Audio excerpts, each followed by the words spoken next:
The story begins at a university hospital, where a man tells himself he wants to live. No, he desperately wants to live. A doctor examines his diagnostic records and remarks that the case is unlike anything they have seen before. The disease is to be named after him. Offering his condolences, the doctor estimates that, at best, the man has only half a year left to live.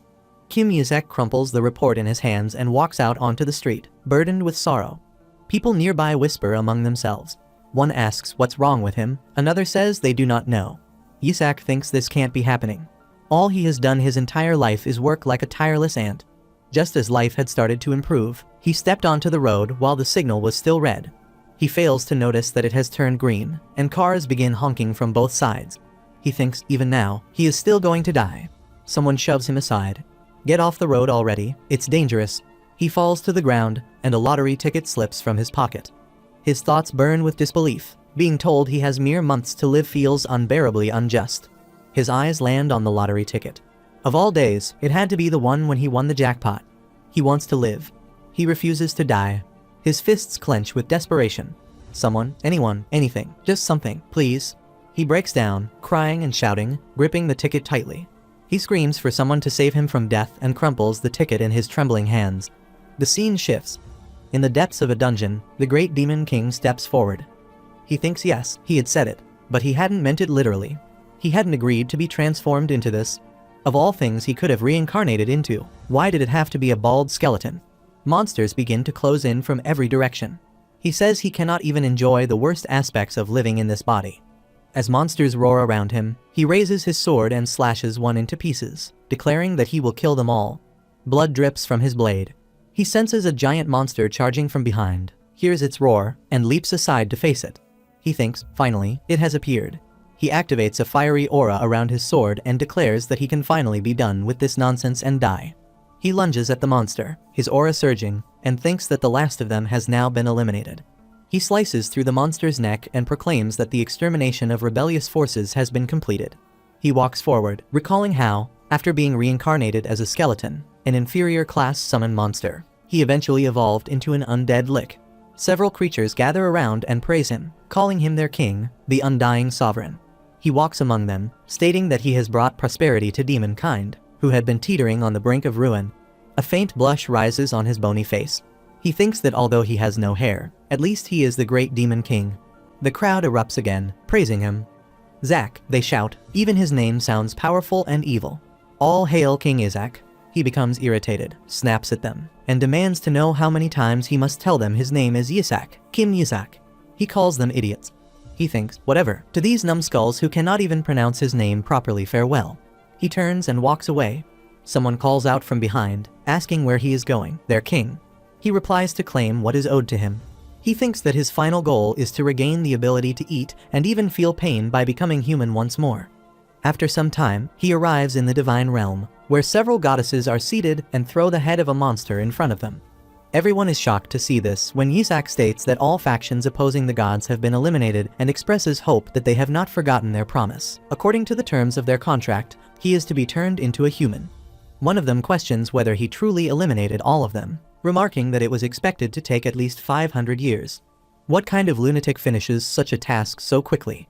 Yisak responds that the entire ordeal had been a scheme orchestrated by the higher-ups to make him serve them for free. As two of the goddesses begin gossiping, he calls them out. He can hear every word. Why are they stalling? They had promised to turn him into a human once the task was done. He fulfilled his part. They, on the other hand, are nothing but deceitful cowards. One of them hesitantly asks if he could do just one more thing for them. Yisak thinks, do they believe he is as hollow-headed as his skull? He demands to know what kind of pushover they take him for. Gods or not, he will make them pay. He curses at them and accuses them of making him do all of that with no real intention or means of turning him human in the first place. Another goddess quietly says she thinks she has just realized something. A second one snaps that this is exactly why she opposed the idea from the beginning. Why had they made a contract with a lowly maverick like him? Yisak asks if that is all they have to say for themselves. Because he has been summoned through a forbidden art, he now exists beyond the boundaries of natural law. As an undead, he cannot perish, he is immune to the passage of time. Aging will never claim him. He says his abilities alone make him a threat, even to the divine realm. If those pathetic fools cannot turn him into a human, then they are useless. One of them tries to stall, suggesting they just need more time. Another adds that if he would just resolve a few more issues for them, then perhaps. Yisak interrupts. For breaking their promise, they will pay with their lives. He shouts that it is time for all of them to become skulls, just like him. He laughs maniacally, unleashes his aura, and launches an attack. He begins to recoil in fear as his blast erupts across the realm, his laughter echoing through the air. He attempts to summon more power, but suddenly falters. He activates his aura again and demands to know what is happening. His mana is fading, and he cannot move his body. Someone steps forward and declares that resistance is futile. Anyone whose name is inscribed in this divine seal is bound, regardless of who they are. A lightning strike is activated. They release a strange, insect-like creation and hurl it toward him. It is called Banished Disaster, the highest class of holy art, created to seal away catastrophes like him. He is told he should have been grateful for the chance to serve them. How dare a demon defy him? They say he will now live as this bug. Yisak scoffs, asking if they couldn't at least have chosen a fuzzy caterpillar instead. Another deity sneers, asking why he is so obsessed with hair. Lowly creature. The insect shines brilliantly in response to the divine magic. Yisak stares in disbelief, muttering what the hell, then mocks them. They are numbskulls. They should have acted faster and never revealed their hand. He declares he would rather self-destruct than live as a bug. They shout for him to stop. Yisak unleashes his aura one final time, cursing them all as he yells, "Eat shit." He unleashes a blast across the divine realm. One of the deities steps back in shock, asking if he has just self-destructed. Has he gone insane? And did the sealing spell actually work? Another collapses to the ground and crawls toward the insect-like vessel, examining it closely. He says he believes the spell has indeed activated and that the Demon King's soul has been successfully sealed. Thank the heavens. He adds that with the Demon King gone, they should now be able to regain their divine powers. Another confirms it. Each time a demon vanishes, the gods grow stronger. Yet he warns them not to lower their guard. They cannot predict when another disaster of the same nature might arise. He declares he will create a perfect vessel for a saint in the human realm and eradicate every last demon that exists. Another deity walks up to him and asks if he will be alright, reminding him that doing so will severely drain his power. He replies not to worry about him and instructs them to select a suitable soul to place into the saint's body. One of them picks up the insect and, holding it with contempt, declares that as for the insolent skeleton demon king, he will be tortured for all eternity in this form. Some time passes. The insect transforms into a child.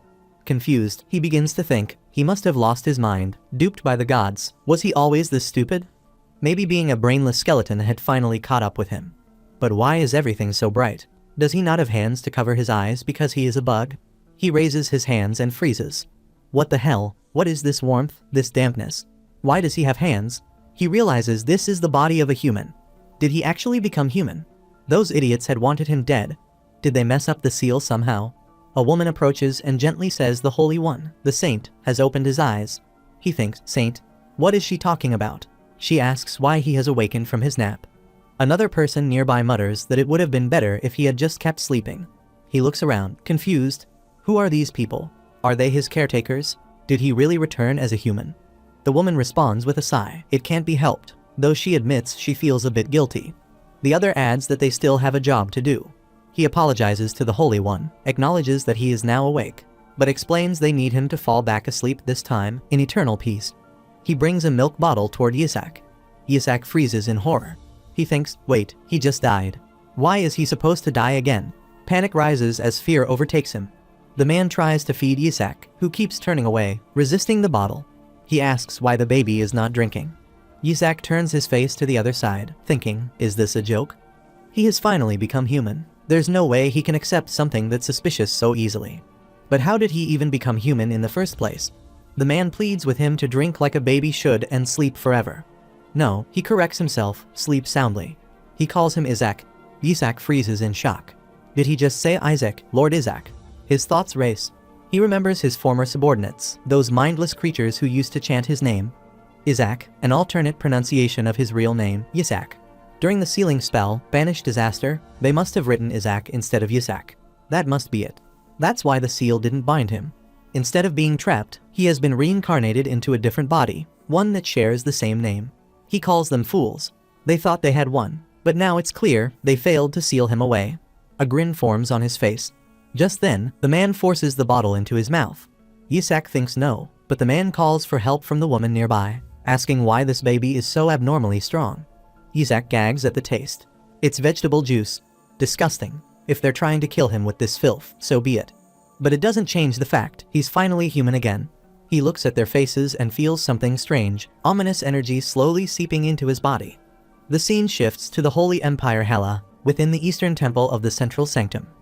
A bishop walks down the hallway, thinking that by now, the infant should be meeting his end. The Emperor of the Holy Empire Hela, Alexander Heathcliff Hela, approaches and remarks that the bishop seems lively. The bishop immediately bows and offers his greeting to the son of the empire. Alexander asks what business brings him here. The bishop replies that he has come to greet the saint candidate of House Joshua. As decreed, the Holy See must be present for all matters concerning the Holy One. Alexander responds that he makes it sound like a chore, as if his presence is required simply because the child is the saint. But wouldn't it become a significant issue if something were to go wrong again, especially now that the saint candidate has been entrusted to the Holy See? The bishop laughs awkwardly and apologizes, claiming he has no idea what the emperor is talking about. Just then, someone arrives. Everyone turns to look. The newcomer speaks urgently, trying to report something regarding the young master. Alexander's expression shifts to alarm. He rushes toward a nearby room, calling out for the young master and demanding to know what has happened. Inside, a lady turns toward him, visibly flustered. She exclaims that the young master is simply too adorable. Just look at that plump little belly, so cute. She explains that he eats so well, this little angel. In fact, he has already finished 15 bottles of that tasteless vegetable juice. The bishop thinks it is impossible. He is still alive, even after consuming that much. That is not just vegetable juice. The scene shifts to a few minutes earlier. Yisak begins drinking the juice and immediately senses something strange. He can feel a dark, ominous energy entering his body. At first, he wonders if this is death, but no, this is holy poison. He recognizes it instantly. It is a devastating toxin designed to erode the holy power of clergy. It does not take effect immediately, but as it accumulates in the body, it becomes lethal. However, it is created using demonic mana. For a former demon king like him, this is ideal. Feeding something made of mana to a being like him is a gift. He decides he will consume every drop of this mana-infused baby food. Yisak starts crying loudly and demands more bottles. The lady, surprised, asks if he is asking for more. She thinks she is beginning to understand him. They are happy to feed him again. The poison, no, the vegetable juice will not show its effects immediately. He is fed another bottle. Yisak thinks it's excellent. The mana absorption is perfect. Whoever made this did a decent job. He gives a mental thumbs up. Now, he knows what must be done. He must descend into the realm beyond the conscious mind, the unconscious world. Deep within it, at the very source, he will construct a manacore. This environment is safe and isolated. A place where he feels completely detached from the material world. He begins to concentrate, attempting to harness the mana within him. He thinks, alright, now focus, channel the mana he has absorbed into the formation of the manacore. He says he needs a manacore in order to use magic later, so preparation must come first. As he begins the process, he suddenly pauses. Could this be a mana explosion? A brilliant light floods his vision. He asks what the hell is going on. A manacore is supposed to be one of the 3 primary colors, so why is this one white? No, the color is not the issue. The real problem is the amount of power concentrated in such a small core, one that has not even fully formed. The energy is far beyond what he expected. He wonders just how many blessings have been packed into this young body. If it continues to grow like this, it might develop into something far more monstrous than he ever imagined. A system window appears before him. It displays the name Isaac and the option to select survive. He taps it, survive. He recalls his previous life, the desperate desire carved deep into his soul, survival at any cost. That was the origin of the Skeleton King. Through that instinct, he had created unique buffs and original skills, his own spells.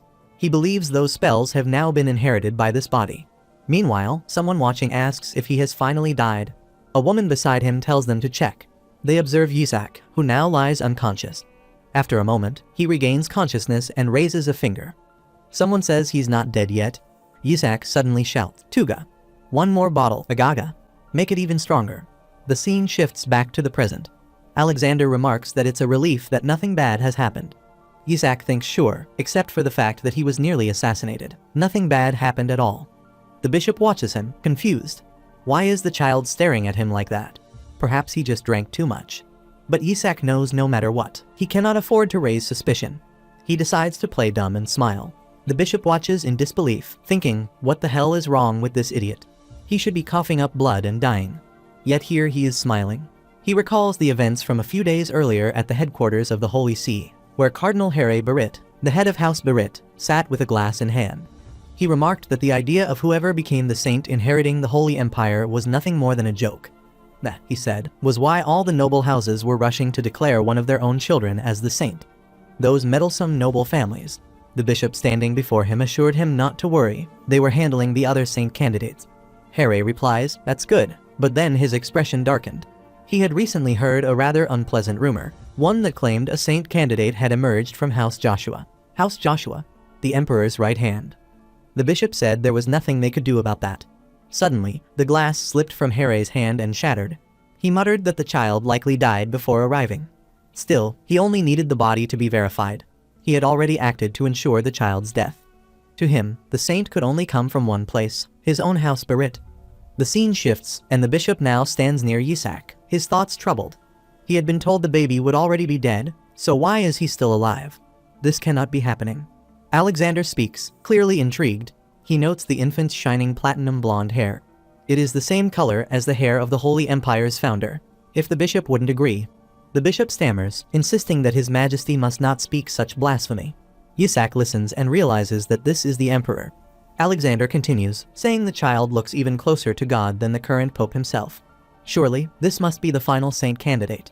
The bishop's thoughts spiral. So this is it. This baby is the saint candidate. No wonder everyone keeps repeating saint this, saint that.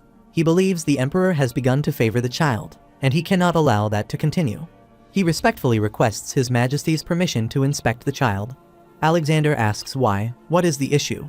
The bishop responds that something is odd. There is no plausible way a baby could have finished that vegetable juice. Alexander questions what is so unusual about a saint candidate consuming monk food. Yisak wonders how it is possible that he, the demon king, has been chosen as the saint candidate. The bishop insists that it remains suspicious and requests permission to inspect the child once a representative from House Joshua arrives. Suddenly, Yisak lets out a small burp, and a puff of poisonous smoke escapes his mouth. He realizes it must be the demonic energy he has failed to digest. He wonders if he has been exposed. The bishop steps forward to examine him and states that he has just sensed demonic energy from the child. He fixes his gaze on Yisak and remarks how peculiar it is. This fool has been discovered. He suspects the child may be a false candidate, merely imbued with mana, and asserts that an inquisitor must be summoned to investigate immediately. Yisak curses inwardly, while Alexander demands to know how the bishop dares to speak that way about a saint candidate. The bishop replies that there is no need for concern. The pope has already chosen the child from House Berit as the true saint. Alexander reflects bitterly that the child from his own house has been selected. How shameless. Yisak realizes this is why the bishop is trying to eliminate him. The bishop then lifts Yisak into his arms and commands the priests to fetch an inquisitor, while Yisak silently hurls curses at him. Alexander tells him to wait. House Joshua is the imperial family's closest ally, and as emperor, he strongly recommends that the child be reassessed at a later time. The bishop responds that he understands. Incidentally, he has spoken with the pope, who has stated that the ceremony of investiture for the crown prince will only be held after the saint has been chosen. Alexander realizes the implication that the pope intends to withhold official recognition of his son unless he agrees with the saint selection. He asks whether this is truly the will of the Holy See. Yisak silently curses him and thinks, in truth, he has no desire to remain a saint candidate. It is far too dangerous. His real identity could be exposed. The bishop offers an alternative. They could inspect the child immediately using their sacred exorcism art. Yisak grabs his hand and consents. The bishop declares that if the child is truly human, he will remain unharmed. But if he is a demon, the results will be severe. Yisak suddenly strikes the bishop in the face with a milk bottle. Blood spills from the bishop's mouth, and one of his teeth is dislodged. Yisak utters nonsense words in mockery, mentally insulting him while deciding to play along with the bishop's test. The bishop is stunned. How could a simple bottle cause such pain? Alexander, seeing the light that bursts forth, wonders aloud if it might be holy power. He begins to suspect that the boy truly is the saint. Yisak, however, denies the possibility. He does sense some holy energy within himself, but this power, this light, feels entirely different. He strikes the bishop again and continues speaking in childish babble, taunting him. He beats the bishop mercilessly while the bishop realizes with horror that this is unmistakably mana. Everyone around is left in shock, staring at the radiant light. A nearby guard instinctively shields his face, exclaiming in disbelief at the brilliance of the glow. Yisak decides to reinforce the bottle with strengthening magic, preparing to deliver one final blow, while maintaining the appearance of an innocent baby. He wonders how that feels, cursing the bishop in his thoughts. The bishop collapses to his knees just as someone comments that he must be admiring the child's holy power. Yisak continues beating him, though inwardly he begins to question the sensation each time he uses mana. A faint trace of holy power is also detected. Normally, mana and holy power are incompatible and cannot be used together. This anomaly must be linked to the white mana core within him. The bishop suddenly snatches the bottle from Yisak's hand and throws it aside. Rising to his feet, he declares with absolute conviction that this baby is a heretic and insists that the holy exorcism art must be used immediately. Yisak mentally calls him a slimy piece of filth and mutters gibberish, resigning himself to going further than he initially intended. He reaches out, grabs the bishop's hand, and exclaims with feigned curiosity, "There it is, something quite interesting being concealed." The bishop looks down and is horrified to see Yisak holding a demonic hand. He recognizes it immediately, a sealed corpse of a high-ranking demon, known as a totem. It is an artifact that channels the properties of demons, who devour one another's remains to absorb mana. He has kept this totem with him at all times to use against demons if ever confronted. But how could a baby have known of its existence? Yisak throws the totem aside as the bishop watches in disbelief. The hand begins to fall, its bandages unraveling mid-air. Yisak thinks bitterly that this is what happens when someone keeps pushing him. As the hand strikes the ground, the bandages fully unwrap. Yisak reflects that these are the consequences of the bishop's persistence. A demonic monster emerges from the totem, shocking everyone present. Alexander demands to know how such a creature could have appeared. Yisak smirks and responds with contempt. Let him try to parry that, the filthy casual. A monster appears before them as Alexander demands how a shadow lick could be present. He turns to Bishop, asking what on earth he is doing, how he could allow a demon to roam free in the temple, and whether he has lost his mind. Bishop, with a trembling voice, insists that he has seen it himself. It was the baby who threw the totem. Alexander responds that a totem is merely an object used to seal a demon beast, so how has it come back to life? He commands all forces to protect the young lord from both the wicked demon beast and the bishop. His subordinate affirms the order and rushes forward, seizing both the bishop and the child, snatching Yisak from the bishop's arms. Bishop, stunned, asks how this could be happening. Yisak smiles at him, thinking the joke is on him, that he is a fool. He wonders how capable this bishop truly is. Some guards manage to restrain the monster, who suddenly shouts to kill the saint. Yisak becomes shocked by this. The monster charges at him, repeating its demand to kill the saint. All the guards rush to block its path, while the one carrying Yisak steps back. One of them cries out to protect the young lord. Yisak wonders what is wrong with that creature. He had saved its life, so why is it now trying to attack him? Still, he believes the paladins should be able to protect him. The monster strikes a guard and hurls him aside, causing Yisak to question whether that man was truly a paladin. The monster advances again, repeating the command to kill the saint and to save the captured king. One of the guards, terrified, screams while shielding Yisak.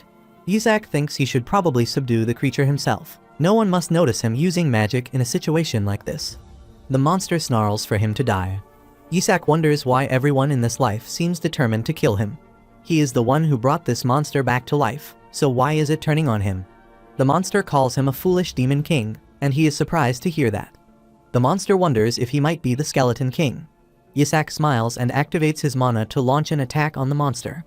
A bright light radiates from his mana, stunning everyone present. The monster becomes frightened and flees the room. A guard shouts that the demon beast is escaping. Another remark was that it was definitely holy power. One guard exclaims that the young Lord Yisak has driven out a greater demon, calling it incredible for someone so young. Another agrees, saying it is just as expected of the young lord. Yisak notices some energy leaving his body and wonders what it is. He realizes it truly is holy power and questions how it is possible when he has already run out of mana. Placing a hand on his stomach, he considers whether this strange body might be converting his mana into holy power, but then he wonders how he is supposed to accumulate mana in the first place. The Holy Empire already suffers from a mana shortage. He glances back at Bishop, who is being restrained by two guards. Bishop yells at them to unhand him, calling them fools. He declares that the baby is a heretic who uses the powers of demonkind and dares to crawl into the Holy Empire. He turns to Alexander and insists that he will prove that he will reveal the baby's true identity through an exorcism. Alexander cuts him off, saying that is enough. He demands how Bishop dares to accuse an innocent saint candidate and reminds him that he also unleashed a greater demon in front of the Imperial Knights. He declares that he absolutely will not let this matter go, even if the bishop belongs to the Holy See. The bishop falls to his knees and thinks that if the emperor begins to grow suspicious, the infiltrator will soon be discovered. If that happens, the Holy See could also face consequences. Even if he must die to take responsibility for what occurred, he must protect the lives of his family. That is why, at the very least, he must eliminate the saint candidate from House Joshua. He summons a giant wolf to attack Yitzhak. Yitzhak sees the beast and thinks the fool is finally revealing his true colors. Does he really believe something like that can kill him? He tries to block the attack, but realizes he no longer has any mana left. At that moment, another figure arrives, strikes down the wolf, and demands to know who dares attempt to harm a direct descendant of House Joshua. Everyone freezes in shock and whispers the name Blue Faith, the Knights of Joshua. The man introduces himself as Relay Joshua, the seventh son of House Joshua. He orders the bishop to be executed at once. One of his fellow knights acknowledges the command. The bishop struggles and shouts for them to release him, demanding they not touch him with their filthy Joshua hands. Yitzhak thinks the name Joshua sounds familiar. He has definitely heard it before. Relay commands everyone to show proper respect. All those present bow and greet the young master of House Joshua. Relay apologizes for arriving late and addresses Yitzhak by name. Yitzhak looks at them and thinks they seem more competent than the Imperial Knights. Relay says they have brought a small gift and gestures toward a guard, who pulls out a shining statue. Yitzhak stares at it, wondering if it's gold, a gold bar, perhaps. The guard explains it is a figurine of the Skeleton King being beheaded. They also have one where the Skeleton King is burned alive, and another where the Saintess crushes him. Yitzhak grows irritated at the sight, just as Relay comments that the young master is adorable. Yitzhak becomes emotional and wonders how he is supposed to survive in a house as insane as this. One knight remarks that the young master seems to like it. How cute. Another adds that he must like it so much that he is crying. Yitzhak thinks he remembers now the saintess of this generation who had come to end him. He recalls Zoe Joshua, who had introduced herself as the 45th saintess, Zoe Joshua. Another had claimed to be the 61st saintess, Ox Joshua. A third had shouted that his name was not meant to be spoken by people like them. Yitzhak realizes they all bore the name Joshua.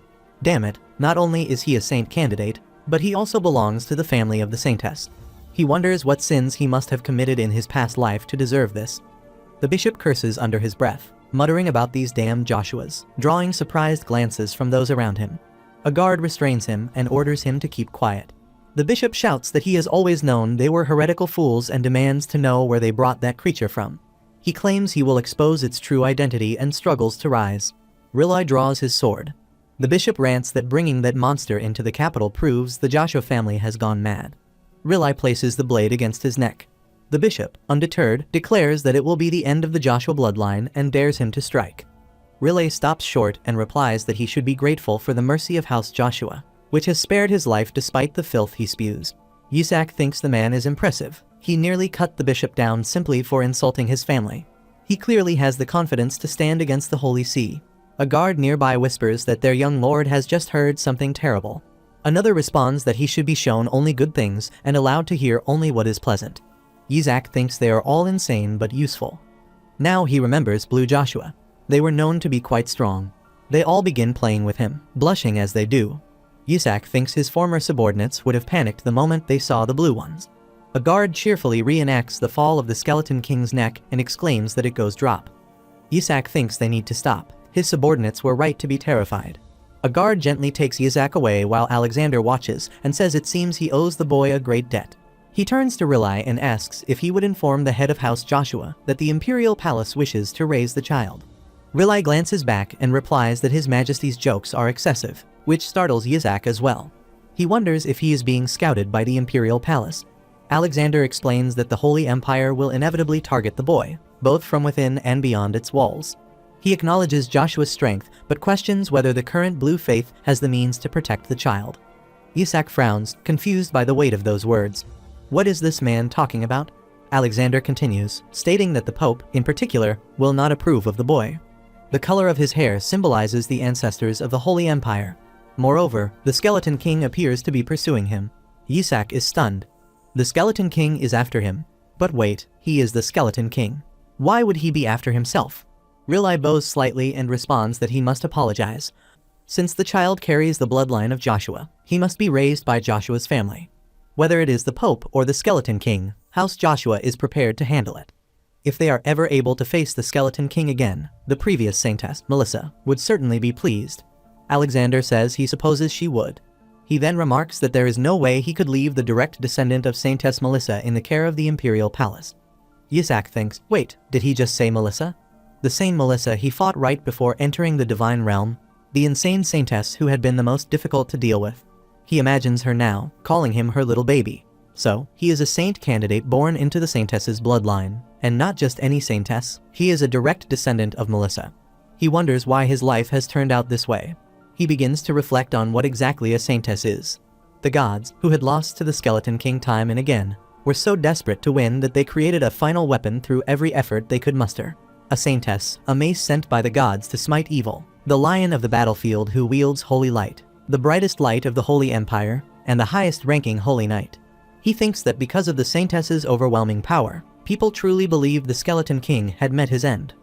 With offensive and defensive abilities nearly equal to the gods, survival capabilities akin to a cockroach, the ability to self-destruct if necessary, divine beauty, strength that increases with every generation, and an abnormally long lifespan, the saintess seemed undefeatable.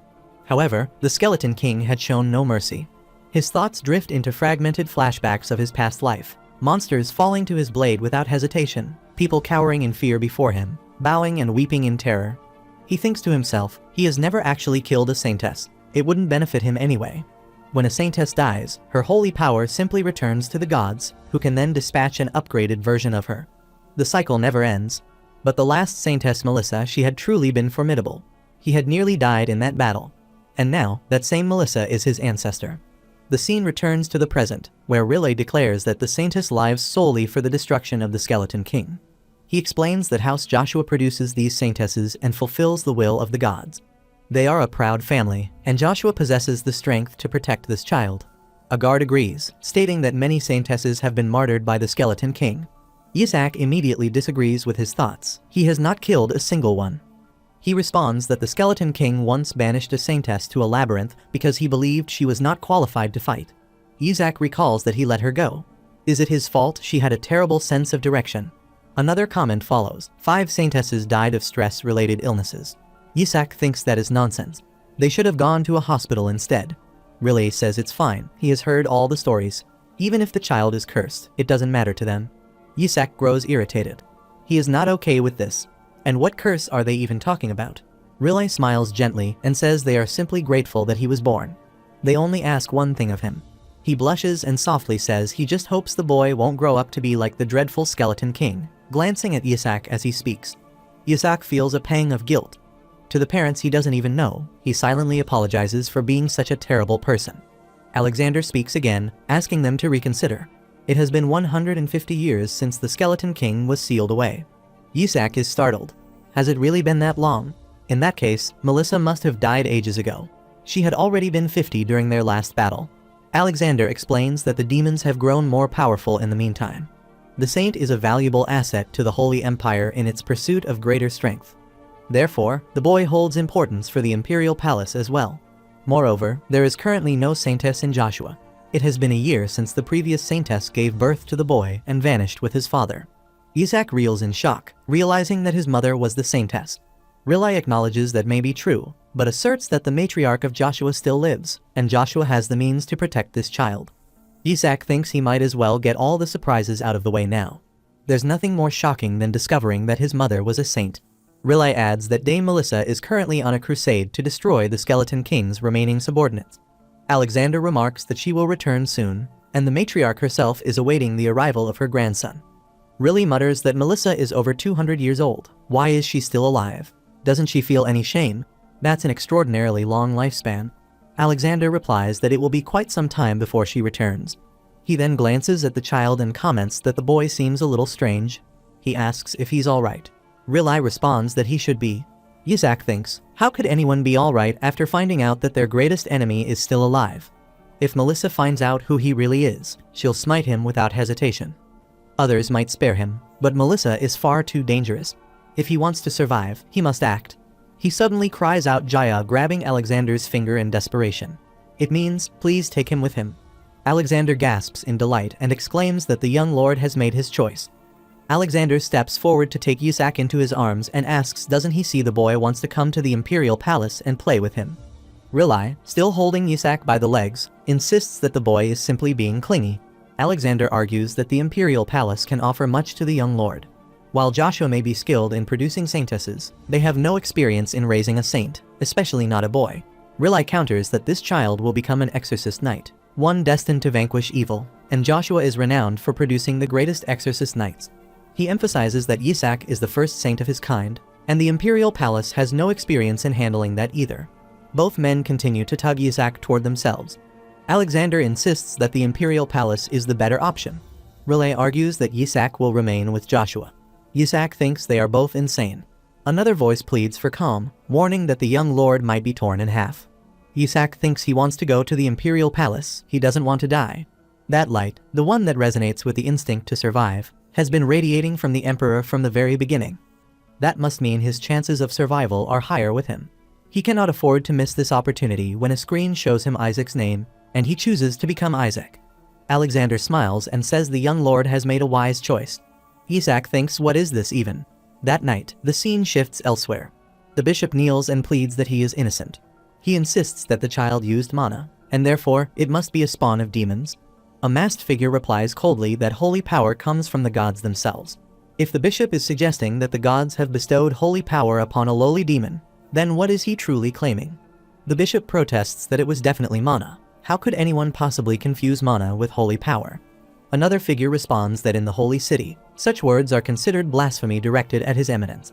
The masked man draws his blade, slashes the bishop without hesitation, and utters a single word of blasphemy before walking away.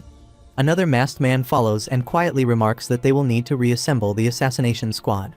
The first masked man replies that there is no need. The emperor will want to bring the child to the palace. They will have countless opportunities there. All they must do now is wait. The scene shifts to Yisak, who lies on a bed, rubbing his ear with a faint grimace. He wonders if someone is talking about him. He sighs inwardly and thinks he will not survive this time. The masked man states that the infant will be taken by the emperor regardless. Opportunities will be abundant within the royal palace, so they will strike there. This time, the child will not survive. Meanwhile, Yisak lies on a bed inside a carriage, staring at the ceiling. He mutters that he is on his way to Joshua now, but wonders why. The scene shifts to a few days earlier. Yisak remembers the blinding light, wondering what it is so strong, so bright, that he has to shield his eyes as Alexander lifts him. The light pours out from Relic, who speaks calmly, affirming that Joshua is not an ideal environment to raise a child. He must think they are a house filled only with manacores and the corpses of demons. Yisak's eyes catch the glow, and a thought strikes him. Could that be the origin of survival shining? Relic continues, saying the most precious thing Joshua holds is the body of the skeleton king. Yisak's gaze shifts to a nearby skeleton. His mind races. His body. These people have it. He should have led with that. Relic begins to speak again. Even so, Joshua, when Yisak suddenly grabs his finger. He babbles to Gaga and points toward the window, as if saying, "Look, uncle." He adds softly, "Let's go to Joshua." Relic blushes and whispers his name, Isaac, instead of Yisak. The scene returns to the present, and Isaac lies in his cot, deep in thought.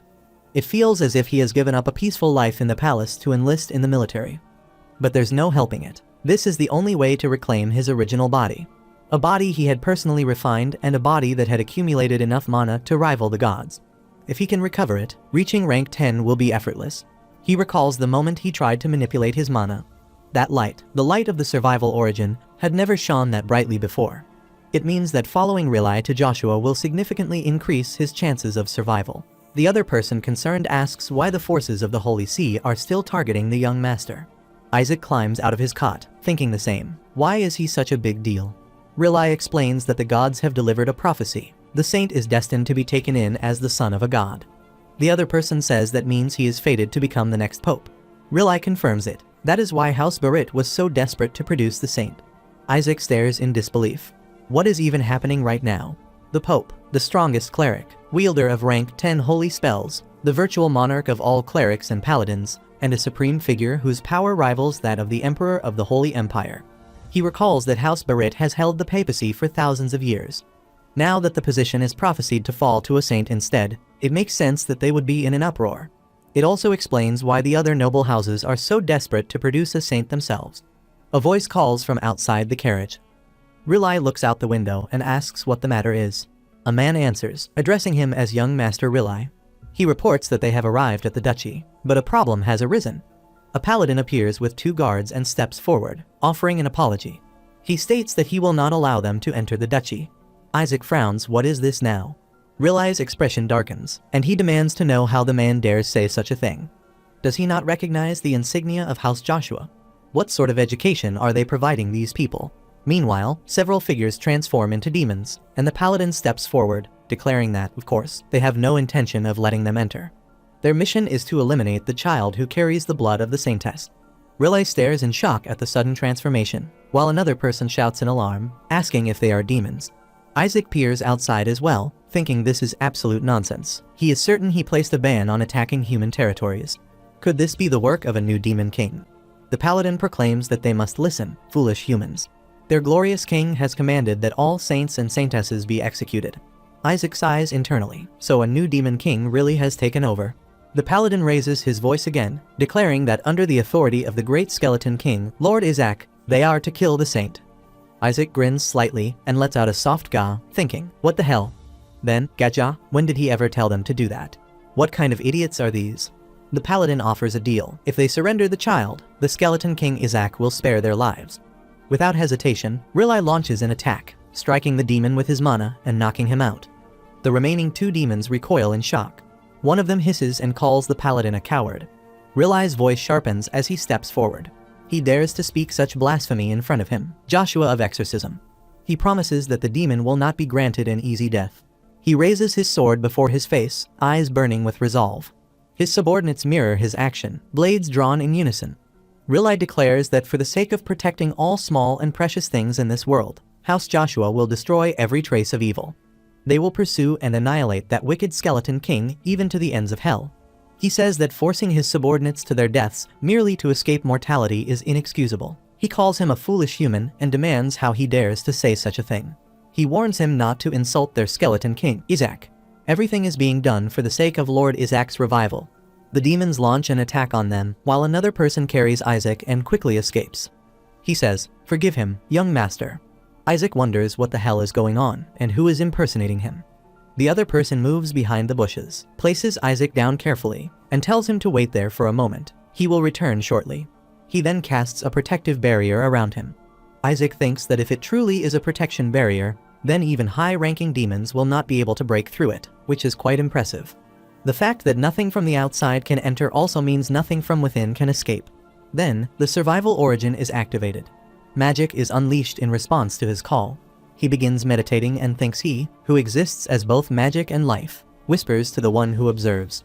A whisper arrives and addresses him as his great lord and master. Isaac responds that yes, it has been a while, and tells him to be quiet or they will be discovered. The whisper says he truly believed he would never see him again, Great One. Isaac replies that he, too, thought he had certainly been finished off, and then whispers that it has indeed been a long time. This is the sapient detection magic, the very entity he had created because he could not be bothered to maintain the detection magic himself during battle. He thinks he must have regained consciousness at some point and finds it oddly amusing when the whisper remarks that his wickedness remains unchanged, as always, his lord. The whisper sarcastically congratulates him for mercilessly stealing the body of an infant. Isaac calls him a punk. Whisper responds that those filthy divine fools have dared to touch him, his master. No matter how corrupt he may be, they had the audacity to seal him inside the repulsive body of a baby. He tells the whisper to be quiet and just focus on locating enemies.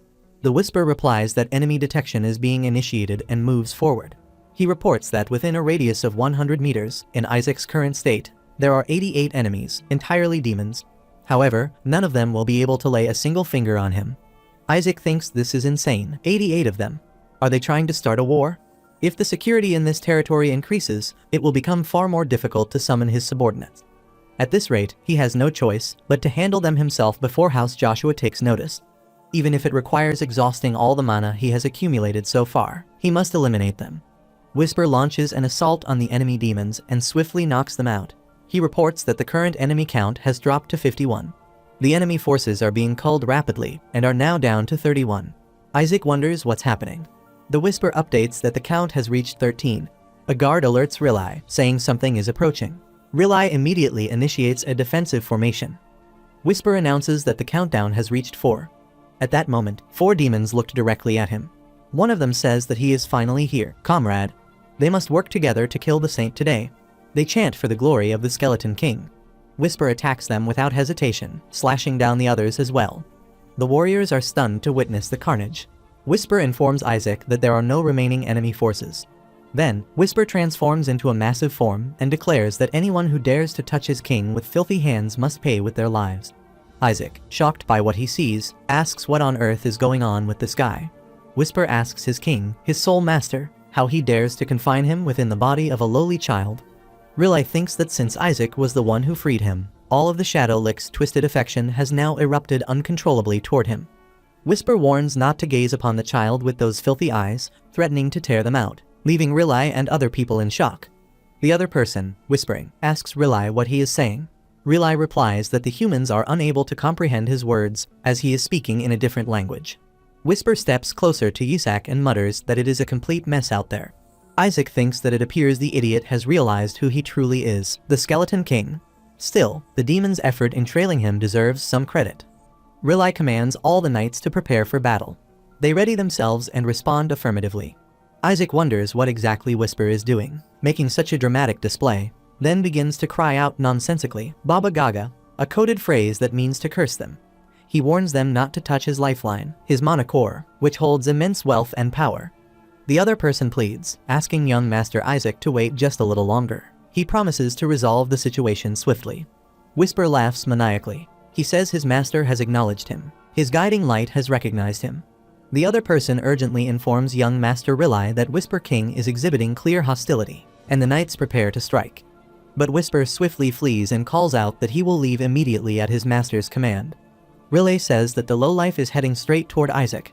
Whisper calls them filthy holy knights and demands how they dare to seal him in such a disgusting place. Isaac thinks, excellent, he has caught his attention.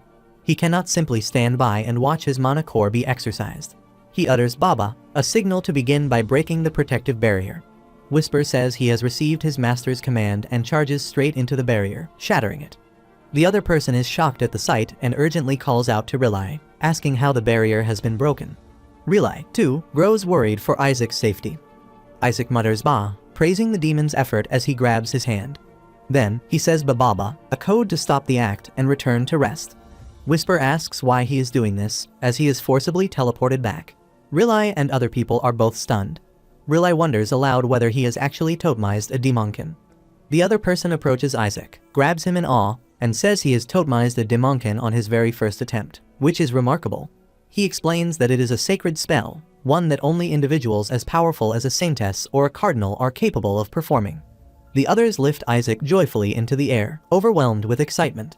Meanwhile, Isaac thinks to himself that it was not a holy spell, he had used mana.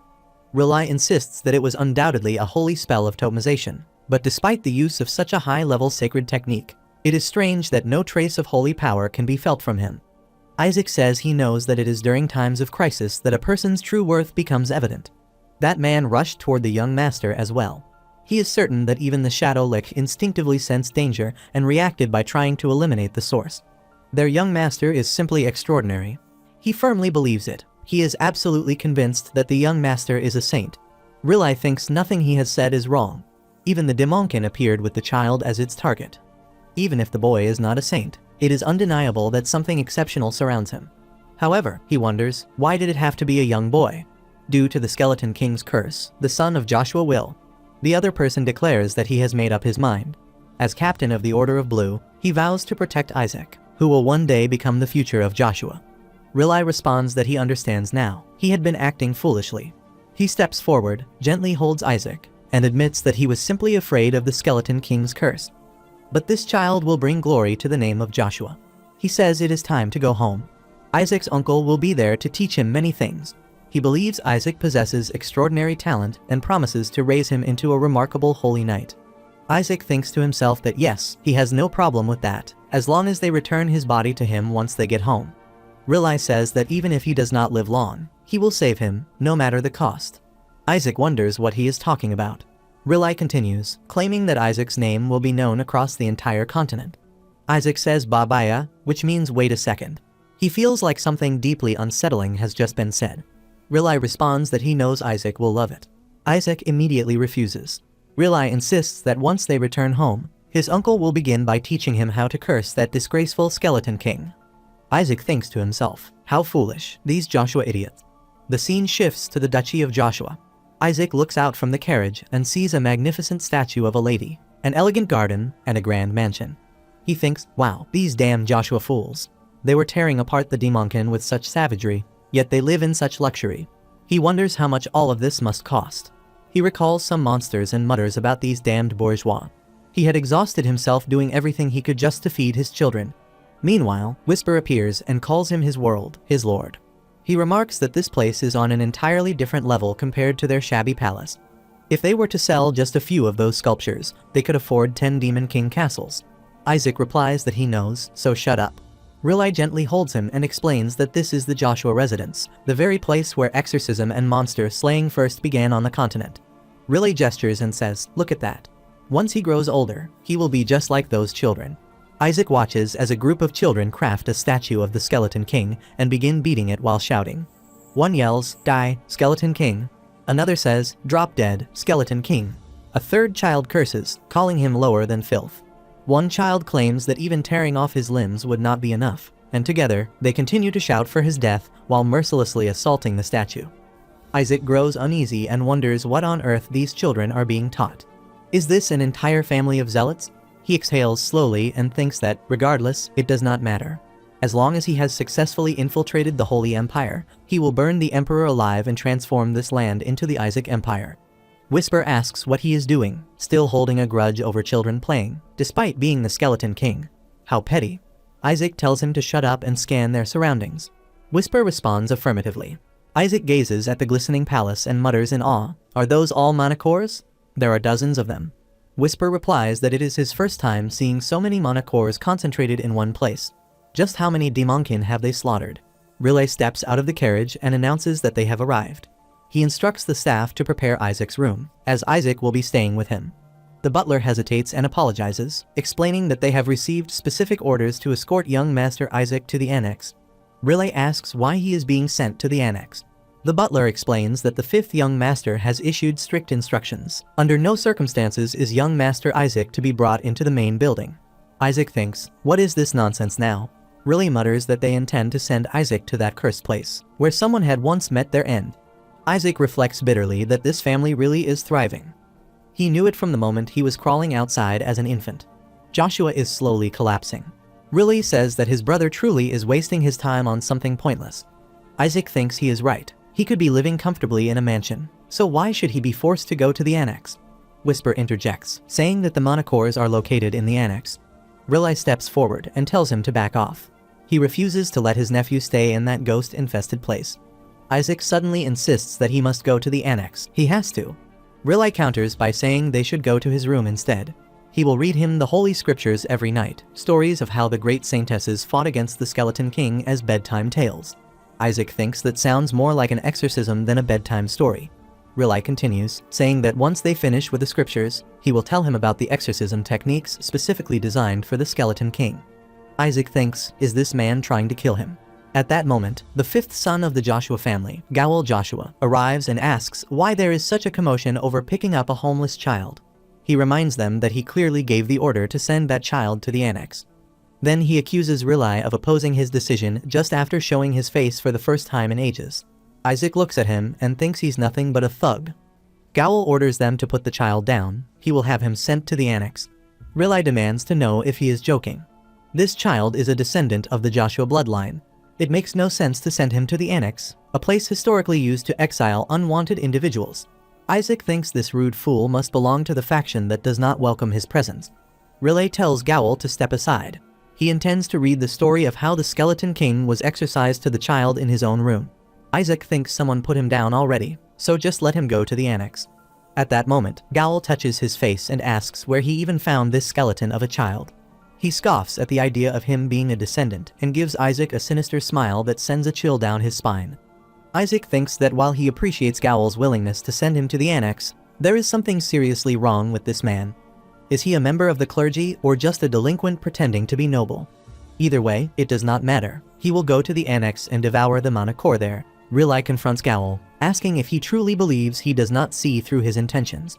He wants people to believe this child is cursed so that he can eliminate him from succession. Isaac thinks, out of contention, wait, hold on, this cannot happen. He had planned to drain this household dry, become the saint, then rise to the position of pope and take revenge on those cursed gods. Gowl says he wants people to think that.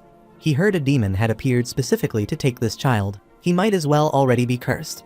Another person reacts in shock and says that it is not true. Young Master Isaac played a role in banishing that demon. The fact that a demon targeted him in the first place proves that he holds significance. A third person agrees, adding that Isaac clearly possesses the holy power of a saint. Gowl turns and looks back at them with tears of frustration in his eyes. He demands to know how much effort they have poured into covering up this pile of filth. He tells them not to mock him. If they are going to keep calling Isaac the next saint, then show him proof. Whisper whispers to Isaac, asking why he doesn't just demonstrate his powers, summon a meteorite or something. Isaac retorts that summoning a meteorite is ridiculous. Gowl sneers and says that if they insist on calling him a saint, then prove it. That symbol over there of their household or whatever it is, why not have him try reviving the thing their lord treasured so much? He gestures toward a tree and explains that it was once the sacred tree, but it died due to the corruption of demonic mana. If Isaac truly possesses the qualities of a saint, then reviving it should be effortless for him, shouldn't it? Gowl says if he truly is the saint candidate, as he claims. Relic asks if he even hears himself right now. Isaac thinks Melissa fought exceptionally well, but her descendants are proving to be troublesome. Her first son is missing, and the second one has been adopted.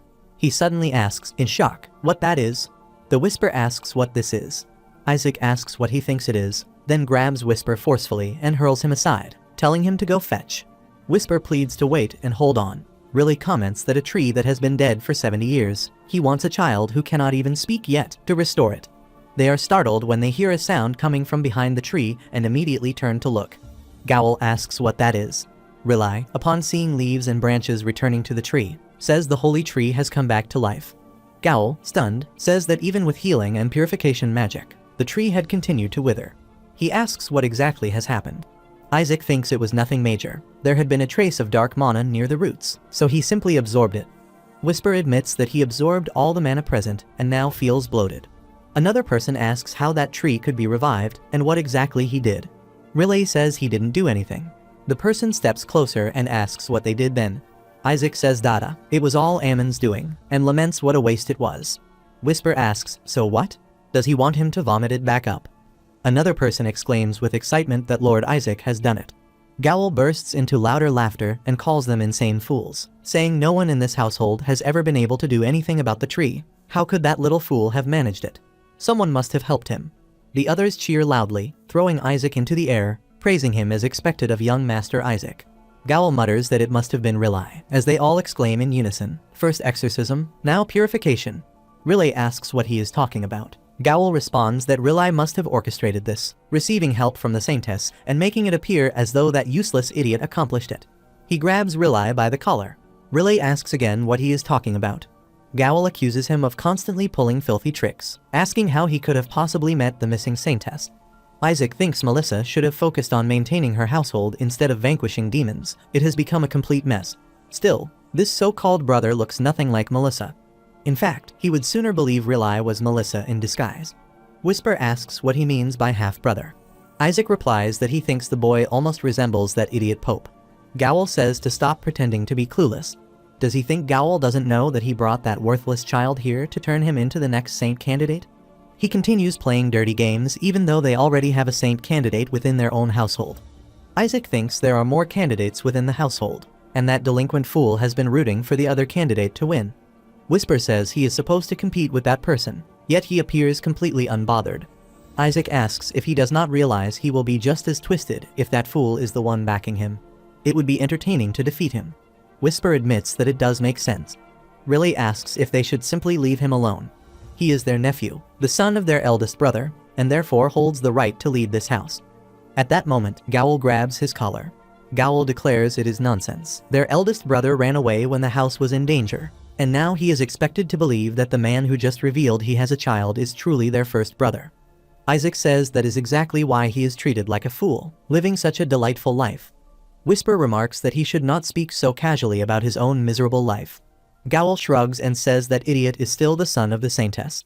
Even if he is only a half-blood son brought in from the outside, she remains the Saintess. Besides, Gowel continues, there is no certainty that he is truly their brother's son, even if they try to believe it.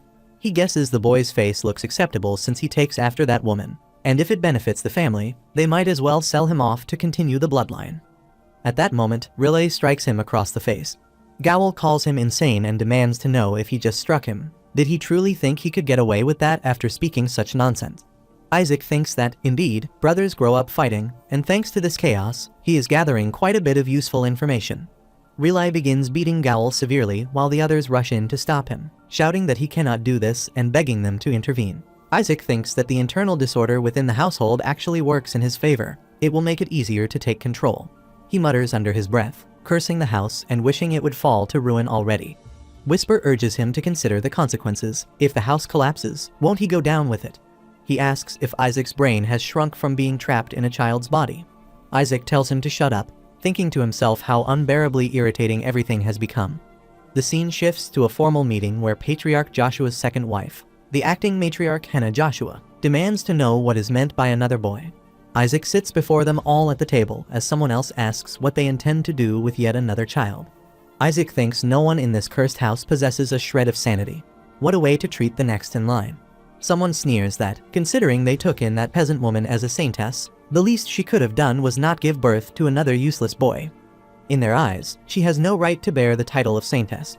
Isaac thinks they have all gone completely mad, crossing every imaginable line. Hannah demands silence from everyone. She addresses Relay, stating that they have decided to raise the child within a minor house, far removed from the public eye. Then she sharply asks why he allowed that child to set foot on their land. Isaac thinks she is displaying open hostility. She must be the one behind the attempts to send him to the annex. Gowel reminds him that the acting matriarch has asked a question, so why is he not responding? Relay clenches his fist. Isaac recalls that she is the mother of that insufferable uncle. Relay remarks that the patriarch is not present. Hannah responds that he is currently out of town due to the turmoil surrounding the saint candidate matter. Relay replies that it is a shame. He should be here to hear the news that the eldest grandson of the household, Isaac, has revived the holy tree. Gowel stands abruptly, furious, and insists it is merely a coincidence. How could that little fool have accomplished such a thing? The prayers of the Joshua household must have finally taken effect. Lady Elder rises and agrees, saying that even their patriarch was unable to find a solution easily. So how could a mere child have done it? Hannah states that she agrees, first and foremost, that there is no evidence. Another elder of the meeting supports her, saying that the acting matriarch is right. It is a great blessing that the holy tree has been restored, but no one can confirm how it happened. Isaac thinks these people are unbelievable. They demand proof. He activates his mana and produces a magical stone. Everyone reacts in shock. Isaac thinks to himself, "Here, take a good look." An elder voice, trembling, asks what this energy is. Gowel answers with disbelief that it is the energy of the holy tree. Isaac silently curses every one of them. An elder says it appears Isaac has removed the mana that was corrupting the holy tree. He knew there was mana affecting the tree, but for a newborn to have purified it. Lady Elder asks if that is not the only reasonable explanation. He manifested a physical form out of mana. An old elder agrees, stating that while this method of exorcism might be effective, it is far from simple.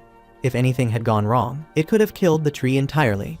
That is precisely why the patriarch had chosen the safer route of purification. Gowel is stunned, thinking to himself, what nonsense they are spewing. There is no way a newborn could have done any of this. Relay suggests that Isaac must have instinctively exorcised the mana. Isaac silently responds, bingo. Relay adds that this infant, who still feeds on breast milk, has accomplished what no one in the central papacy has achieved in the past 70 years. Gowel, unable to contain himself, thinks this is utter madness. He slams his fist on the table and yells at the elders. Do they seriously believe this absurdity? A baby performing an exorcism. He cannot even speak yet. The entire house will be ridiculed once the world hears of this. He points at Isaac and shouts that it is hard to believe the boy even belongs to the Joshua bloodline. For all they know, he might be from some unknown lineage. Isaac, growing increasingly irritated by the ongoing debate, rubs his ear in frustration. Relay turns to the elders and respectfully asks them to listen. He declares that this child is destined to become a saint, perhaps even the next pope. Isaac thinks to himself, that's right. Relay lifts him into the air and proclaims that he will even slay the skeleton king. Isaac thinks, what the hell? He had been doing just fine until that. One elder gasps and demands to know what he means by the Skeleton King. Another elder woman asks if he is referring to that vile creature. Henna, watching silently, thinks that Rilai is digging his own grave. She coldly states that if he is truly that confident, then perhaps they should test the child. She formally requests access to the divine relic storage. The scene shifts to the northwestern region of the Holy Helen Empire, deep within the dark forest, where Patriarch Ilha Joshua of House Joshua drives his sword into a roaring monster. As the creature collapses, he sheathes his blade and surveys the area, remarking that this place, too, has been a mess. A warrior approaches and bows, greeting the Patriarch. Ilha asks what brings him here. The warrior respectfully lowers his head and reports that his proxy has requested permission to access the divine relic storage. Ilha replies sternly that he has already stated that the Sancta-Seeds is not permitted to use it. The warrior clarifies that it was not the Sancta-Seeds who made the request. His grandson has reportedly revived the holy tree, and the proxy wishes to test whether he possesses the qualities of a saint. Ilha steps forward, demanding to know what he means. Why would there be a saint in his own household? He declares that he does not approve. Only a saintess has ever survived venturing into that place. They are to avoid stirring up needless conflict. There are to be no exceptions. At that moment, Matriarch Melissa Joshua, former saintess and head of the household, arrives and interrupts the discussion. She commands them to proceed. Approaching Ilha, she asks if he said it was Isaac who revived the holy tree. She remarks on how impressive that is. She then suggests that, since the relic storage is being opened, they should allow all saints and saintesses candidates to enter it. Another person becomes visibly anxious and apologizes, warning that a child from another household might take something valuable from the storage. Melissa replies calmly that she hopes so. Even the greatest saints of former generations have not been able to retrieve anything from that place. Perhaps, if someone manages to retrieve that item, they will be able to track down the Skeleton King and finally put an end to him. So they had better place a reward on it. Let it be known that the child who brings out the greatest treasure from within the storage will be granted a reward beyond even the reach of the Pope. They will receive the generational heirloom of the Joshua household, and she herself will personally teach them the secret technique of the family. She clenches her fist with conviction and declares that they will give them everything. Meanwhile, Whisper begins explaining that the divine relic storage is a place where secret techniques dating back thousands of years, along with sacred relics, have been preserved. A saintess has always served as the guardian of the storage, and the Joshua family is said to be its rightful custodian. Due to the fact that only children under the age of 10 are allowed to enter, the storage has traditionally been used as a sacred rite for saintess candidates. When they turned 1 year old, they were sent inside to choose an item. People would then attempt to predict what kind of divine abilities the saintess might possess, based on the relic she brought back. However, the storage is so perilous that even saintess candidates risk their lives by entering. After multiple deaths, the storage was sealed. Now, the question remains, will their little master emerge alive and with a treasure? Isaac, annoyed, asks why Whisper is suddenly doing the narration. Whisper replies that he is simply excited to see what happens next unless Isaac is not. Isaac says, of course, the body of the Skeleton King is said to be hidden in there. A person arrives, lifts Isaac into his arms, and cheerfully asks if he is excited. The matriarch has opened the relic storage to all the candidates. Isaac thinks to himself, what does he mean by all? The man throws Isaac playfully into the air and announces that children from all 5 renowned households will be participating. Although the cursed household of the Pope will also be present, he is confident that he will win regardless. Whisper observes that this is turning into something much bigger than expected. Isaac thinks it is actually a good thing. The more people there are, the more distractions, which will make it easier for him to reclaim his original body. After some time, Relic carries Isaac and warns him to be cautious. Demons captured from the battlefield have been assigned to guard the interior of the storage. Isaac thinks this makes the place especially dangerous. Still, if those demons have been captured, they must be 6th rank or lower. He can simply use overpower to handle them. Rilai then places him gently in his cart and adds that 8th rank demons are certainly not opponents to take lightly. Isaac thinks, what the hell? Why are 8th rank demons even in there? Another person comments that the 9th rank dragon is probably the most dangerous of all. Rilai remarks that this may be true if they are considering rank alone. Whisper exclaims that the entire Joshua household must be insane, putting a dragon in a place meant for infants. But he at least claims to know a lot about dragons. Whisper then turns and asks what it is now. Isaac bites his nail and thinks, damn it, dragons are dangerous in an entirely different way. Isaac says he has scammed those dragons more times than he can count. Whisper responds that the idiot actually conned young dragons. He demands to know what on earth Isaac sold to those kids. They aren't even 300 years old, and repeats the question, clearly baffled.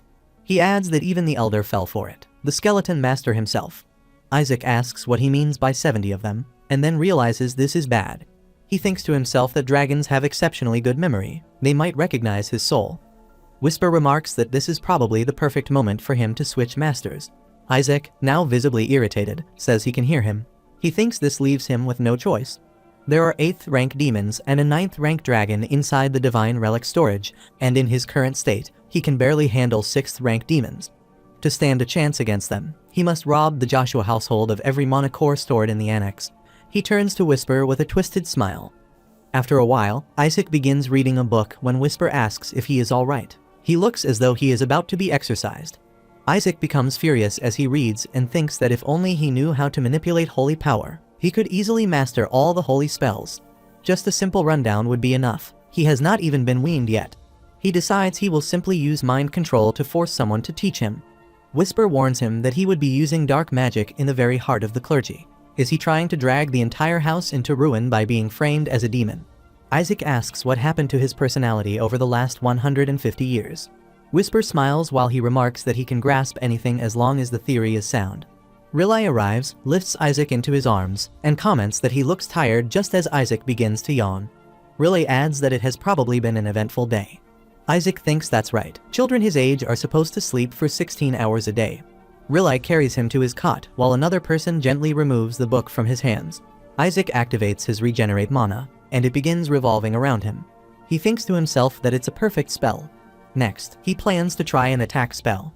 Whisper pleads with him to stay still, reminding him that he must go to the annex soon and cannot afford to draw attention here. Isaac agrees to the annex. He needs to get rid of everyone quickly. Then he lies down, pretending to sleep. Whisper asks who would possibly fall for such terrible acting. Another person smiles and remarks that Sir Isaac has fallen asleep so quickly.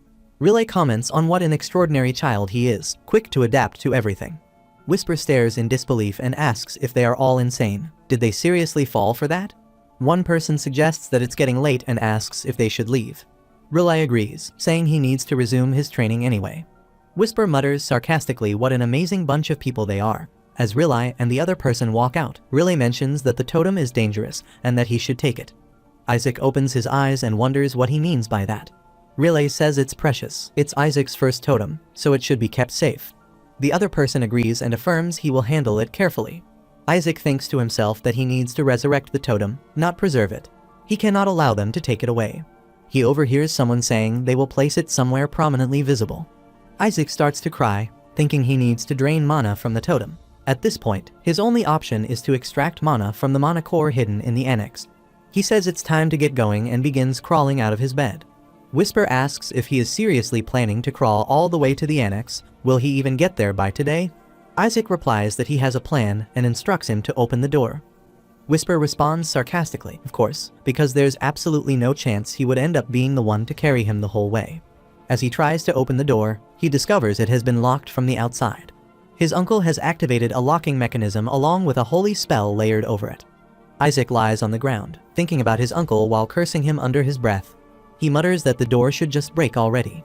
Whisper warns that everyone will believe he is under attack and will rush over. Isaac responds with frustration. He grows furious and punches the door, overwhelmed by the madness of the situation. It is not as if he can cling to Whisper all the way there, and if he uses magic, matters will only become more complicated. Desperate to escape, he attempts to open the door and questions what it is, but upon hearing a noise, he quickly crawls back. The door opens, and in steps the son of Gaul, Joshua, along with the saint candidate of House Joshua Shuri, Joshua, a 15-year-old boy, his hand wrapped in a bandage. Shuri glances at Isaac and scoffs that the baby cannot even walk yet. Isaac, in disbelief, thinks that this is supposed to be his rival. His hand begins to ache as if it is bleeding. Whisper questions if Shuri dares to harm his master. Isaac reflects on the totem, a creation even a genius like him could not produce. There is no way that fool could have made it himself. Excited, Isaac calls out to him. Shuri declares that he is the one destined to become the saint. He casts a spell and hurls his bell aside, asking Isaac if he dares to covet what belongs to him. He claims this is all part of his plan to escape from the cursed Joshua name. Isaac smacks him on the head with the bell and grins, declaring that he has found his ride. Shuri demands to know if Isaac has any idea who he is. Isaac thinks that the boy looks exactly like that delinquent uncle. confirming that he must be his son. He watches Shuri begin to gather holy mana to attack and, convinced of his intentions, decides that he deserves a beating. Without hesitation, he starts hitting Shuri with the bell. Shuri falls to the ground. Whisper praises Isaac, saying it was a great shot. Isaac thinks the boy is an insolent fool and should simply accept that he is going to be his ride. Shuri quickly conjures a shield to protect himself from the attack and scoffs that Isaac thinks too highly of himself. Isaac is taken aback. There is no one else at his age capable of using third-rank defensive holy magic. But there is no time to dwell on it, as Shuri immediately activates a third-rank holy attack spell, Radiant Holiness. Isaac is stunned as Shuri unleashes the spell and shouts for him to take it. He admits inwardly that this is quite impressive, 2 castings of Radiant Holiness already. He responds with sarcasm, thanking him for the meal. Shuri, confused, demands to know how a defensive spell could be so large. Isaac wonders how Shuri even learned it, considering their uncle had never taught him such a spell. Smiling, Isaac thanks him for the lesson and begins preparing the same attack. Shuri notices this and shouts in disbelief. Terrified, he backs away and yells for him to wait. Whisper chuckles, saying he has enjoyed the show, but questions whether it is truly acceptable to kill a member of the Joshua household. Isaac glares at him in irritation and replies that no one said he was trying to kill him. The attack had not even hit. Shuri collapses again from sheer panic. But he rises once more and charges at Isaac, shouting that he is nothing but a tiny fool who could not even land a hit. So why did he scare him so much? No matter how many attack spells Isaac uses, they are meaningless against a saint candidate like him. Whisper is enraged and demands how Shuri dares to attack his master. He declares that Shuri must truly wish to die. Suddenly, Whisper transforms into his giant form, terrifying Shuri. Isaac, frustrated, asks what Whisper is doing and orders him to carry the boy. Then, with an annoyed tone, he curses him under his breath. Shuri recalls the moment he arrives at Joshua's estate, where he stands outside the palace, looking around, and convinces himself that he is Shuri Joshua. He believes he will become a saint in the future. He is determined to escape the cursed Joshua household and ascend to the position of Pope. His thoughts are interrupted when Isaac starts beating him and climbs onto his shoulders, muttering that this damn toddler is a constant headache. Isaac then exclaims with excitement that they are heading to the annex. Shuri demands to know why they are doing this, and whether Isaac even understands who he is. Whisper orders him to move before he tears him apart, calling him a lowly human bug. Isaac thinks they should just focus on surviving for now. Shuri begins to cry, begging for someone to save him. After a while, he starts running while Isaac remains perched on his shoulders, yanking his hair to steer him left. Isaac warns him to pull himself together unless he wants to die. Shuri, still sobbing, questions where they are even going in the middle of the night. Eventually, they arrive in front of a building. Shuri recognizes it as the second annex of the Joshua residence, a place he believes to be haunted. He wonders why this lunatic has dragged him there. Several people have reportedly died inside, and the patriarch has forbidden anyone from entering. Whisper laughs, stating that there appear to be several dozen presences inside, and that one would have to train themselves to death for decades to amass such a quantity of mana. Isaac calls him an idiot and urges them to proceed. Shuri protests that he wants to go back and insists they cannot enter, since the adults have explicitly warned them not to. Whisper tells him to shut up and keep walking. After a while, they enter the building and begin to look around. Shuri remains frightened as Isaac remarks that the interior is in a far worse condition than expected. He notices something unusual and wonders what it could be. Whisper explains that the entire building has been sealed. Every door is protected by some sort of barrier. Isaac expresses frustration, calling it a nuisance. Shuri suggests they go back, pointing out that everything is locked anyway. Isaac, irritated, pulls his hair and demands to know why he is acting like this, prompting Shuri to scream in pain and beg him to let go. As they continue walking, they come across a series of portraits hanging on the wall. Shuri asks if they are the former patriarchs. Though he is currently pursuing the position of patriarch himself, he believes it is futile because the next patriarch will undoubtedly be him. Isaac activates his mana using his bell and hurls it toward the portraits, shattering one of them. Shuri is shocked by this. He demands to know if Isaac has lost his mind and what he thinks he is doing to the patriarch's images. Isaac grabs his bell again and questions why anyone would place a barrier on mere portraits.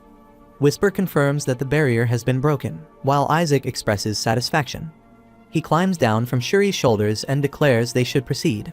When Shuri, still stunned, asks where he is going, Isaac ignores him and crawls forward. Shuri again questions his sanity and asks where he intends to go after causing this mess. Isaac reaches a door, opens it, and peers inside. He exclaims that it is incredible and steps in. telling Whisper to look at the door. Shuri runs after him, trying to stop him, and demands to know what he is doing. Isaac glances back at him and thinks that a child like him does not need to know. Shuri hurls an insult at him just as Whisper closes the door. Isaac activates his mana and declares that the time to begin has come.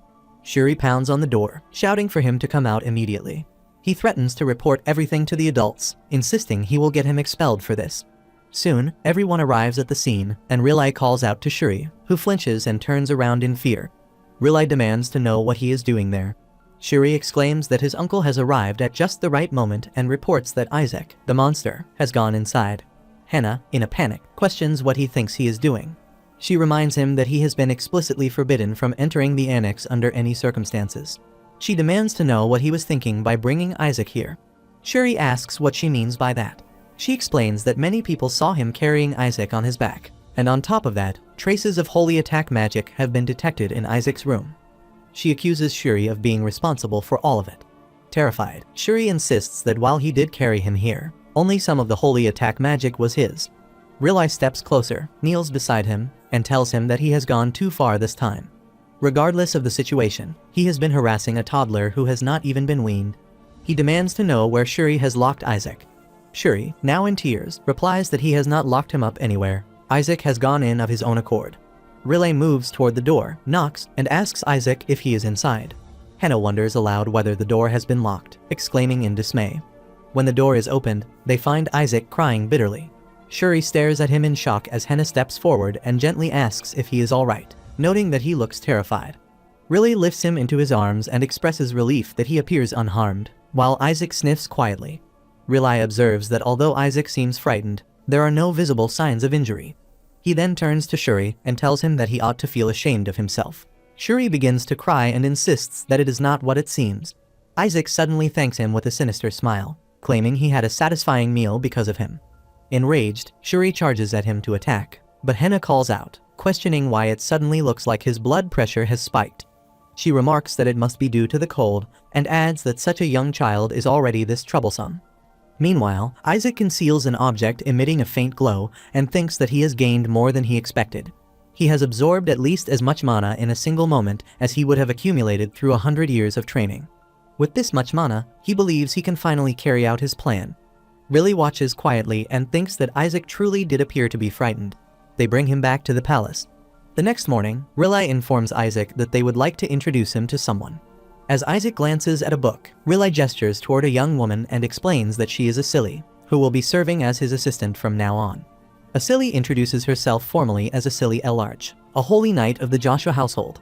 She bows and pledges to serve him faithfully until the day she dies.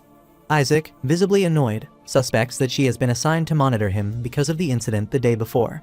He shouts at her to leave his sight if she is excused and throws her an irritated glare. Startled, Asili flinches, and Relic is also taken aback by his reaction. Asili turns to Relic and asks if she may pinch Isaac's cheek just once.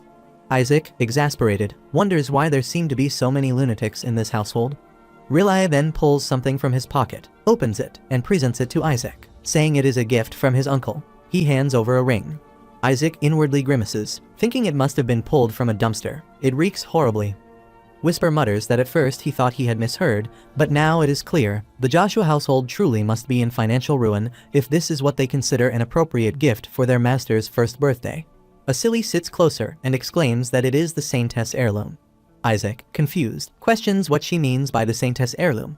Relic taps him gently on the head and explains that his uncle acquired it directly from the council, just for him. Isaac is stunned by the revelation. He realizes that this is the ring once used by the Saintess in the ballet against him, the Elder Ring, a small artifact said to contain a miracle of God. The holy power stored within the ring is immense as it begins to shine. Although it appears that it can only be used once or twice before breaking, he already has a method to restore it. Meanwhile, Gowl stands at a distance under a tree, glaring at Isaac with visible anger.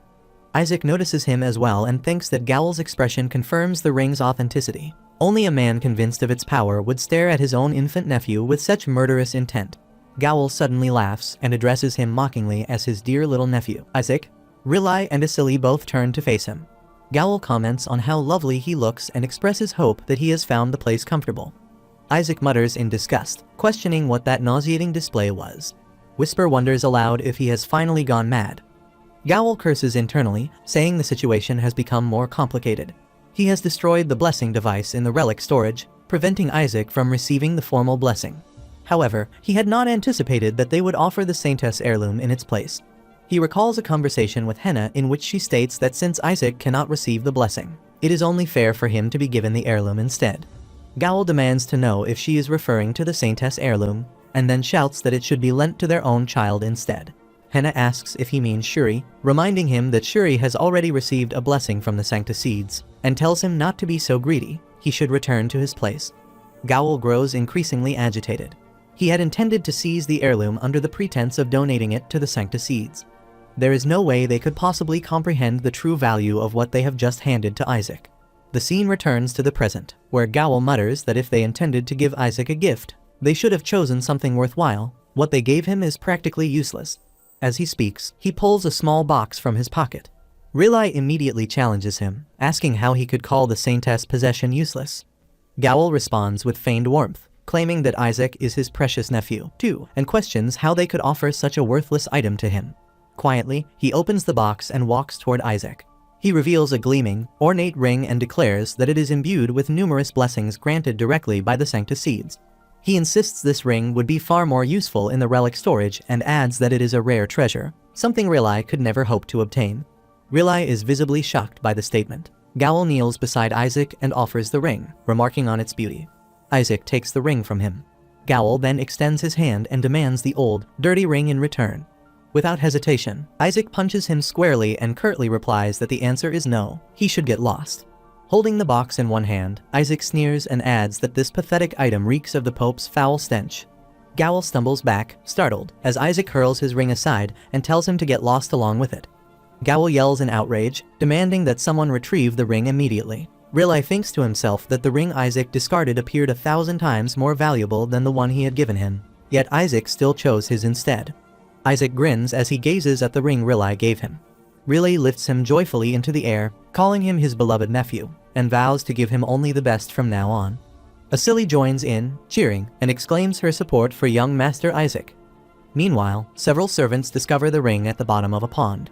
One of them remarks that it is too deep to retrieve. Gowel orders them to find it at all costs, as if their lives depend on it. Isaac continues playing nearby, quietly amused. He thinks that he has cast a weight spell on the ring, making it impossible for them to recover. Whisper praises him, saying that his master's resolve to never even touch such a vile object is truly commendable. Isaac casually instructs him to retrieve it at dawn. Whisper asks if he is seriously asking him to do it, to which Isaac replies that, in that case, should he go himself? He thinks that the ring is going to fetch a great price, so he will sell it later. Meanwhile, Gowel, in a fit of rage, strikes a servant. Sometime later, he storms into his own room, slams his fist on the table, and furiously calls Isaac a little idiot. He says the child has no idea how valuable that ring is. Still, he doubts Isaac can even properly use the Elder Ring. In his eyes, it is a fitting item for someone who cannot use holy spells. To activate its power, he estimates that Isaac would need to absorb the holy energy of at least 20 people, something that should be impossible. He scoffs and wonders whether even 10 people will attend Isaac's first birthday. The scene shifts to the following day, when a large crowd has gathered outside the palace with their children. Asili stands near a window, holding Isaac in her arms, and marvels at the turnout. She says it is astonishing. There are over 148 saint candidates, and with the nobles and servants included, the total number of people present exceeds 4,000. She remarks that it appears all of the ducal families have arrived, along with dozens of marquis households. Even foreign nations have sent their saint candidates. She adds that it is truly remarkable. Even His Imperial Majesty is present. Isaac also looks outside and wonders why there are so many saint candidates. He questions whether the gods have simply grown lazy and scattered them everywhere. Whisper comments that such behavior does seem typical of them. Rilai admits that he had not expected this turnout. He had assumed no one would come, believing it might be a trap. Just then, the doors burst open, and Count Simon Age, the head of one of the Empire's 3 great merchant unions and Rilai's closest friend, enters the room. He declares that, of course, no one would think of this as a trap, calling Rilai his friend.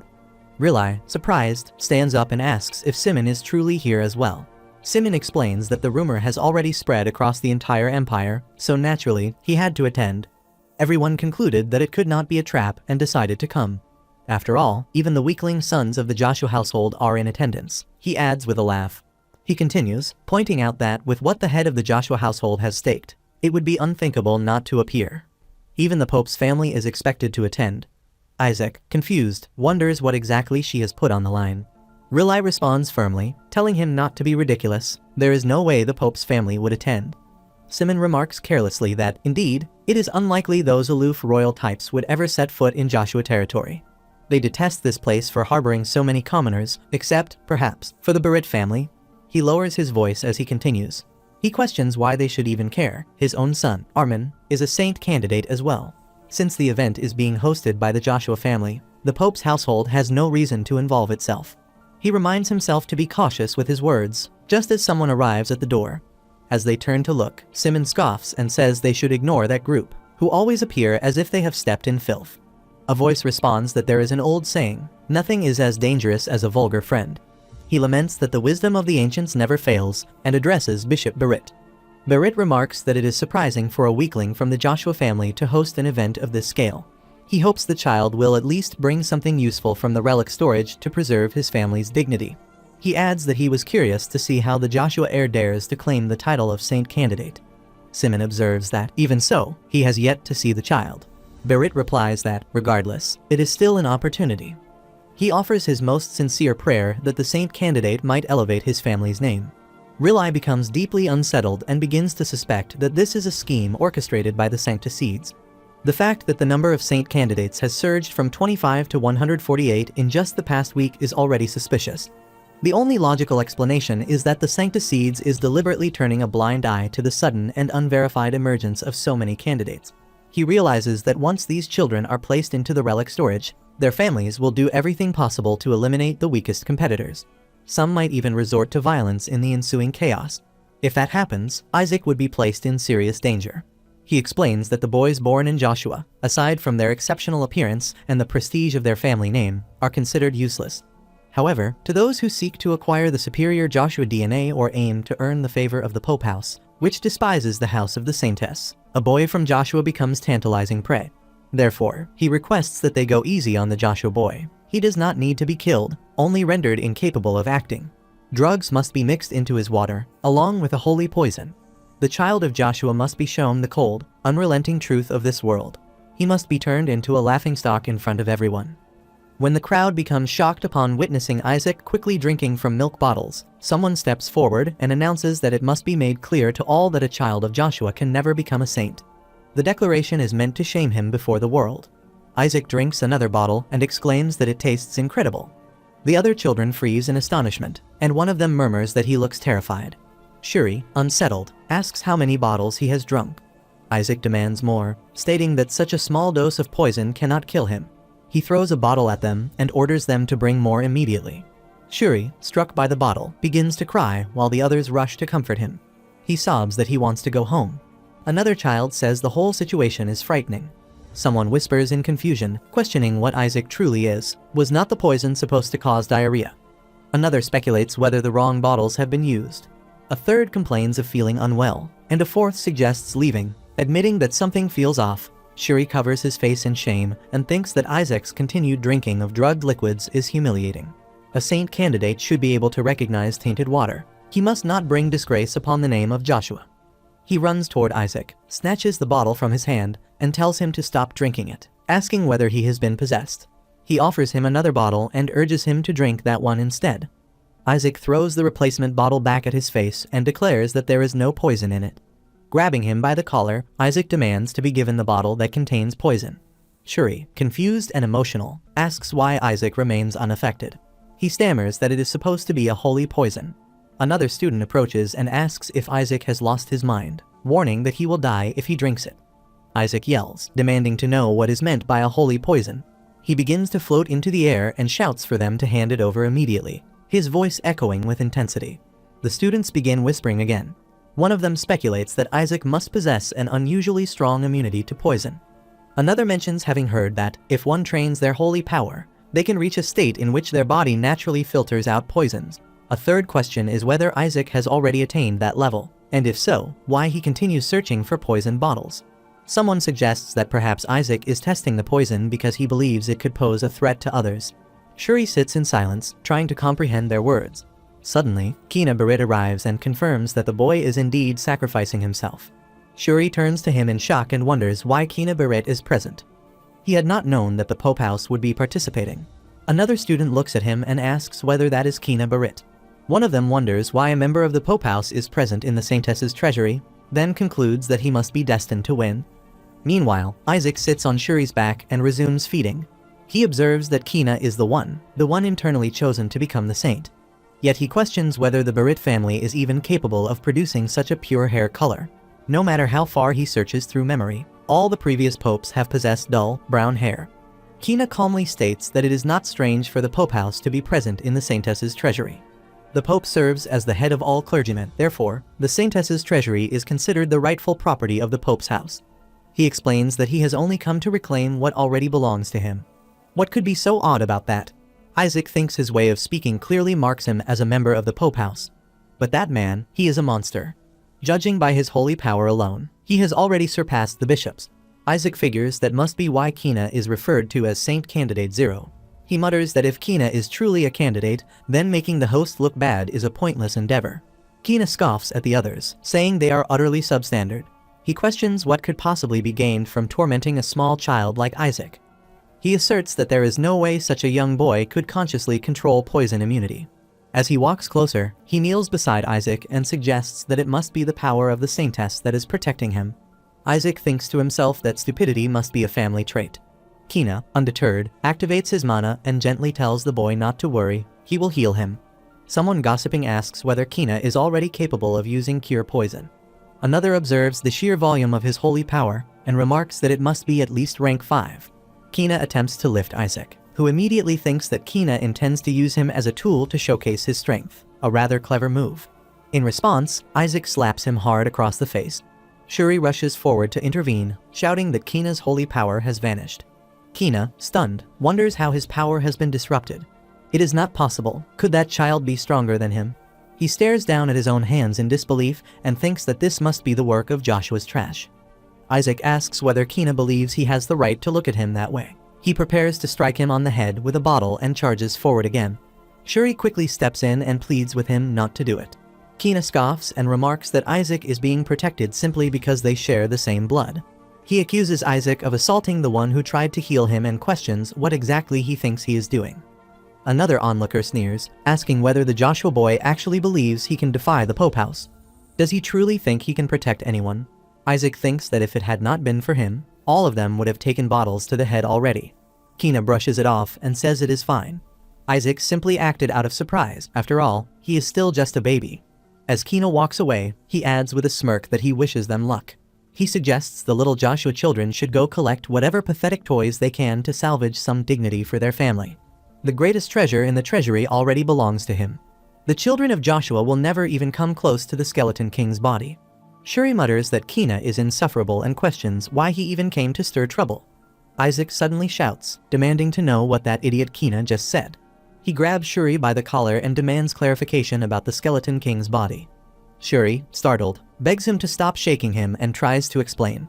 He stammers that the matriarch declared that whoever retrieves the Skeleton King's body will be granted a special technique. Isaac swears at Melissa under his breath, furious. He wonders what kind of twisted games she is playing with his body. Just then, his eyes fell upon a skeleton wrapped in red cloth. All the children step back while Isaac remains seated with a few milk bottles. As he sips, he recalls his time as the Skeleton King and reflects that he spent hundreds of years cultivating mana within his former body. Reaching rank 10 would be effortless if he could only reclaim it. However, with all these children targeting the body, how is he supposed to retrieve it without drawing attention? He decides it does not matter. He will simply knock out anyone who stands in his way. Henna arrives and calls out for everyone to gather. She announces that they will be departing soon and instructs them to listen carefully. Isaac, unimpressed, thinks that if she is about to begin a history lesson, it will drag on forever. How tedious. Without warning, he begins to crawl toward her and casually announces that he is going on ahead. Shuri stares in shock at his behavior and demands to know where he thinks he is going. Calling out to the elder, Shuri shouts Isaac's name just as Isaac activates swift steps. Isaac thinks it is time to test the new holy art he has learned. Henna quickly warns him not to go in that direction. That area is off limits. If he proceeds, the traps hidden throughout the treasury will be triggered. As soon as the warning leaves her mouth, All the children begin fleeing in a panic, yelling at someone to stop that maniac. The scene then shifts to the ballroom of House Joshua's mansion, where a small group has gathered. Asili expresses hope that the young master remains safe. A portal is opened, and someone announces that they have successfully established a connection to the interior of the treasury. He confirms that he will now provide a live report, with his summon currently following the child ranked 3rd. He announces that the door to the first chamber has been opened and the candidates are now entering. Riley mutters in disbelief, wondering how it could be so soon. Another person states that Ammon Aegis is currently in 3rd place. A voice shouts excitedly, claiming that Ammon is his son. The announcer continues, declaring Shuri Joshua in 2nd place. Gowl, trying to maintain composure, comments that he is proud of his son. Then the announcer reveals the name in 1st place, Isaac Joshua. Everyone goes silent in shock. Gowl's expression twists in irritation as he curses Isaac, declaring that he must not be allowed to go any further. If he continues, additional traps will be activated. Shuri, alarmed, becomes visibly afraid upon hearing this. Inside the dungeon, chaos begins to unfold. The children panic and cry as unexpected attacks descend on them. Several fall to the ground, sobbing and begging to be let out. Isaac grumbles that he must be insane to charge in like this. He complains that the treasury trials are difficult enough without triggering anti-intruder traps. He tries to slow Isaac down, but Isaac continues pressing forward. Isaac stops at a gate and concludes that this must be the entrance to the 2nd chamber. The system suddenly announces that a side path to the 2nd chamber has been entered and the 2nd layer of traps has been activated. Shuri yells after him, reminding him that he had said it was the wrong way. Whisper comments that thanks to the manacores Isaac absorbed in the annex, he has risen another rank. Isaac smirks and says he can push himself even harder now. Whisper curses under his breath, and Isaac tells him to go catch someone. Whisper obeys and quickly floats away to carry out the order. A nearby child, trembling, admits he never imagined it would be this hard. Another kid grows tired, sits down, and mutters that this must be why saintesses are so powerful. He points toward Shuri, who is floating midair, and asks if that is the idiot from Joshua. Someone else confirms it and struggles to remember his name, guessing it might be Shu or something. One of them complains that he must have received advanced training from his house, calling it unfair. Shuri thinks to himself that they are wrong, complete idiots. Whisper is still holding him in the air, and Shuri silently begs to be let down, insisting he is not flying of his own will. Whisper casually announces that he has secured his informant and drops him. Shuri groans in frustration, calling him insane. He explains that although Isaac somehow made it through the 1st chamber's selection trial, the 2nd chamber is far more dangerous. One misstep could kill him. He says it was created to train saintesses to overcome fear and choose the correct path. Isaac rolls his eyes and thinks the noise is unbearable. He says he does not need a lecture, just tell him what is in the 2nd chamber. Shuri warns him clearly, when he enters the 2nd chamber, he must not attack the enemies under any circumstances, not even once. Isaac snaps back, asking what kind of nonsense that is. If they are enemies, why shouldn't he attack them? Shuri replies that it is the only way to clear the 2nd chamber. No matter what appears, he must wait exactly 3 minutes. After that, they will vanish. He demands confirmation. Does Isaac understand? Because if he messes this up, they are both finished. Isaac thinks to himself that it's just a patience test. How painfully cliché. Shuri begins crawling alongside Isaac and warns that people have died in this chamber before. Isaac responds that it sounds like a cakewalk. As long as he refrains from attacking, waiting 3 minutes should be easy. A voice announces their arrival. Welcome to the Chamber of Tranquility. Patience is a virtue and a cold rationale. Do not allow oneself to be shaken. Maintain inner calm. Patience will lead him to the light. Kina and his group advance. One of his followers nervously asks whether they will be alright, considering they are in last place. Kina calmly replies that there is no need for them to face the danger first. They can let the meat shields take the lead. Besides, has he forgotten that a rank 8 demon guards the entrance to the 2nd chamber? He bets those who rushed ahead are already stuck. Kina points ahead and says the trial has already begun. Suddenly, a door opens. A voice repeats the warning not to be shaken. Another figure appears and reinforces the message. Their patience will lead them to the light. If they fail, they will die. Isaac, already irritated, curses him and mutters in Stackle. He thinks again that waiting 3 minutes is no big deal. Shuri begins to cry, cursing Isaac as he continues forward. He asks how he is expected to hold back when they are showing him the ugly face of a false god. Whisper comments that Isaac lasted 3 seconds, which is 3 more than he expected. A voice then announces his failure. Those who lack patience shall now face divine punishment. A massive golem emerges and lets out a deafening roar. Shuri panics and exclaims that they are doomed, they are going to die. Isaac activates his mana and launches an attack on the golem. Shuri stares in shock, thinking, what the hell is this? What is the deal with him? Shuri watches as Isaac shatters the golem into pieces. Isaac thinks to himself that this is supposed to be rank 8, what a joke. Whisper recognizes the construct and realizes it was created by one of his own subordinates, a member of the 14 elite demons, the strongest among those he trained during his reign as the Skeleton King.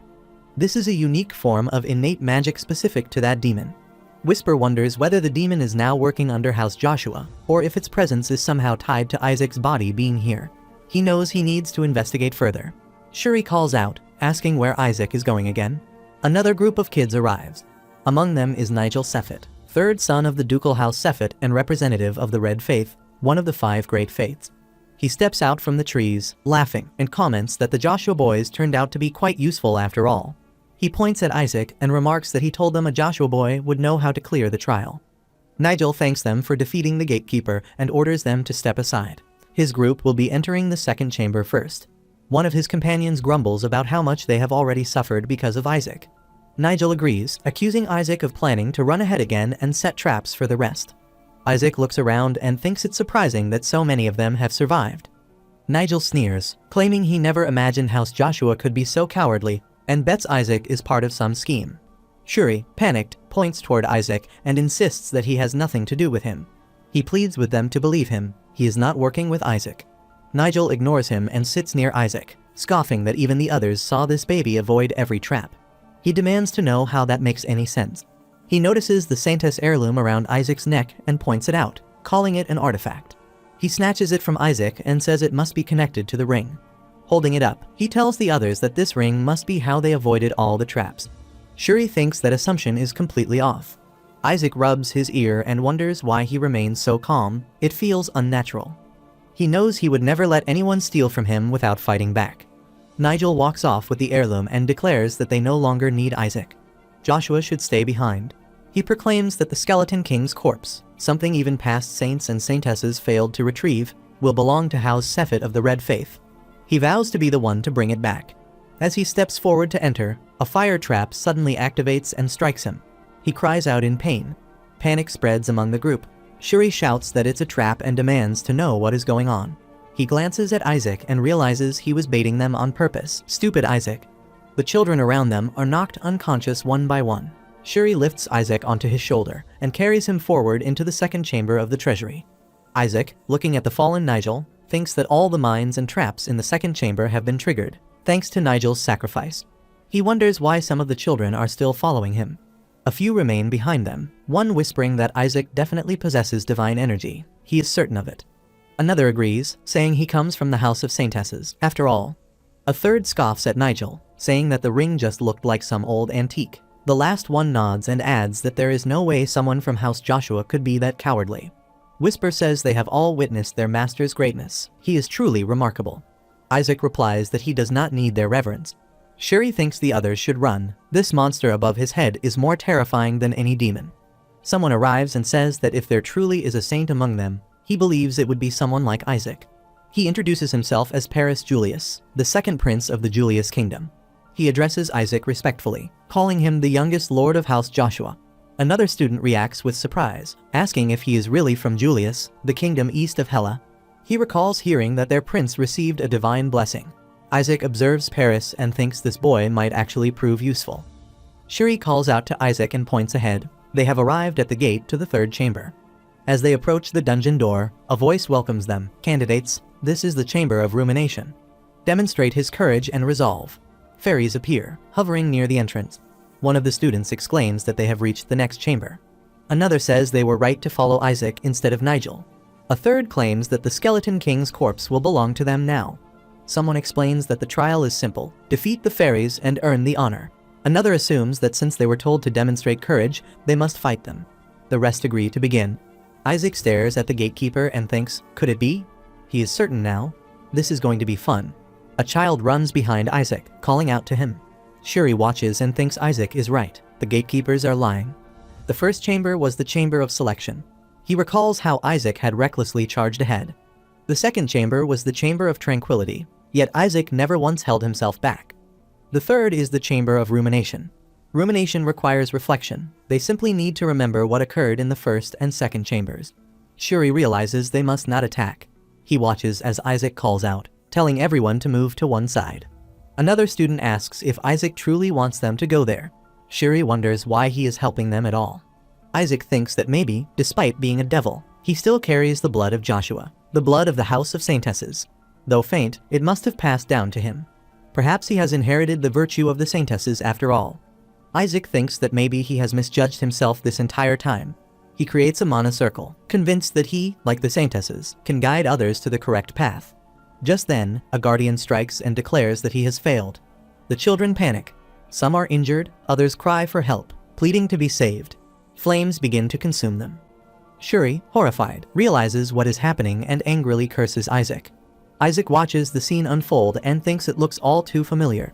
The gatekeeper speaks, how foolish of him. Saints must not trust the words of others so easily. This trial is governed by the magic of the 14 elite demons crafted by the puppet pope, the lying doll. Isaac says to let the children learn the bitter struggle of life. Shuri gets frustrated with his reaction. Shuri and Isaac are using their mana to vanish, while the other children begin to cry. One of them asks where the Joshua boys have gone. Another insists they were just there and urges the others to go find them. Shuri assumes they are using rank 6 holy art, invisibility. Isaac believes this is the blessing their uncle granted them for emergencies, and he has used it at a perfect moment. They also help Paris disappear. Paris expresses gratitude for receiving invisibility as well. Isaac dismissively tells him to take the object and throw the Saintess heirloom toward him. Paris examines it and asks if it's a ring. Overwhelmed, he wonders if it's because he's not accustomed to battling demons. He thanks Isaac, vowing never to forget the gesture. He promises to inform the king about it, too, especially if he gets hurt because of the ring. Whisper replies that, of course, master. Isaac notes that the prince possesses the most sacred power. Shuri questions where Isaac has found such a monster. Panic spreads as students scramble for safety. Someone calls out for everyone capable of using holy defense art to gather in one place. A student attempts to form a mana circle and announces he will use it first. Another instructs the others to take cover behind him. The gatekeeper demands that they accept their punishment and launches an attack. One student successfully creates a barrier and shouts to launch the counterattack. Another steps forward, declaring his strike as he charges, but slips and falls mid-run. A nearby child questions what just happened. The ring drifts toward the fallen student, drains his energy as well, and echoes the question, what just occurred? The gatekeeper searches for them and demands to know where the others are who fell for the lie. Whisper informs Isaac that the holy power of everyone on this side has been absorbed. Isaac responds that it's time for the other side now, and Whisper agrees, saying it shall be done as commanded. Another child notices the shift in the air and asks what is happening. Isaac thinks they shouldn't take it personally. Weaklings deserve this. That deceptive doll stops attacking the moment it goes down. It is better to strip him of his holy power and knock him unconscious than to let him fumble and get injured, especially under the gatekeeper's gaze. Whisper announces that the process is nearly complete. Suddenly, flames surge forward, and Isaac wonders what kind of fire that is, what happens when someone gets burned by it. Whisper quickly leaps away as Kina arrives, spotting Shuri and Isaac. Kina declares that he has found them and calls out Isaac Joshua's name. Isaac thinks he has been wondering where Kina went, so here he is at last. Shuri recalls that Kina was often called a genius. Kina gently pats his phoenix and reflects that summoning a holy spirit at such a young age is excessive. Kina admits he was surprised to find another person capable of defeating a demon, or perhaps Isaac simply led the other children into another trap, just as he did in the first chamber. Some children reject the accusation, while others point at Isaac and claim that the baby attempted to take on the trial in their place. The boy who helps his friend Stan says he even guided them on which path to take. He saved them. Isaac mutters that they all seem out of their minds. Whisper quietly asks if this is what they call Stockholm Syndrome. Kina scoffs and asks what they mean by saved. He questions whether they feel no shame calling themselves saint candidates, especially if they needed to be rescued by that little runt. Another student objects, pointing out that Kina was trailing behind the entire time, so he has no right to speak. He did nothing, while they were the ones discovering every trap. A second student agrees and insists that Isaac is more of a saint than Kina could ever be. A third adds that Kina arrived without contributing at all. A fourth declares he will report everything to the adults once they leave this place. Kina snaps back that he will tell them he did nothing, and that Isaac was the one who helped everyone. Another student supports that, saying they should all tell the truth. It's better to follow the Joshua house.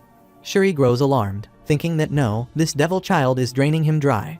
Another student remarks that without Isaac and Shuri, they would have been in serious danger. The gatekeeper launches another fire attack, and panic spreads as the group flinches in fear. They continue moving until someone points ahead, asking if that is the gate to the third chamber. Another confirms it and wonders if that means the second chamber is now complete. Someone responds that he believes so. Suddenly, a new voice announces congratulations for completing the second chamber. The speaker identifies himself as the final gatekeeper of the treasury. He offers them a choice: claim their treasure now and end the test, or face a trap and advance into the third chamber. A student declares that they will definitely choose the third chamber. The announcer warns them to answer carefully. Will they claim their treasure here and end the test, or will they risk a trial to enter the third chamber? If they succeed, they will gain the treasure hidden within. However, if they fail, they will die. Whisper remarks on the Guardian, saying he can feel the mana in its voice. Isaac agrees, it is a dragon. He has not encountered one in quite some time, so it must be true that failure results in death. Another student speaks up, saying he still intends to enter the third chamber. Reaching this point has been too difficult to give up now. His companion agrees, adding that if he can obtain the treasure from the third chamber, he can become a saint. One by one, more students express the same resolve. Another confirms his choice: he will go to the third chamber as well. The announcer affirms his decision. He understands the risk of death and still chooses to face the trial. With that, the announcer commands him to proceed, and everyone is stunned by the declaration. The announcer addresses those who have gathered to become saints, declaring that they must face a final trial. At that moment, the gatekeeper launches another fire attack, and everyone recoils in fear at the sight of it. Meanwhile, Isaac remains calm and smiles faintly. The announcer continues, stating that the last trial is simple: worship God. A massive statue appears before them. One student questions what the statue represents. Another identifies it as the statue of the cardinal. The announcer explains that they must show reverence to God. Only those who demonstrate their piety before the statue will be permitted to enter the third chamber. A student asks if they simply need to kneel and pray in front of it. Another doubts it, saying this is supposed to be a trial. A third, shocked, wonders aloud if it could really be that easy. Isaac hears their remarks and grows irritated, and curses the absurdity of the trial. They want him to kneel before this foolish thing, the same one who tormented him for centuries. His memories resurface. One child steps forward and says it's just a prayer to the Supreme God. Shouldn't he do it? That being is worthy of all glory and honor, his Lord and God. He bows low and offers worship, calling himself a servant of the divine. The announcer acknowledges his devotion and allows him to pass. The boy jumps to his feet with excitement and urges the others to follow. Another student notes that all they have to do is pray. A third asks in disbelief if it's really that simple. At that moment, Isaac climbs down from Shuri's shoulders. Shuri tries to stop him, but Isaac does not listen. Isaac kicks Shuri aside and steps forward, while Shuri urges him to pray. Isaac asks if he thinks he has lost his mind. Kina approaches the statue and calmly states that prayer is a sacred practice taught by the Holy See. He kneels down and says they should watch carefully. This is the correct way to worship the Supreme God. He activates his mana as he begins to pray. The other children stare in shock. One of them declares that he wants to do it too, followed by another who says the same. Kina begins his prayer, proclaiming that the Supreme God is worthy of all glory and honor, and that they worship him. Paris watches the scene, stunned. The announcer turns to him and asks if he is giving up and choosing death. Paris quickly responds that he is not, he will do it. Another student steps forward and says he will pray too. The announcer turns to Isaac and asks why the little baby refuses to kneel. Irritated, Isaac snaps back that he would have to be insane to kneel. Everyone turns to look at him. Paris quietly asks why he is acting that way. Another student wonders if Isaac has a problem with his faith. Kina coldly questions whether the house of Joshua is gradually losing its belief. Shuri immediately begins to pray, thinking that this devilish child must not tarnish their family's name. He should just pray. But Isaac doesn't listen. He calmly rubs his ear, indifferent. Kina glances at him and thinks everything is being recorded. Does Isaac want his position as a saint candidate revoked? No matter how gifted he may be, without faith, it's over. He realizes his concern was unnecessary and resumes praying. The announcer declares that the child of the saintess is behaving disrespectfully. Irritated, Isaac retorts, so what? He hurls abuse at the announcer and says he would rather die than kneel before that thing.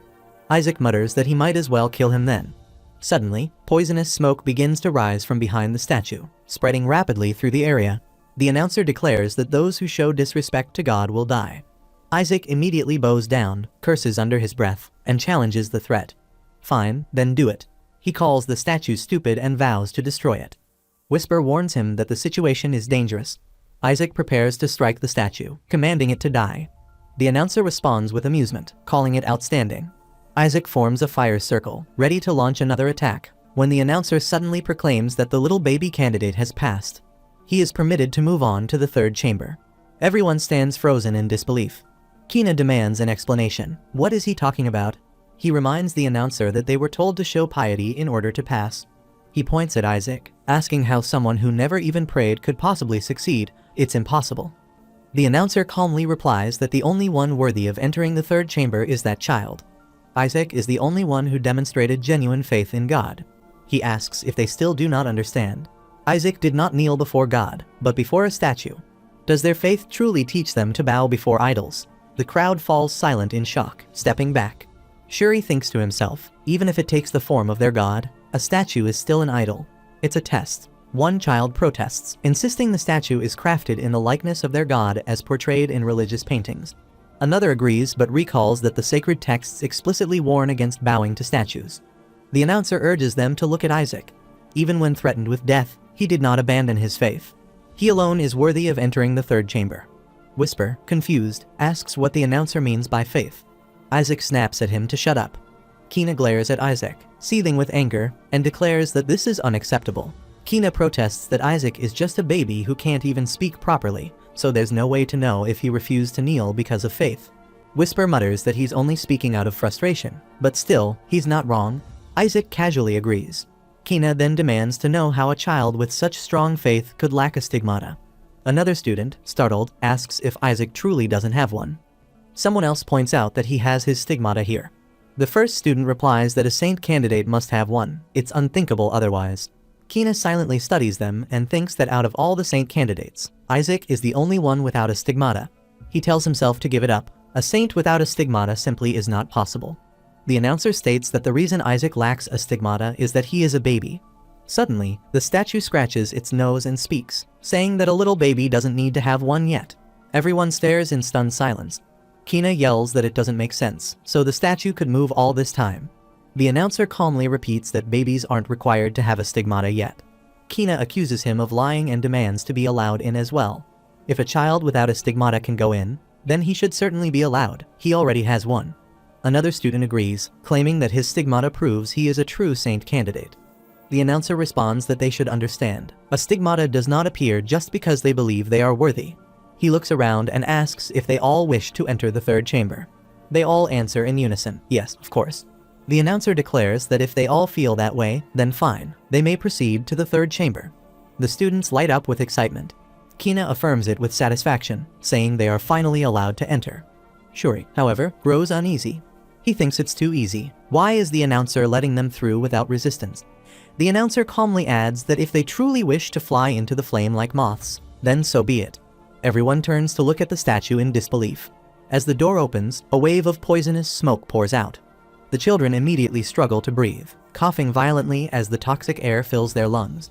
The announcer's voice echoes again, asking if they can feel it, the demonic energy radiating from the skeleton king's body. He accuses them of overestimating themselves.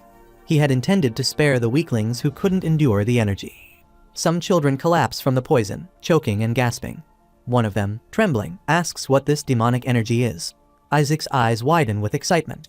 He steps forward eagerly, thinking that this is it, the body of the skeleton king. His body is truly inside.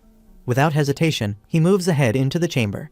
Isaac believes he will never expect to see it again after he self-destructs in the divine realm. He became shocked and looked at all the mana leaking out. The announcer attempts to follow him and becomes stunned when they seize him.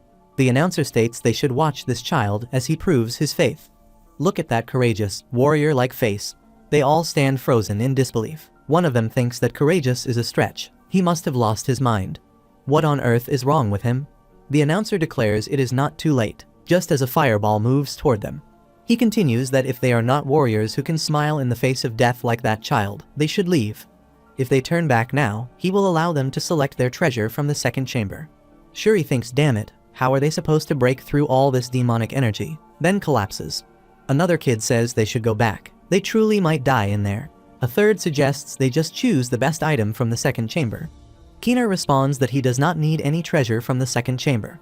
They will all proceed into the third chamber. He then instructs all traps in the third chamber to be activated. Another kid hears this and calls him a crazy idiot. The announcer asks if that is truly what they wish. They begin moving toward the fire circle as Kina explains that no past saint or saintess has ever managed to retrieve the Skeleton King's corpse. Not even Saintess Melissa, the genius, could do it. The announcer states they appear to know something about the third chamber. Kina thinks Saintess Melissa would never allow children to die. He must be the countermeasure she has prepared to prevent their deaths. Kina says he does not wish for others to claim that he chose the easy path, so the third chamber should be set to its normal difficulty. Only then will they have truly surpassed the Saintess. Isaac thinks he also has a few screws loose. The announcer replies that if this is their wish, then it shall be granted. In fact, it will make it easier to identify the true saint among the candidates. One kid tells Kina he should have just gone alone. Another question is why he dragged them into this. As they move forward, they arrive at a pond. In its center lies a skeletal hand, releasing intense demonic energy. They all struggle to maintain control as their energy begins to drain under the demonic influence. Isaac thinks it almost feels like the demon realm in here. Whisper says to take a look. It is their master's sublime body. Isaac grows excited and thinks how handsome his baby is. Wait, his body looks. He must have been slowly absorbing power within the third chamber. Paris asks if that is the Skeleton King's corpse. Another kid says all this demonic energy is radiating from a single hand. Isaac thinks not of the whole hand, but of the thumb. Is that the only authentic fragment here? The rest must be a replica. A monster emerges, and they all become frightened. One kid asks if it is a demon. Another replies that the second chamber's gatekeeper was not the only demon. The announcer reminds them that they asked for all safety measures in the third chamber to be disabled. Isaac wonders what that is. The monster roars and calls them pesky little pests, demanding to know how they dare to covet the king's body. One of the kids panics and says it is all his fault, asking what he is supposed to do now. Kina steps forward and tells them to trust him. He will ensure everyone leaves with a treasure in hand. He thinks it is one of the 14 elite demons, the most trusted subordinates of the Skeleton King, trained by him personally, fools who were eventually captured by the Pope House. Before this, he had studied and prepared a holy art to deal with such a threat. The treasure will be his. He activates his mana and commands the monster to kneel, launching an attack. The monster roars, forced to its knees. The other kids look on in shock. One of them exclaims that it is the light of the Pope House. Kina becomes pleased and thinks it worked. All he needs now is the Skeleton King's corpse. The monster asks if it is he, which startles Kina. It then moves toward him and demands to know whether he is the one who covets its king's body. The scene shifts to the entrance of the treasury, where all the parents are waiting for their children. Someone asks what is happening inside. Another replies that even the demon familiar has lost contact. A person arrives and announces that the demon in the third chamber has been unsealed. Everyone reacts in shock. Simon turns to Rilai and asks if the third chamber's demon is not one of the 14 elite demons. Rilai grows tense, thinking something is seriously wrong. An elite demon means everyone inside the treasury is in danger. Another person asks about the elders stationed in the monitoring chambers. A fourth replies that they went to disable the traps that were activated, but have been missing ever since. A lady elder states that the children are now in danger. The other responds that there is no way the children can handle that demon. They must stop the ritual immediately and get them out. Suddenly, a blast erupts, and a bright light floods the area. Everyone shields their faces. Rilai asks what is happening. Has the treasury begun to open? What is this intense light? Everyone looks toward the entrance. One person warns them to step away, as demonic energy may leak out. It is dangerous. An old elder pauses and says he can no longer sense the demon's aura, pointing toward the light. The lady elder asks if the elite demon has been defeated. Kina's father silently believes it has been done, and they all move toward the entrance. Simon asks if that means they defeated the demon guarding the Skeleton King's corpse. He wonders if one of the children inside could have done it. He turns to Rilai and suggests it was most likely Kina Berit. Wouldn't he agree? The child who carries the Pope's holy blood. The old elder congratulates His Eminence. Another person remarks that it is no wonder he was the most favored saint candidate. Berit says Kina has worked hard. He thinks of Joshua, those ignorant imbeciles who dared challenge the Pope House's authority. Now that the Skeleton King's corpse has fallen into their hands, they will have no choice but to bow. Their dignity and honor are already lost. Someone suddenly shouts that the children have returned. Rilai watches anxiously and thinks, Isaac, Shuri, please be safe. Rilai observes that they are hurt. but no serious injuries have been sustained, which, at least, is a relief. A person asks where the children who entered the third chamber are. Another asks whether something might have happened. Someone announces that the last children are coming out, Ammon and Shuri. Ammon's father rushes to his son and asks if he is alright. Gowl also hurries to Shuri, who runs into his father's embrace. Gowl asks whether he is alright, whether he has been hurt. Riley thinks of Isaac and wonders where he is. Berit also approaches and asks what Kina is holding and where the body of the Skeleton King is. Kina tries to respond, but Berit interrupts, demanding to know who told him to bring such magic. Suddenly, a magical fire circle manifests, and from it emerges a wolf carrying Isaac. Everyone is stunned at the sight. Someone exclaims that there is a wolf over there. Simon says to wait, that might be Isaac. The wolf lands gently, and Riley immediately runs toward it. Isili follows closely behind, calling out to the young master Isaac. She turns to Riley and asks whether that wolf is the young holy dragon that guards the treasury. Riley realizes she is correct. It is the young dragon that protects the treasury. Though it currently takes the form of a wolf, its energy confirms it is undoubtedly a holy dragon. The matriarch had maintained a good relationship with it and had invited it into the treasury. Even its mere presence is... Someone interrupts, asking who keeps making that slurping sound. Isaac is seen eating something when the Lady Elder tries to get a better look. Gowl shouts that the item Isaac is sucking on. Could it possibly be the body of the Skeleton King? The Elder questions why he would put such a thing in his mouth. An old Elder remarks that it has been done. Isaac has returned with the body of the Skeleton King. Berit calls out and asks if he has given the Skeleton King's body to that child. It may not be the most brilliant strategy, but allowing the hosts to preserve some dignity is a virtue a saint must uphold. The announcer interrupts, demanding to know what kind of foolishness is being spoken. He declares that the boy is the one who retrieved the Skeleton King's body. He calls the others fools. Berit begins to wonder what exactly he means by that. The scene shifts, Kina watches in disbelief, and questions why the creature is rising again, why the golden holy arts have failed to subdue it. The monster calls him filthy trash and rises again with a roar. Panic spreads among the children as the monster commands them to die and launches an attack. They attempt to flee, but soon realize they are enclosed within a barrier. To their relief, they are unharmed. One child points out that it is a defensive barrier. Blue holy arts are at work. Kina wonders if it was the little Joshua boy who cast it. The monster, enraged, yells at the impure religious clergyman for daring to claim the great Skeleton King's body and commands them to die. Isaac steps forward, calling the creature an idiot. He activates his mana and, without hesitation, strikes the monster down, scolding it for not even recognizing its master. The scene shifts again, and Isaac is now riding atop the wolf. Someone remarks that a dragon would never lie. Did the little Joshua boy really retrieve the body? Then what exactly had Kina done? Riley steps forward and says respectfully that, even so, great dragon, the situation had been far too dangerous. The 14 elite demons of the Skeleton King are far too powerful for the children. Why has their seal been broken? The wolf asks what is meant by 14 elite demons. He says the white-haired child had asked him to break the seal. Kina is shocked to hear this. Another child confirms it. Kina had instructed them to activate all the traps in the third chamber. One child accuses Kina of forcing them into the third chamber, where they nearly lost their lives. Someone demands to know whether that child is truly the reason his son almost died. How could a child from the Pope's house do something like that? Kina silently walks away with his father. Another person remarks that things could have ended disastrously if Isaac hadn't dealt with the demons. He then asks whether this means the little Joshua boy defeated the Berit child. Whether it is not astonishing that someone who is not even qualified to be a saint is that strong. Another voice adds that it seems true. Joshua appears to have been planning a restoration effort. Riley reflects that Isaac has done remarkably well. All the elders begin to gather near the wolf when the old elder says the child must spit out the bone, as it is dangerous. The lady elder gently coaxes him, calling him a little baby and asking him to give it to her. Isaac pushes them away, prompting one elder to ask why he is so strong. Isaac thinks this mana feels incredible. Perhaps it is due to the survival origin, and he is absorbing it at an extraordinary rate. The lady elder comments that Isaac has truly outdone himself. The matriarch will be overjoyed. Riley agrees, it certainly seems so. An elder states that now that they possess the bone, they can finally locate the Skeleton King. His soul can be traced through tracking the arts. Isaac swallows the bone and wonders if this is why they were so desperate to retrieve the body. The old elder reaches for the bone and urges Isaac to hand it over, so they can begin the tracking arts and tear the Skeleton King apart. Isaac thinks they are insane. Another elder insists that now they can finally resolve the 150-year-old grudge and demands the bone. Isaac burps and then casually wipes his mouth and climbs down from the wolf.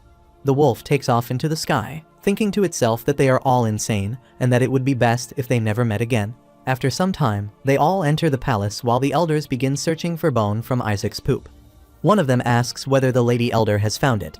She replies that she does not believe it is here. Isaac sits at a distance, quietly observing them. The lady elder wonders aloud why it is not appearing. Isaac thinks to himself that no matter how long they search, it will not reveal itself. Still, he is more preoccupied with what occurred inside the treasury. He recalls the moment when he confronted the monster, asking whether it truly could not recognize its own master. As he charged forward, the monster paused and questioned the mana. Could it be, Master? The monster had believed its world ended when it received the news of its master's death. But even then, it always knew he would one day return. The creature had started playing with Isaac, proclaiming its duty to serve its master. Then, it had been turned back and vanished. Isaac curses inwardly, regretting that the monster did not stay longer. He has countless questions left unanswered. Snapping out of his thoughts, he recalls what was said. The Pope's house had been responsible for their capture. He decides he must investigate this matter further. Rilai approaches, handing him a milk bottle and gently urging him to poop. Whisper snickers nearby as someone else calls for more laxatives, stronger ones. Whisper breaks into loud laughter while Isaac seethes internally, vowing that one day, he will destroy this ridiculous family. An elder steps closer to Rilai and warns that if the matriarch discovers what is happening, they could all be executed. She might even go as far as cutting Isaac's stomach open. Rilai urges him to calm down and assures him that everything will be alright. He grows anxious and mutters that, well, she has cut open her own son's flank before, but surely, she would go easier on a grandchild. Both he and the elder nervously bite their nails in fear. He silently repeats the thought. She actually cut open her own son. Whisper asks whether Melissa had gone on a pilgrimage with the patriarch. Isaac confirms it, saying their pilgrimage will likely continue for some time. He just needs to finish absorbing the mana and escape before her return. At that moment, Gowl arrives and calls for Rilai, instructing him to come along. Rilai asks what this is about. Gowl replies that the matriarch is summoning him. Isaac freezes in shock, wondering what Gowl is saying. Rilai is equally stunned and asks whether his mother has already returned. She has never come back so quickly from a pilgrimage. Isaac becomes irritated and thinks this must be because of him. He quickly activates his mana, realizing the situation is too dangerous. He has not yet finished absorbing all the mana, and knowing Melissa, she will absolutely cut his stomach open. They all step outside and notice someone delivering a large number of gifts. An elder exclaims in surprise whether all these gifts are meant for Isaac. Rilai exhales in relief and admits he had feared the matriarch had already returned.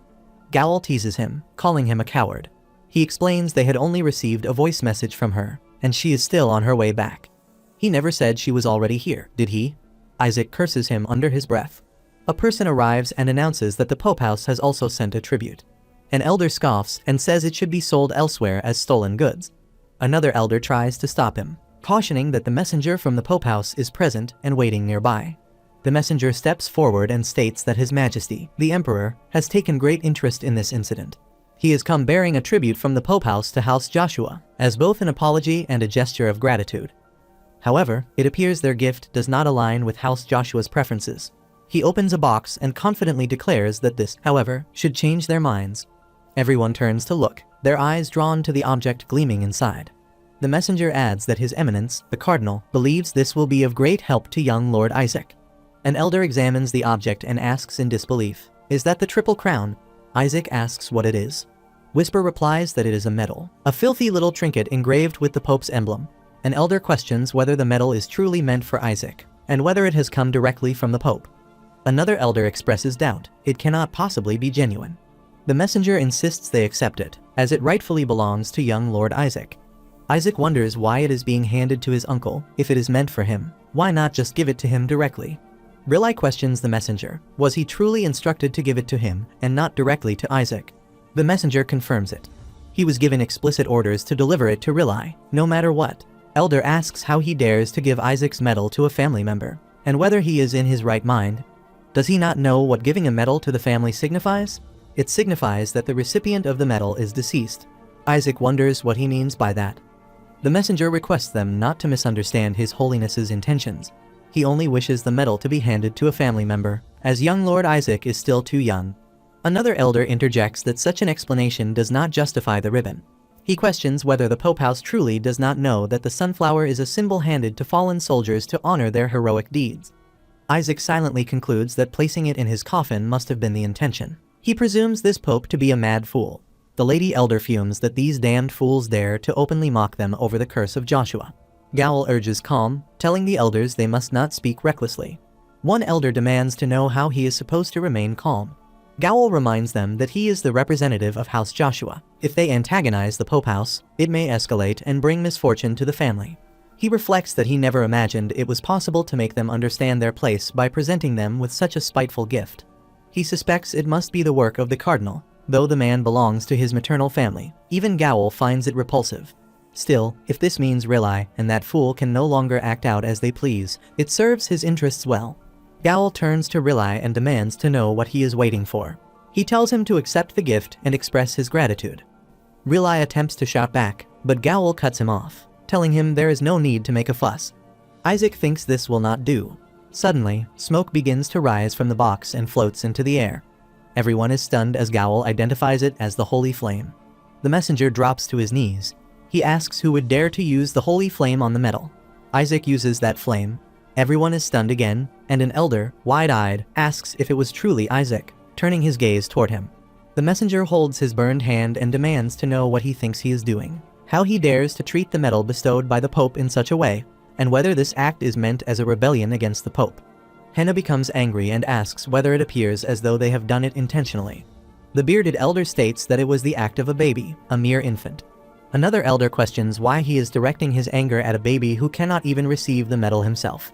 At that moment, Rely arrives, picks up the medal from the floor, and remarks that this is unfortunate. Since an accident has occurred before the medal has been formally received, it shall be considered as if it had never been granted. The messenger is left in shock at his words, unable to believe what he is hearing. Rely calmly asks whether he should simply comply, accept that a medal given by His Holiness, the Pope, has been melted by a mere infant, and proceed to present it. Henna, stunned, asks whether the medal has truly melted. As he walks toward Rely and extends his hand to take it, insisting that the wrong item must have been brought, a blue flame suddenly surrounds him. He reaches out to grasp the medal and freezes in shock. The bearded elder pulls Isaac's cheeks and remarks that his little Isaac is such a prankster. Isaac thinks he should let him go before he sets their backsides on fire as well. The messenger clutches his burn, flees the scene, and curses them, calling Joshua an idiot. The elders laugh as they watch him run. A bearded elder lifts Isaac up and praises him, saying it feels like years of pent-up frustration have been released. At that moment, another elder instructs Rely to discard that bothersome medal immediately. Laughing, he remarks that the matriarch should have seen the expression on the face of that lapdog from the Pope's family, and commends Rely for accomplishing it all. Henna comments that using the holy flame at that moment was a brilliant move. Rely, confused, asks what they are talking about. The elder scolds him, calling him a fool, and tells him not to pretend ignorance. He casts the holy art of the sacred flame on Isaac. Rely gestures to himself and asks whether he was not the one who performed the casting, addressing the elders. The elders appear stunned. The bearded elder affirms that it was Rely who cast the sacred art on him when he entered the treasury as well. Rely insists that he only cast an invisible holy art at that time. Henna counters, noting that Isaac was clearly using the holy art of swift steps. Rely questions whether Isaac is even capable of using swift steps. The elders, now utterly shocked, say there is no way all those holy arts could have been cast by Isaac, and they stare at him in disbelief. The narrator explains that the Book of Secret Techniques is a mythical grade treasure that enables the user to instantly learn and apply a secret technique. Isaac recalls a memory and reflects that he is glad to have taken it from the treasury. Although it is weaker than it was when he held the title of Skeleton King, it remains usable. The bearded elder wonders aloud whether it could have been Isaac's mother who cast the holy art upon him. Henna responds that his mother does not possess the fire attribute. In fact, she holds the complete opposite. He adds that this ability lies in an entirely different realm from ordinary talent. It is akin to composing poetry without ever having learned to read. She gestures toward him and remarks that even Saintess Melissa, once celebrated as a genius, had to at least learn the sacred letters before she could wield the holy arts. Isaac reflects that if this is truly the case, it is quite overwhelming. Asili raises her hand and inquires whether the more astonishing fact is not that Isaac has managed to remove the Pope's blessing. The elders, visibly surprised, respond with agreement. At that moment, the bearded elder points toward Rilai and instructs him to bring the metal, stating that confirmation is required. He is startled upon seeing the empty metal box and remarks that it is no longer there. The bearded elder demands angrily what he means, then pauses and insists that it was definitely present before. Gowl calmly states that he has thrown it away. Everyone is taken aback upon hearing this. He recalls a memory in which an elder had instructed him to discard the troublesome metal immediately. He responds that it was the elders themselves who had told him to dispose of it. The bearded elder rebukes him, asserting that even so, he cannot act on his own like that. Another elder orders that people be dispatched to search for it and retrieve it at once.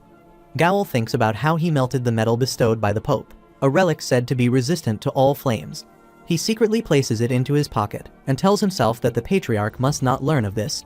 He smiles slightly, believing that, without any proof, it will remain nothing more than a rumor. The scene transitions to a few days later, in the western part of the Joshua Duchy, where Eli walks with arms folded. He announces that the mansion is near and instructs everyone to remain focused until the end. All the soldiers respond in unison, affirming, "Yes, Patriarch." Suddenly, he comes to a halt, sensing a disturbance, and wonders if that presence is what he thinks it is. Meanwhile, at the mansion, the bearded elder asks Isaac why the skeleton king's body is not emerging. Isaac sits surrounded by numerous empty bottles of milk and reflects that he is grateful. It has been quite revitalizing for his body. The elders kneel on the floor, visibly disheartened. Henna covers her face with one hand and states that they have already reached 300 bottles of laxatives. Another elder adds that 500 sylvan fruits from the Julius kingdom have also been administered. Isaac lets out a burp and thinks the fruit is exceptional. He has heard it can even enhance one's affinity with divine beasts or something similar. He considers that divine beasts serve either as tools or companions in battle, and that increasing affinity with them can only be beneficial, especially since they are essential if he intends to defeat the Pope and the gods. He assumes Joshua's household must also possess a divine beast. Just then, he looks up in shock as one of Joshua's divine beasts, Terran Bloom, appears and begins spreading splashes of water through the air. At that moment, a guard announces that Elder Eli suggests waiting and asks if they should proceed to the banquet first, just as Eli enters the room. All the elders bow deeply and formally declare their greetings to the Patriarch. Isaac sees him and wonders if this is Joshua's Patriarch, whether that makes him his grandfather. He senses something promising, as the survival origin is glowing. Riley steps forward to shield Isaac and pleads with his father to allow them more time, insisting that cutting open Isaac's stomach will not be helpful. Isaac reassures himself, thinking that his uncle needs not worry. There is no way they are going to cut his stomach open. However, Eli points at Isaac and orders that he be burned. Riley is stunned and protests, saying, "No, father." Isaac questions internally whether his survival origin has failed. Why else would someone suggest burning him? He concludes that this household is utterly insane, and his uncle might be the only one he can rely on. Out loud, he argues that he is still far too young to be set on fire. He then thinks in disbelief that the Patriarch is actually implying he might be burned someday. Riley once again urges his father to reconsider. Gowl steps forward as well, expressing agreement and stating that such a reward is far too extreme for Isaac. Isaac, now irritated, questions why burning him is even considered a reward. The Patriarch explains that, yes, it is possible for the Skeleton King's body to emerge if Isaac is set on fire, and that he might even grow stronger through the blessing of the flames. Isaac contemplates the blessing. Riley pleads for them to be given a bit more time. Gowl suggests that his stomach could be cut open instead. Riley considers, or rather, wishes that Isaac would simply be drowned in water. Isaac inwardly curses the household, hoping it gets ruined already. Gowl rejects the idea, explaining that the temple's fire and water are both secret techniques of Joshua, specifically used to raise the saintess. They cannot be employed on an infant who possesses no abilities whatsoever. He questions how such a claim, of having no ability, can even be made. Isaac observes them and considers it to be a fortunate turn, given Gowl's strong opposition. Gowl insists that Shuri is more suited for the blessing, asserting that it was actually Shuri who defeated the demon inside the treasury.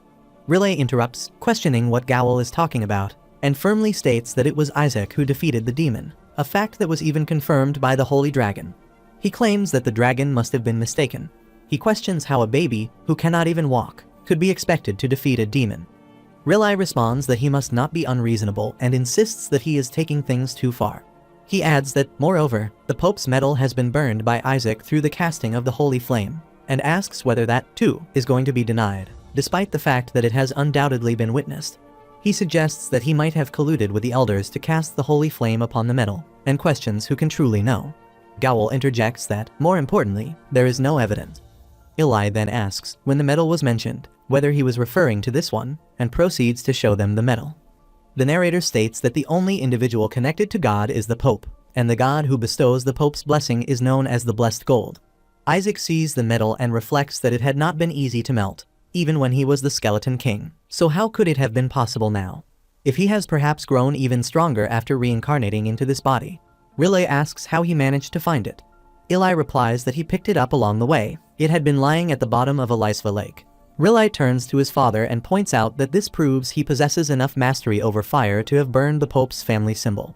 Isaac thinks to himself that this should indeed serve as proof. Joshua ought to be capable of gaining the upper hand against the Pope's bloodline. He reasons that Joshua should also be able to withstand the Skeleton King's flame. The bearded elder agrees, affirming that he has been born to hunt down the Skeleton King. Riley adds that their people have recently suffered significant losses because of the Skeleton King, who has been hiding in the shadows. The elder confirms this, warning that the Skeleton King's era will be revived if nothing is done to stop him. Isaac's whisper tells him that they are saying it again. It seems someone truly is impersonating him. Master. Isaac responds through telepathy that, although he is not unconcerned about the imposter's identity, it ultimately does not matter.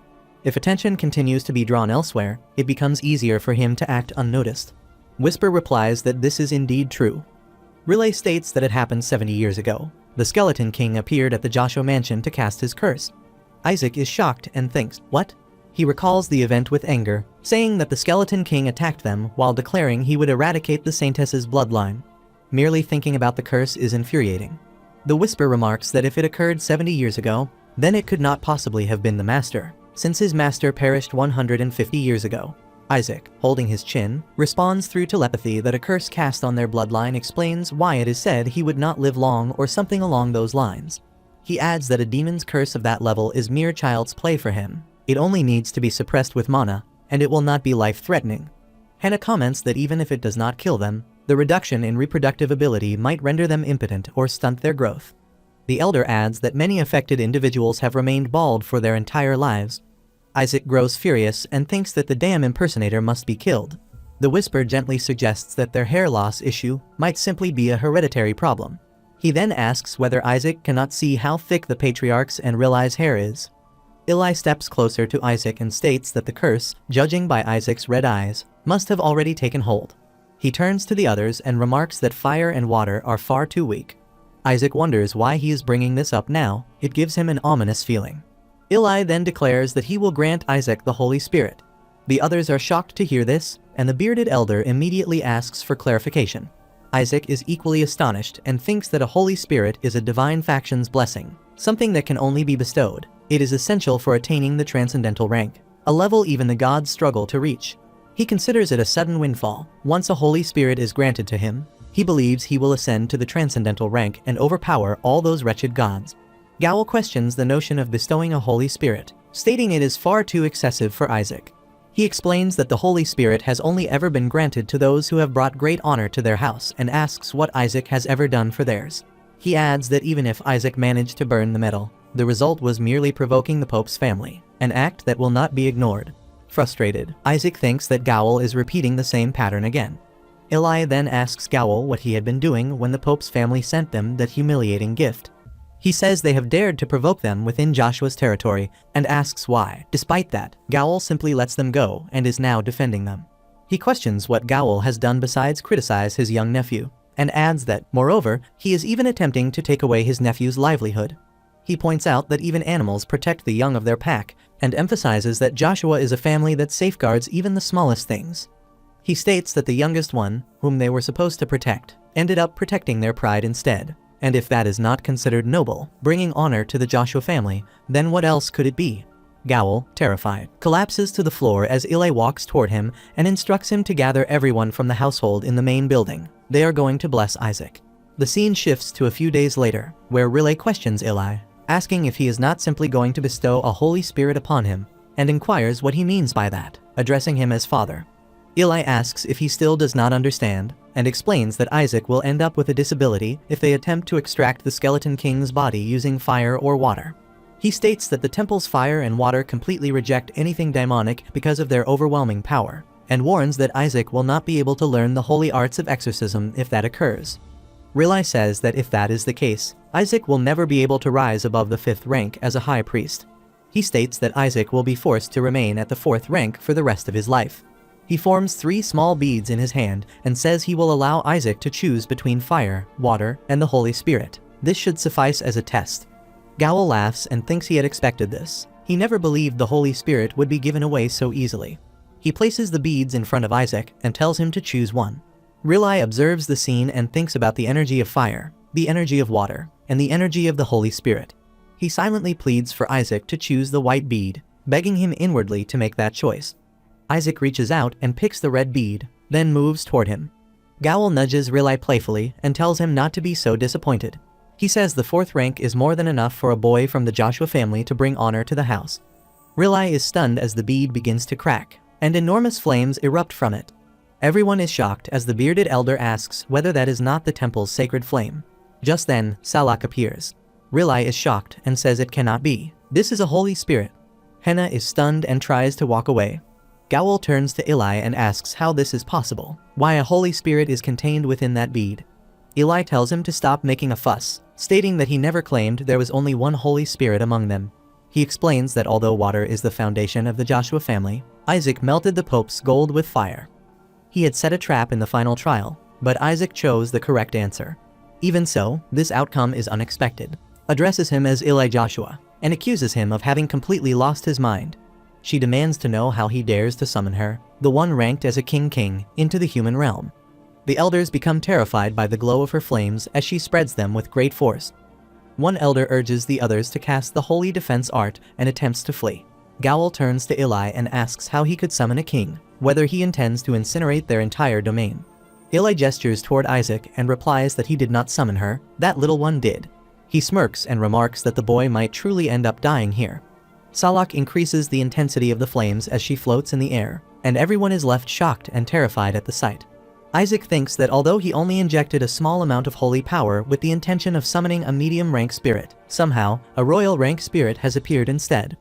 The Whisper questions what on earth Isaac is made of. He wonders what kind of being he might have summoned if he had actually put in genuine effort. Observing closely, he recognizes her flames as anti-demonic in nature. The Whisper confirms it. Those are flames that convert mana into holy power. He adds that this will be incredibly useful to Isaac. Isaac agrees, but asks how he is supposed to make such a powerful spirit submit to him. Flames surround everyone present, and screams erupt from all directions. The Whisper replies that it must be done properly. Isaac also notes that royal rank spirits are connected to the heavens, and he cannot afford to draw the attention of those cursed gods just yet. He reflects further, acknowledging that all spirits exist in close proximity to the divine realm. The bearded elder, overwhelmed, turns to Eli and pleads, exclaiming that the patriarch must send her back at once. It is the mad spirit even the gods have abandoned. Eli strokes his chin and says that if he were criticized for the color of his hair, he would cut ties with the gods as well. He recalls that it had something to do with the gods not trusting anything with black hair, which is why this spirit has been ostracized. Salak commands silence from the puny humans and hurls a flame at the elder. She demands to know what he was thinking by summoning her through a subordination ritual. Eli responds that he is not the one who summoned her. She questions how that could be possible and accuses him of using his authority as patriarch to call her forth. Eli points to Isaac and says that he is the one responsible. She turns to Isaac, stunned, and accuses Eli of sacrificing a child to summon her. Eli firmly denies it, stating that no such thing has been done.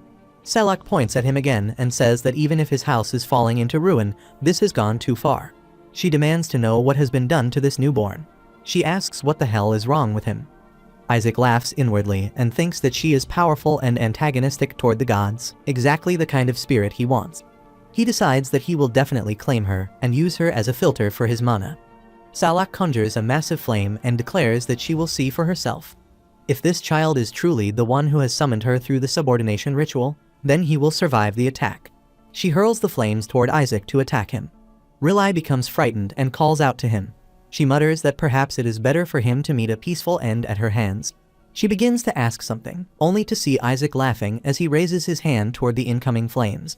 Eli asks if she is now convinced, stating that this little milk drinker is the one who summoned her. He then tells her to choose, either form a contract with this child or refuse and face his punishment. Salak scoffs at the idea of punishment and asks if he truly believes that a spirit of her rank would be concerned with such a threat. She declares that, if anything, this situation is preferable. Since she is already here, she will burn down House Joshua and enjoy her newfound freedom. Landing on the ground, she commands them to watch as their land burns and insults Eli with a slur, calling him a stupid whale. To everyone's shock, Isaac suddenly bites Salak and begins to gulp her down. The entire crowd is stunned and rushes toward him in an attempt to stop him. With Salak stuck in his mouth, she shouts that he is a deranged fool.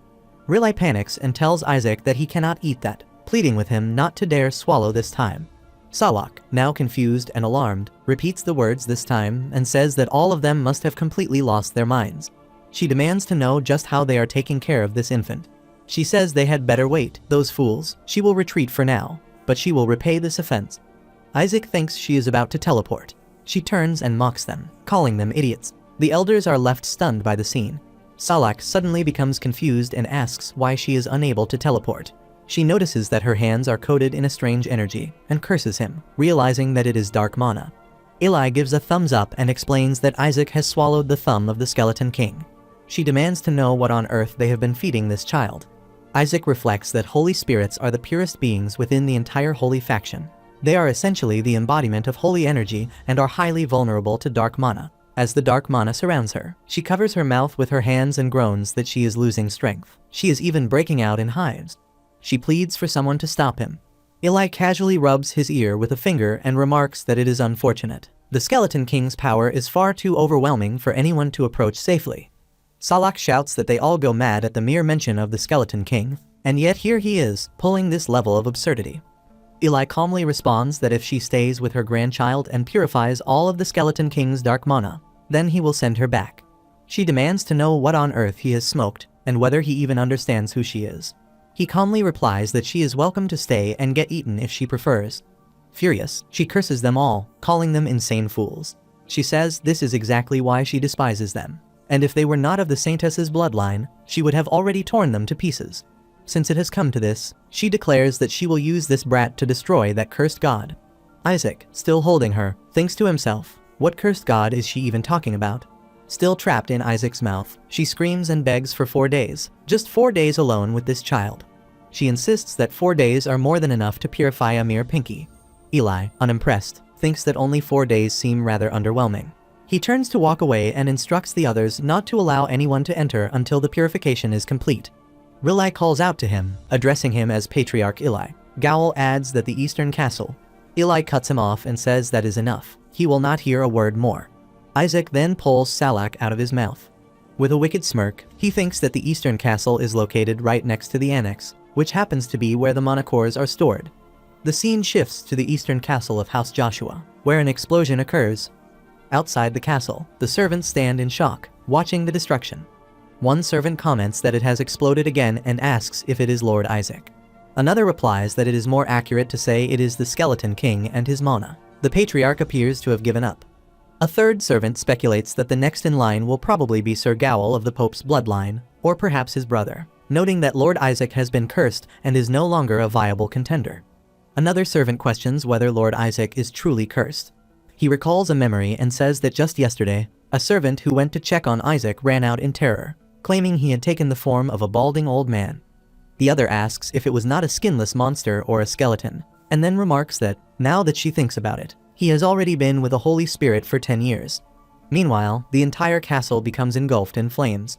After a while, in the east wing of Joshua Manor, another explosion is heard as it rocks the building. Asili, startled and sorrowful, approaches the door of the room. She grips the handle, opens the door, and announces that she has arrived, Lord Isaac. Upon seeing him, she immediately asks if he is all right. Isaac looks at her with clear annoyance while sucking on a lollipop. She is shocked and demands to know just how powerful the Skeleton King's curse is, that he still remains so small. He inwardly wonders what she is even talking about, knowing full well that he is staying small on purpose. He believes that babies absorb power far more efficiently than anyone else, and that there is a level he can only reach while he remains in this infant state. At that moment, Salak wakes up, groaning that his body hurts. Asili turns to him and asks if he has slept well. Frustrated, she mutters under her breath that she will purify that damned baby no matter what. She recalls that she had nearly completed the process yesterday. Noticing the dense mana surrounding Isaac again, she curses and asks how he could possibly have even more today. Isaac only smiles in silence.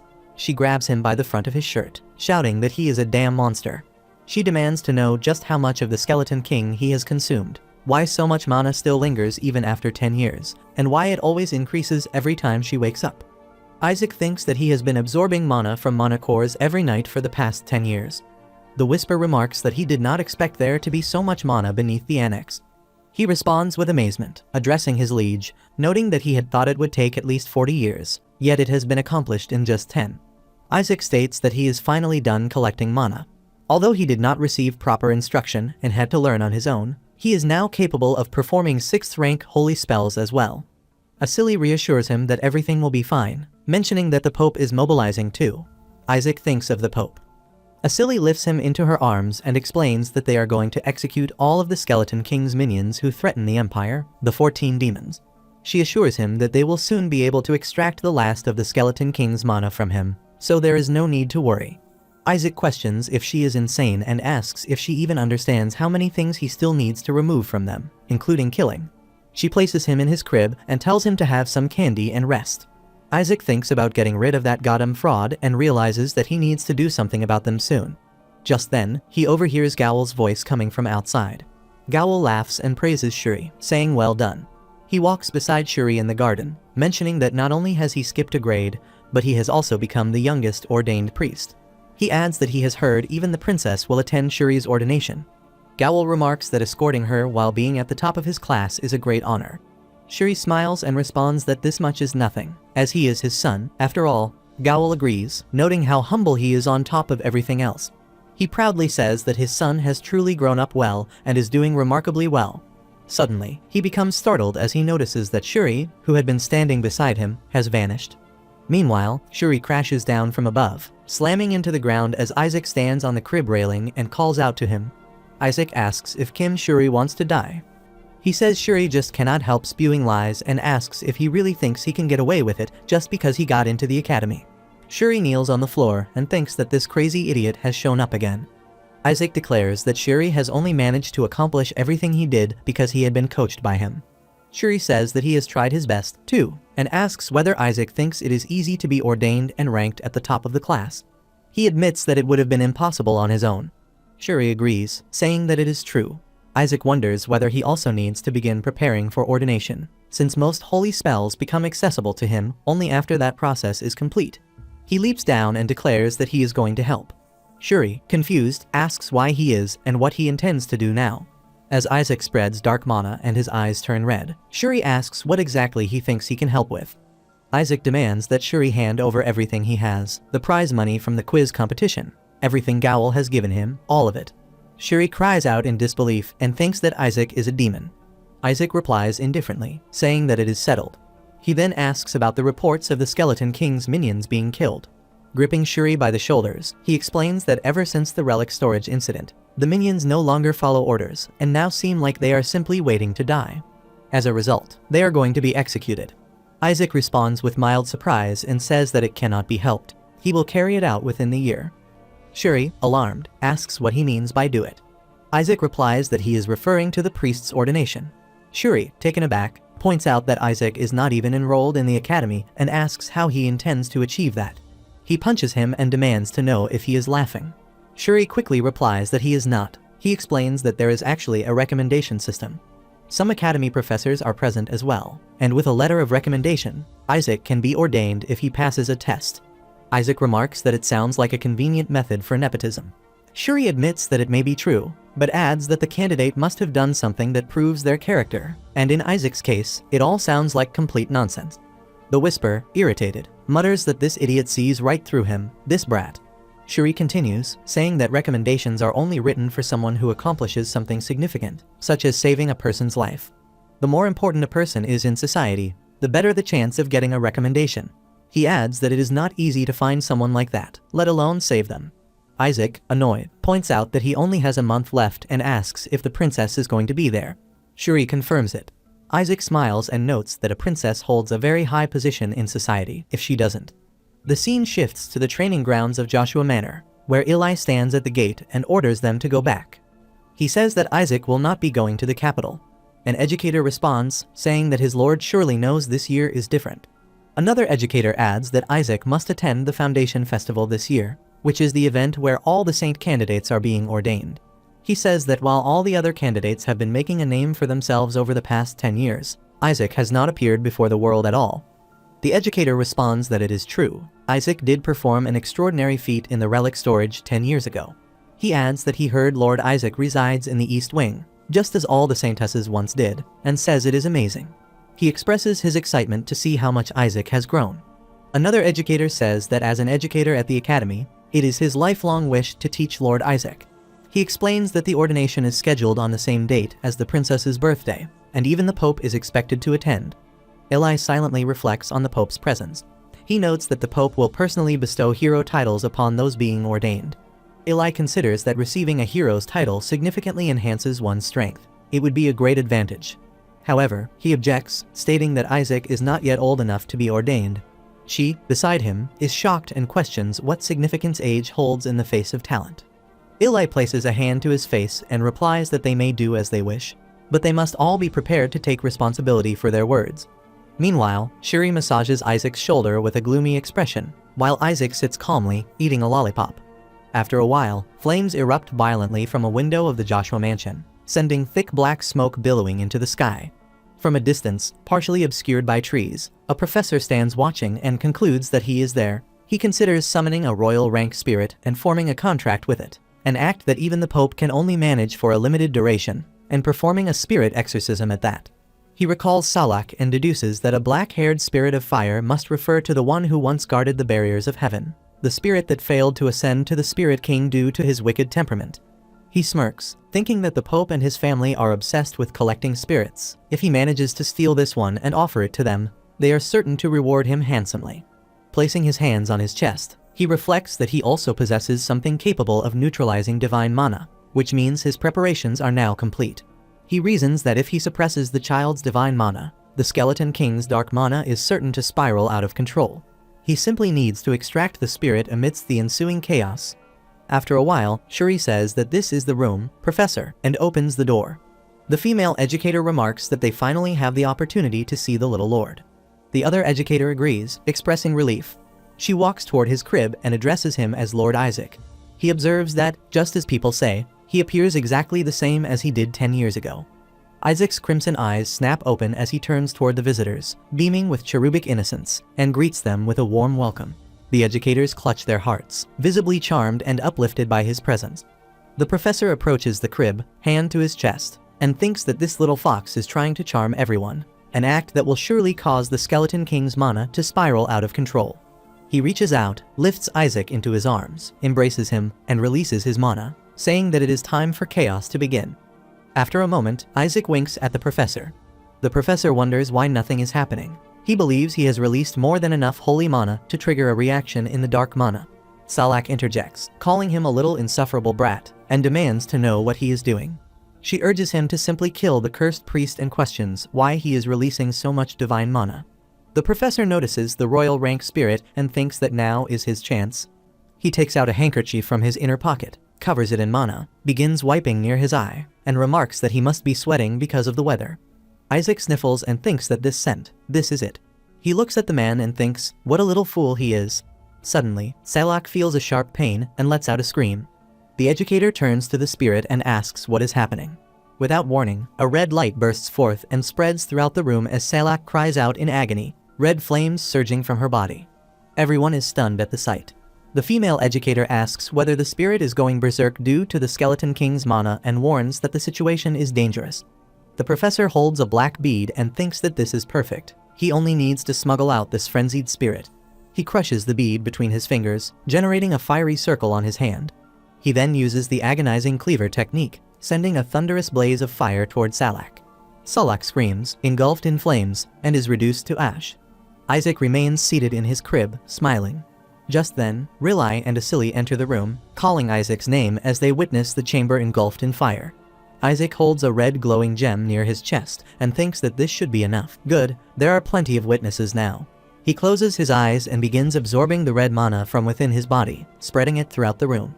The shocked educator asks whether Lord Isaac is truly absorbing the mana. The female educator says that yes, he is calming the frenzy. Isaac opens his eyes, smiles, snaps his fingers, and thinks that the mana is now taken care of. He commands her to stop as well. Suddenly, the raging flames are replaced by waves of serene blue energy, with Salak floating midair within them. Everyone is left in shock at the sight. Rilai is stunned and immediately recognizes it as Azure Divinity. Salak floats calmly, visibly bewildered as she looks at herself. The educator remarks that it is incredible that he has managed to control the Skeleton King's dark mana. The female educator adds that he has even pacified the Berserk spirit using Joshua's Azure Divinity. Salak asks what this power is. He replies that it is a miracle. Rilai walks toward Isaac's crib. Both Asili and Rilai are overjoyed to hear his voice, and Rilai says that he has finally spoken. He is incredibly proud of him. Isaac slaps his forehead in frustration and thinks that is really the only thing they noticed. They lift Isaac into the air joyfully, toss him up while laughing, and cheer, shouting their praise for him. The professor lies on the floor and mutters in disbelief, asking what in the damned hell just happened. Salak, still floating in the air, retorts that she should be the one asking that question, addressing him as a mere educator from the Church of Gold. She demands to know who is behind all of this. The professor insists that she is mistaken. He has only come here to meet Lord Isaac.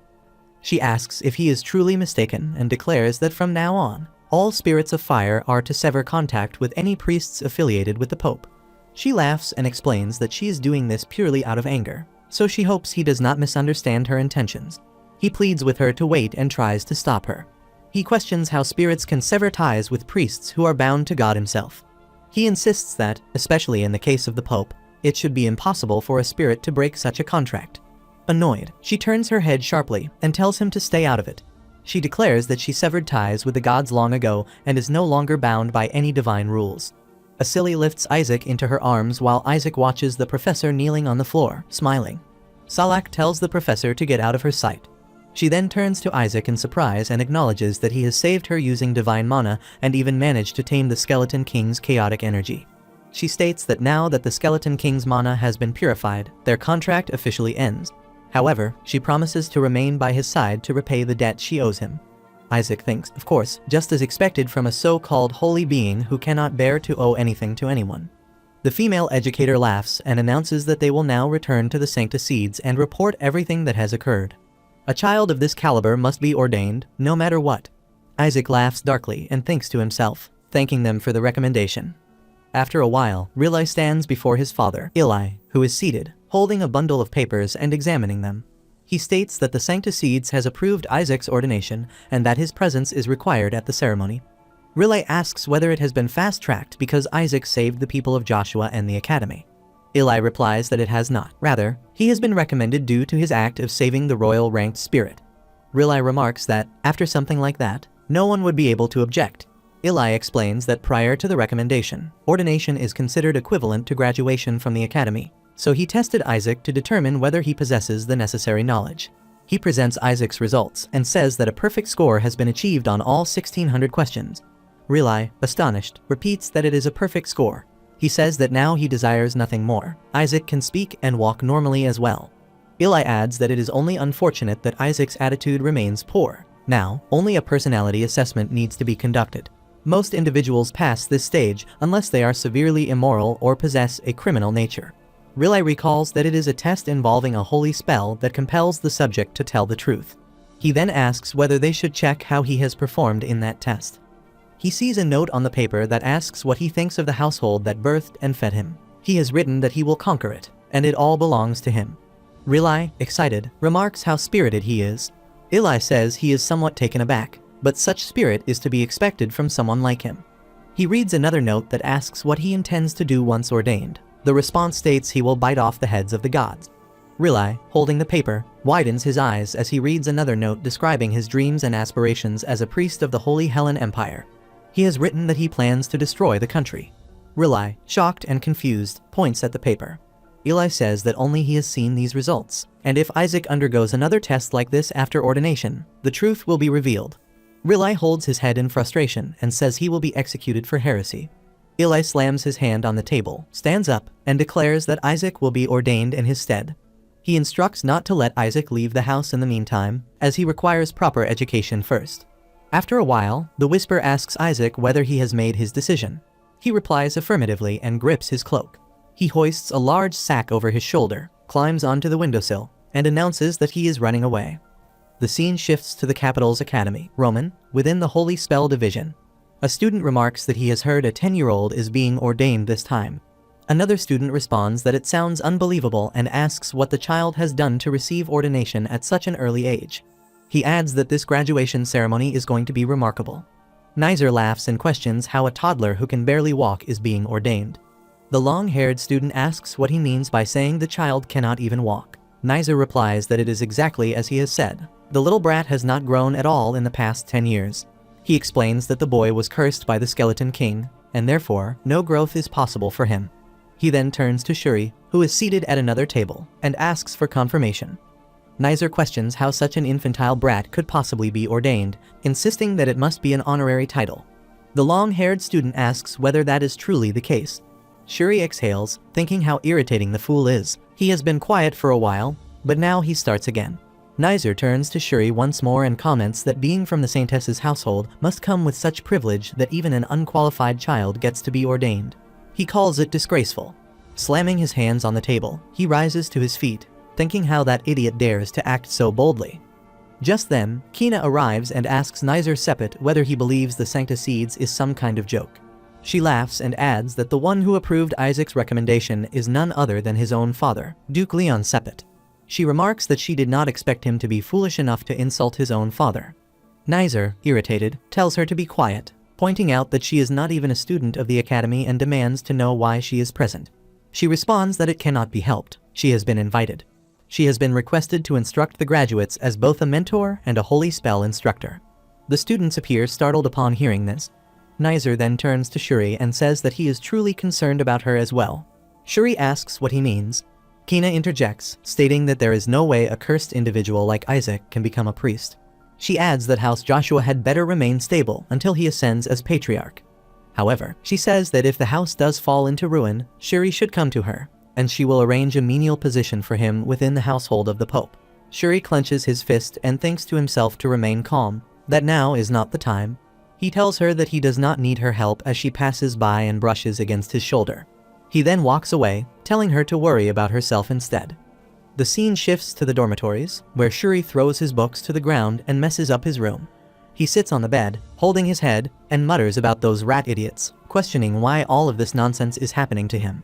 Frustrated, he laments that his family will not even attend his ordination because that idiot has run away. Covering his face with both hands, he asks why this has to happen now, of all times, cursing the useless fool. He mutters that he hopes he loses all his hair like the Skeleton King. At that moment, a portal opens behind him, and Isaac reaches his hand through it. He steps out and asks what Shuri just said. Shuri is startled upon hearing his voice. Isaac asks, does he wish to die? Shuri, alarmed, asks how Isaac is coming out of the portal and how he even arrived there. Isaac sits calmly on a trunk and explains that, in order to become ordained, the patriarch and his uncle kept trying to stop him, so he ran away. He pulls an ornate rattle from his collar and says, whatever, Kim Shuri. Shuri, alarmed, raises his arm defensively and asks what is happening now. Isaac's eyes glow red with anger as he accuses him of being a pathetic coward, going around accepting menial offers from members of the Pope's house. Shuri tries to respond, saying no, that's not. Isaac cuts him off, telling him to shut up, and rages that those worthless fools dare to insult the name of Joshua. He begins to strike Shuri with the ornate rattle, shouting that Joshua belongs to him. Only he is allowed to insult them, and only he has the right to drag the house into ruin. Shuri, confused and afraid, asks what on earth he is talking about. Isaac places his foot on him and demands that he remember this. He will be the one to burn House Joshua to the ground. Tears stream down Shuri's face as he thinks, God, please deliver him from this lunatic. Isaac jumps down and tells him to stop crying and get up. He needs him to lead the way. Shuri asks where he is planning to go. Isaac walks forward and replies that he is going to destroy the ones who dared to mess with him. After some time, the students gather in the hall. Naki Sepet turns her head and asks what that is and who has brought the little kid. Another girl remarks that his hair is quite beautiful. At that moment, Isaac strikes his ornate rattle against the wall and says he wonders who dares to provoke a Joshua. He notices Naki, rushes toward her, and claims that the redhead, whom he remembers from the relic storage 10 years ago, seems suspicious. Shuri runs after him, urging him to wait. He thinks he must stop Isaac. If he causes trouble here, it might escalate, and that girl is Nizer's sister. Shuri leaps forward to grab him and exclaims that he has caught him. But Isaac leaps high, lands on the table in front of Naki, and identifies her as the redhead. He points his ornate rattle at her and demands to know whether she has interfered with Kim Shuri. Naki replies that she has never bothered Shuri Joshua. The one responsible was Nizer. Isaac responds that it is good, so she admits it. Then, she clarifies that it was not her, but Nizer Sepet, and asks if he is listening. The whisper says that, however, Master, a familiar energy is being sensed from this girl. Isaac replies through telepathy that yes, it does feel familiar. He sees energy surrounding her and states that it is the energy of one of the 5 major gods. Naki points at him and remarks that he must be the Isaac mentioned in the rumors. She smiles and says that one is a cursed infant and the other a child of the Pope's family. Clearly, the Azures are not expected to accomplish anything this year either. She adds that it will not be long before the Joshuas are completely erased from the 5 faiths. Isaac thinks that, judging by her insolence, she must belong to a house that serves the 5 major gods. Shuri, shocked, warns that they cannot antagonize the House of Crimson and pleads for them to simply return home. Isaac tells him to be quiet and questions why he should leave. He declares that he is going to receive his ordination. Shuri, visibly exhausted, holds his head in dismay. Naki stands with her hands on the table and proclaims that he will never be ordained. Nizer has already vowed to protest to the Pope and have it annulled. She questions why an unverified child should be granted ordination. Shuri, frustrated, grits his teeth and thinks to himself that Nizer is an utter fool. Naki concludes that, judging by Isaac's behavior, the ordination appears likely to be cancelled even before Nizer's protest is submitted. At that moment, a servant addresses Naki as Miss and whispers in her ear, asking whether an inquisitor should be summoned just in case. She thinks not. 70% of the inquisitors are affiliated with the House of Crimson. Shuri grabs Isaac by the arm and urges him to leave. Suddenly, their attention is drawn to the sound of screaming from outside. A moment later, a monster cloaked in mana enters the room. The students scream and flee in panic, shouting that a monster has appeared. Shuri also becomes frightened, while Isaac grows excited, thinking that his insurance has finally arrived. Naki asks whether the monster has escaped from the practice room. The servant steps in front of her to shield her and warns that it is dangerous, urging his lady to stand back. The monster roars, strikes the servant, and throws him to the ground before moving toward Naki to attack. She stands frozen in shock, wondering how it managed to get this close. Isaac grips his ornate rattle and hurls it at the monster, shouting for it to stop. He thinks that he has been summoning it repeatedly, but it has arrived far too late. The monster turns to him with a roar. Naki prepares herself, conjuring flames in her hand to attack, as Isaac's body begins to glow with mana. His eyes turn red, and he commands the creature to get lost. The red mana is used to subdue and frighten the monster, causing it to flee the room in haste. The whisper remarks that this is truly his master. He has dragged out a monster that was resting peacefully, beaten it, and chased it away, all as part of his performance. Isaac sits calmly, smiles, and says he simply does what must be done. At that moment, a group of inquisitors enters the room. Terror demands to know where the monster is and tells everyone to stay clear of it. Another inquisitor says he believes it ran in a particular direction, and the team begins their search. One of them instructs that the monster division be contacted immediately. Naki, overwhelmed, stands motionless and continues to stare at Isaac. Teher approaches her and asks if she is all right. Shuri, alarmed by the arrival of the inquisitors, quickly lifts Isaac and tries to leave, saying that they will be on their way. However, Teher places a firm hand on Shuri's shoulder from behind and commands him to stop, stating that no one is permitted to leave until the investigation is completed. Shuri thinks that everything is ruined now and laughs nervously, insisting that they know nothing. Naki intervenes, telling Teher not to act rashly. She points to Isaac and declares that the child has saved her. They are startled to hear this. She walks toward him and asks if he is Isaac. Her eyes widen with charm, her cheeks blush, and she says she apologizes for what she said earlier, but insists that she is not particularly grateful to him or anything, as he already knows. Isaac wonders what is going on with her. A student asks whether it truly is him. The princess of the Holy Helen Empire, Charlotte Alekfreek Hella, stands in shock and thinks that this child might be the one her brother mentioned. Meanwhile, at Joshua Manor in Eli's office, a person talks through a magical communication orb and questions Eli about his continued refusals. He asks why the Cardinal of Azure objects. Would it not be a good thing for his grandson to receive ordination? He urges Eli to simply allow the boy to attend. Eli tells him to be quiet. He insists that His Holiness the Pope will be furious. Eli replies that it is not his concern. His grandson is being educated within the manor until he is fully grown. He warns that if a child is kept locked up like that, serious problems will arise in the future. Eli grits his teeth and thinks that such problems already exist. He then asks whether he has heard the news. Apparently, a silver-haired child has been seen walking around the academy. Eli stands up, slams his hand on the table, and calls out for Rilai in a loud voice. Rilai responds immediately, saying yes, father. He quickly enters the room and asks what has happened. Eli commands that they leave for the capital immediately, stating they must arrive by tomorrow. Rilai, confused, replies that even by the fastest route, the journey would take at least a week. Eli states that they have exactly 23 hours and 48 minutes remaining. He declares that they are going to run. The scene shifts to the next day. Shuri is seen knocking on a door, asking Isaac what he is doing. He questions whether Isaac is seriously trying to squeeze his tiny body into that priest's robe and tells him to come out already, as everyone is waiting. Shuri sighs in frustration, saying they are all going to laugh at him anyway, and pleads that they should just get going. Isaac opens the door and says he is ready. He covers his face with both hands, lowers his head, and quietly begs him to give up and go back home. He insists he is not cut out for this.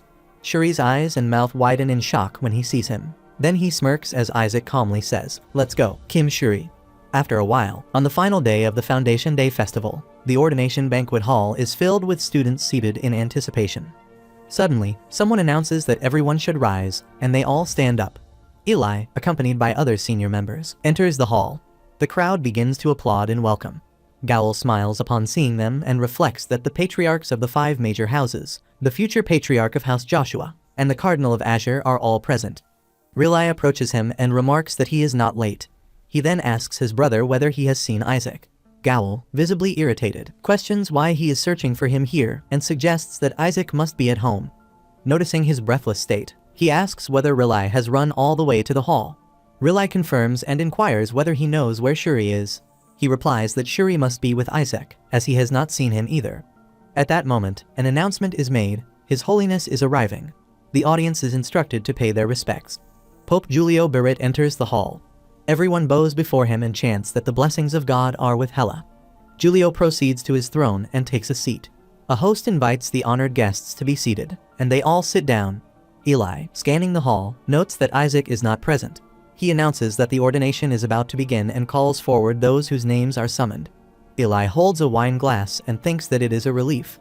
The person calls out to Isaac Joshua. He repeats the name and asks if Isaac is present. Eli relaxes, takes a sip of wine, and wonders why the man keeps calling someone who is clearly absent. He believes the names of those not in attendance should have been removed. He is not here, so the event should simply proceed. Suddenly, Isaac responds with a yes. Eli, startled by the voice, spits out his wine. Gowl is equally shocked and mutters that the shameless boy has dared to walk in. Rilai, stunned at the sight of Isaac, notices how much he has grown. Here Berit rises from his seat in shock, slams his hand on the table, and demands to know what is going on. The host instructs Isaac to step forward, and Isaac begins walking toward the platform. Rilal stands up, covering his mouth with his hand as tears fill his eyes. He asks Isaac when he has grown so much, and recognizes that Isaac is wearing the priest robes he had made for him. Someone in the crowd murmurs that he had heard Isaac was still an infant. Another asks whether Isaac has truly overcome the Skeleton King's curse, expressing disbelief that such power could belong to a child of Joshua. Another person comments with admiration that Isaac is remarkably handsome. Nizer also rises from his seat in astonishment, questioning how Isaac could have grown so much. Eli clenches the armrest of his chair and internally curses the Skeleton King. He calls him that accursed hellspawn and wonders what has been done to Isaac.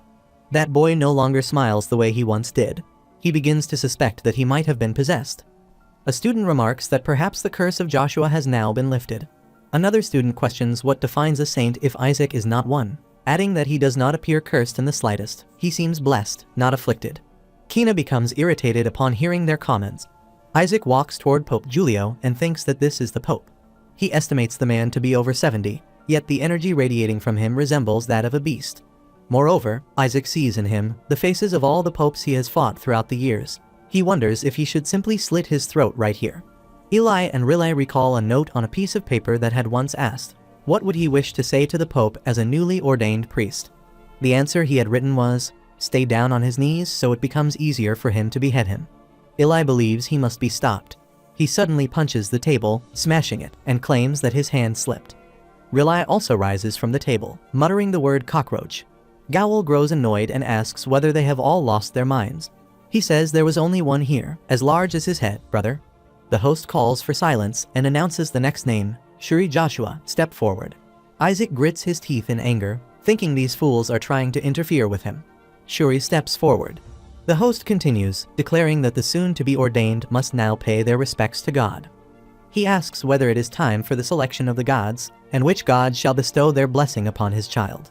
Julio rises from his seat as a man approaches, carrying a ceremonial bowl. Eli quietly remarks that it is likely the patron saint of Azure. Rilai, hopeful yet nervous, says he wishes it to be so. There is no way an evil god would respond to Isaac, right? He adds that if one did, it would call for immediate destruction. Startled by his own words, Rilai turns to him and asks what he means by this bowl of holy water. On the other side, Shuri steps forward and pricks his finger with a needle to draw blood. A single drop falls into the bowl. Instantly, blue mana begins to surge and radiate outward, emanating from the bowl. Gowl, thrilled, exclaims that it is exactly what he expected from his son, the patron saint of Azure, who has appeared in person.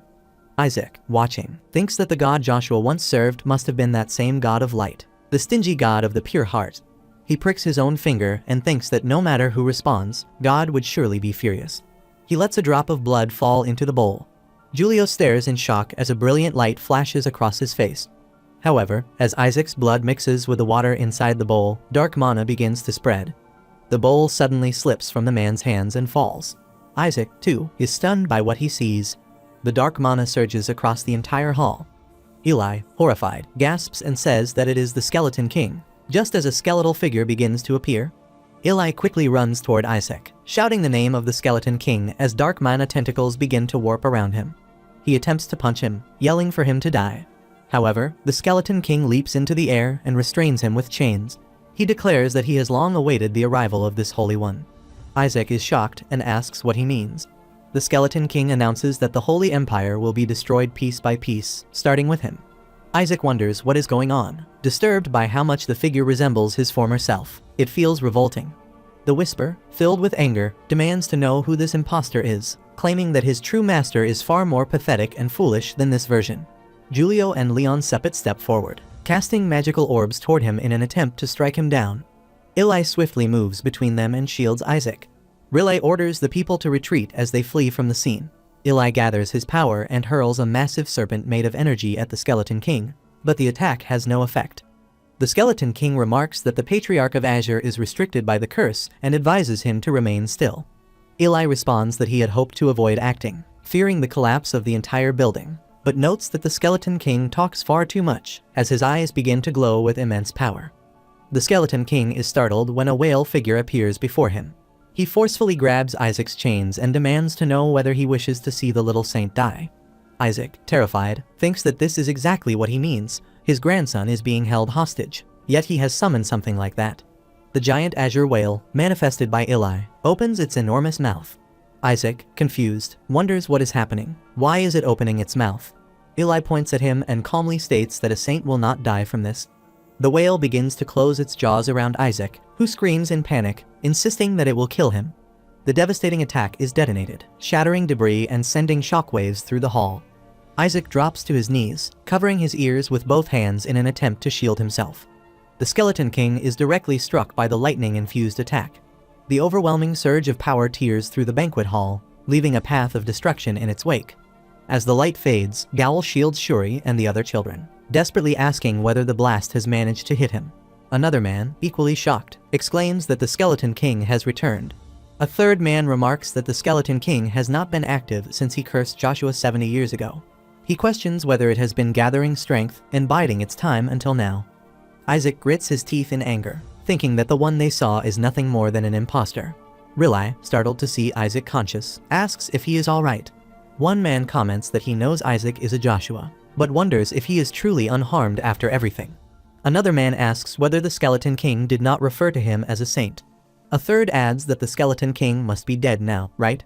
Someone replies that he believes so. The Patriarch of Azure just shredded him with his whale. Rilai moves closer to Isaac, but Isaac firmly says there is no way it was truly dead, that was only an illusion. Everyone falls silent in shock at his words. The Whisper remarks that it must have been a shadow clone of the real entity, but something about it felt off.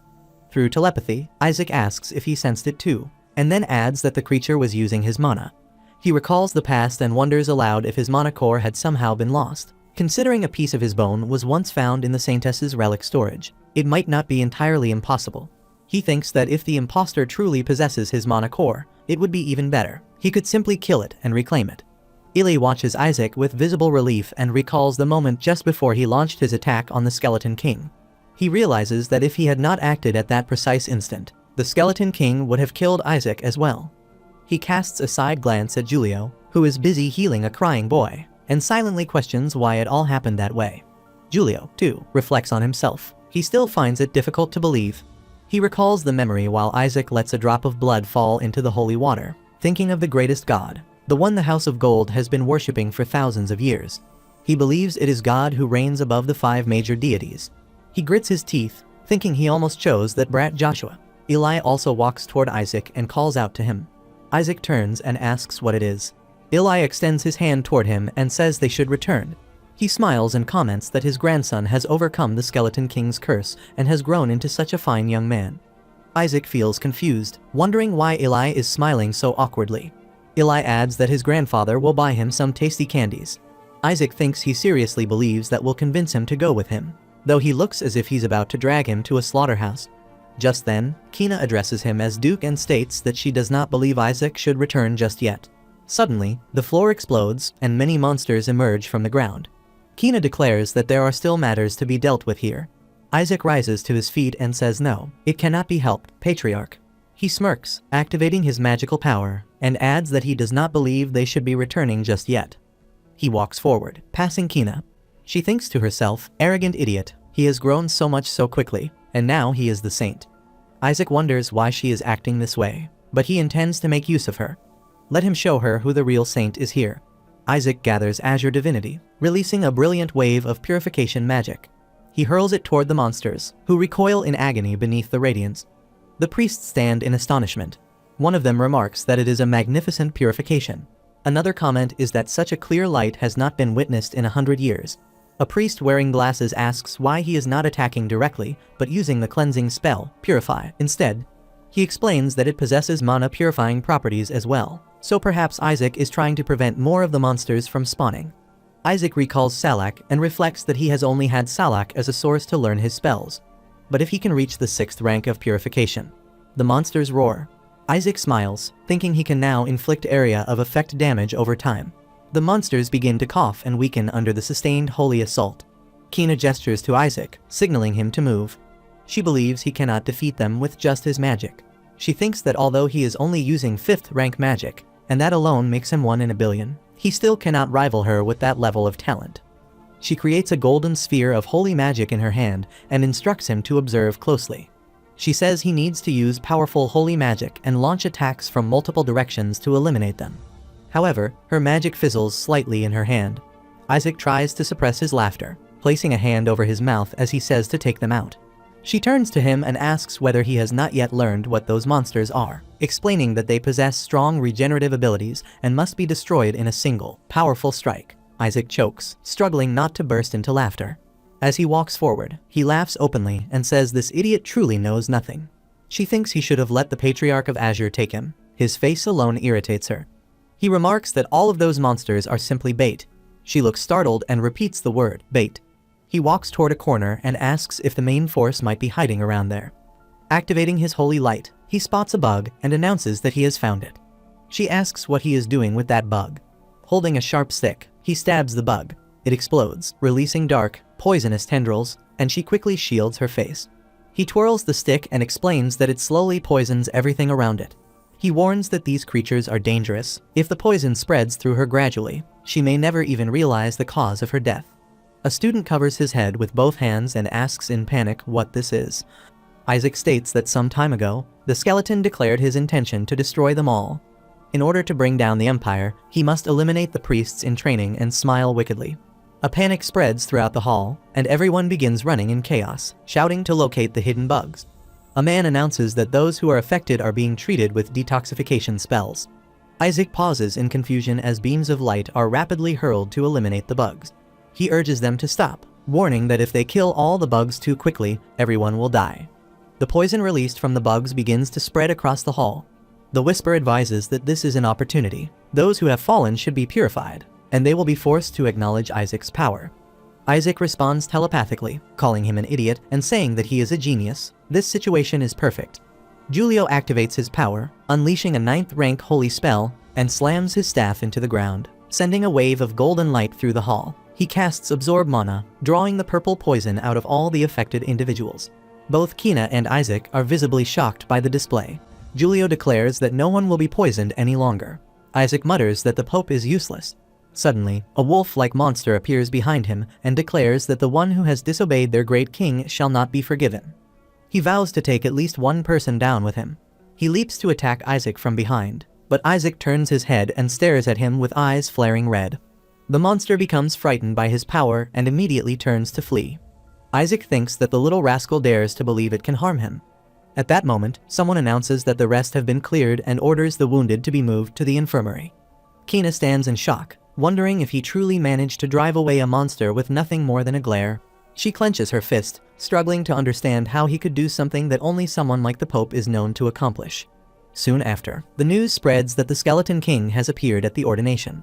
The Empire is thrown into shock. Rumors spread that the Skeleton King has returned, that he has been repelled, and questions arise about the identity of the saint he mentioned. Meanwhile, Julio explains that there appears to have been a problem with the bowl containing the holy water.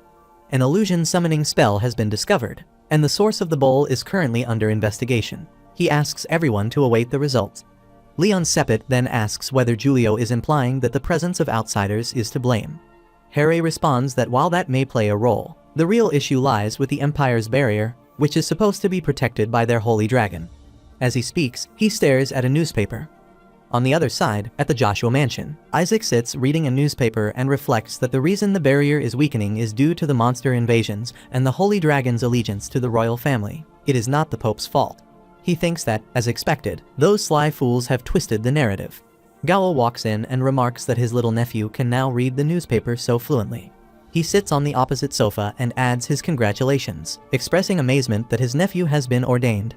Isaac wonders how he should deal with this fool, suspecting that his grandfather has put him up to this visit. At that moment, Rilai also enters and comments that Isaac is now able to speak so well, suggesting that they can finally have him recite the poem that curses the Skeleton King. Isaac tries to calm himself. Eli then enters the room, walks toward them, and says it is perfect that both of them are present. He asks Isaac to leave them alone for a moment. Isaac stands, agrees politely, and exits the room, closing the door behind him. He casts a 3rd rank holy spell, absolute soundproofing, to seal the room in silence. Rilai, surprised, asks what Eli intends to say that would require the use of such a spell. Eli takes a seat and explains that he cannot even trust his own office. He is simply being cautious. He then states that the matter concerns Isaac. He believes Isaac has been chosen by an evil god during the ordination. He explains that it is certain that the god Isaac has chosen is not ordinary. A sigil appeared during the ordination, one that had never been seen before. He adds that only the Pope and the Cardinal of Gold witnessed the sigil, and the Pope attempted to kill Isaac afterward.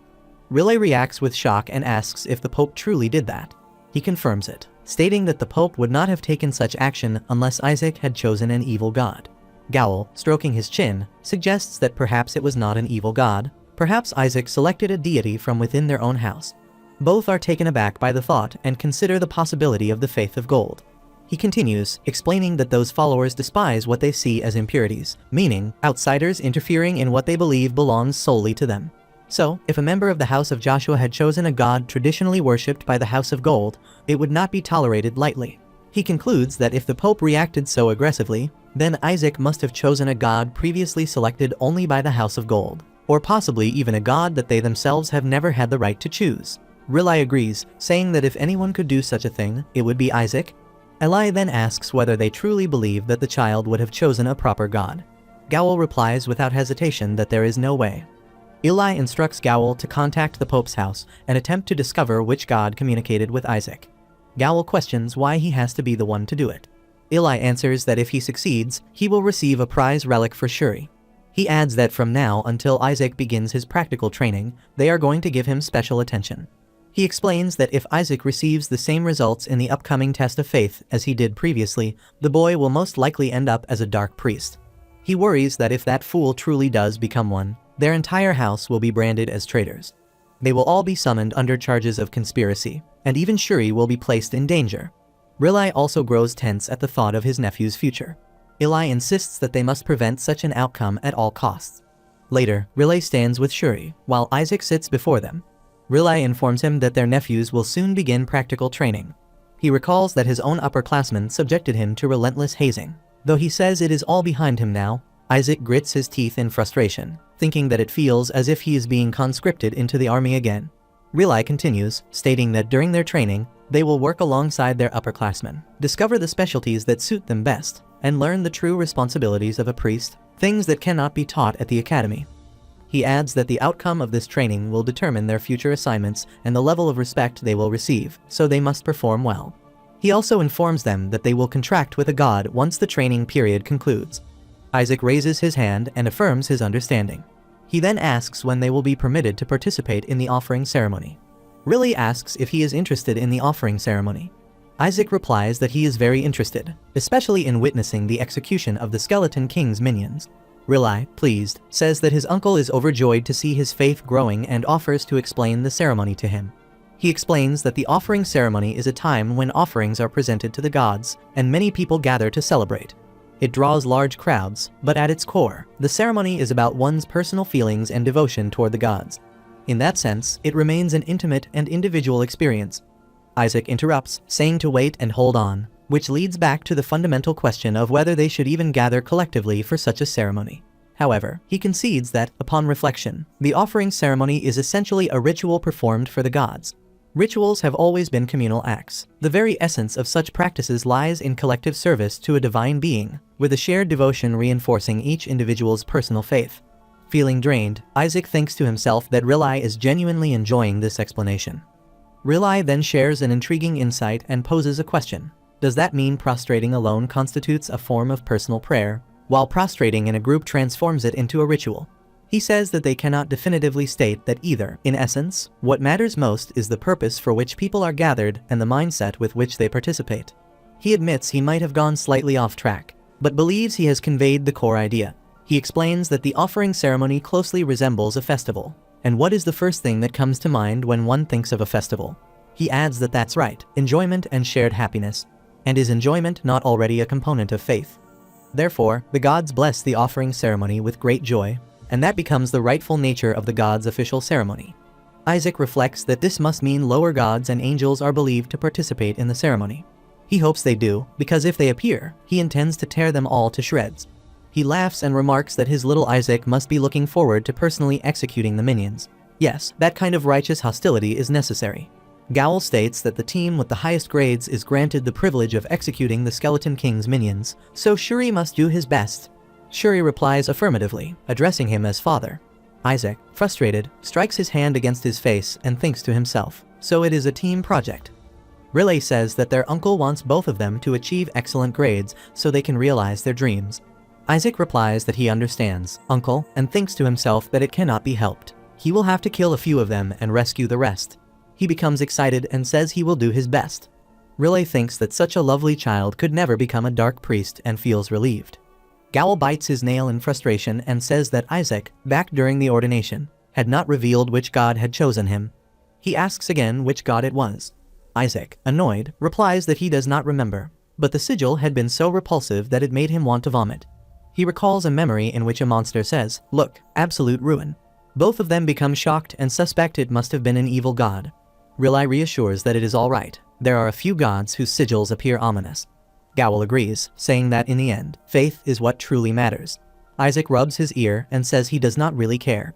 He adds that the Cardinal of Gold had wanted to see him. Isaac then asks why that man wants to meet him. Just then, Kina enters the room, addressing Isaac Joshua. They all stand stunned upon seeing her.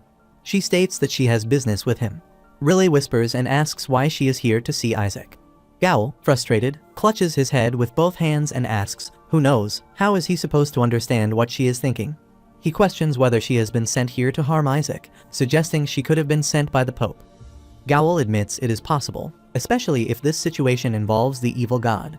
She holds his hand and says she once believed he was worthless, but now she sees he is being honest. Isaac, annoyed, thinks to himself that this woman must be insane. Why is she saying all this? She explains that she has come to realize he has remained hidden from the world for the past 10 years because of his training. He has not wanted his skills to be tainted by the fools at the academy. She continues, saying that she knew during the ordination that he was extraordinary, far superior to the others, and that it is a complete waste for someone like him to be forced into ordinary practical training. He thinks she seems a little frightening. The Whisper remarks that she appears slightly unhinged.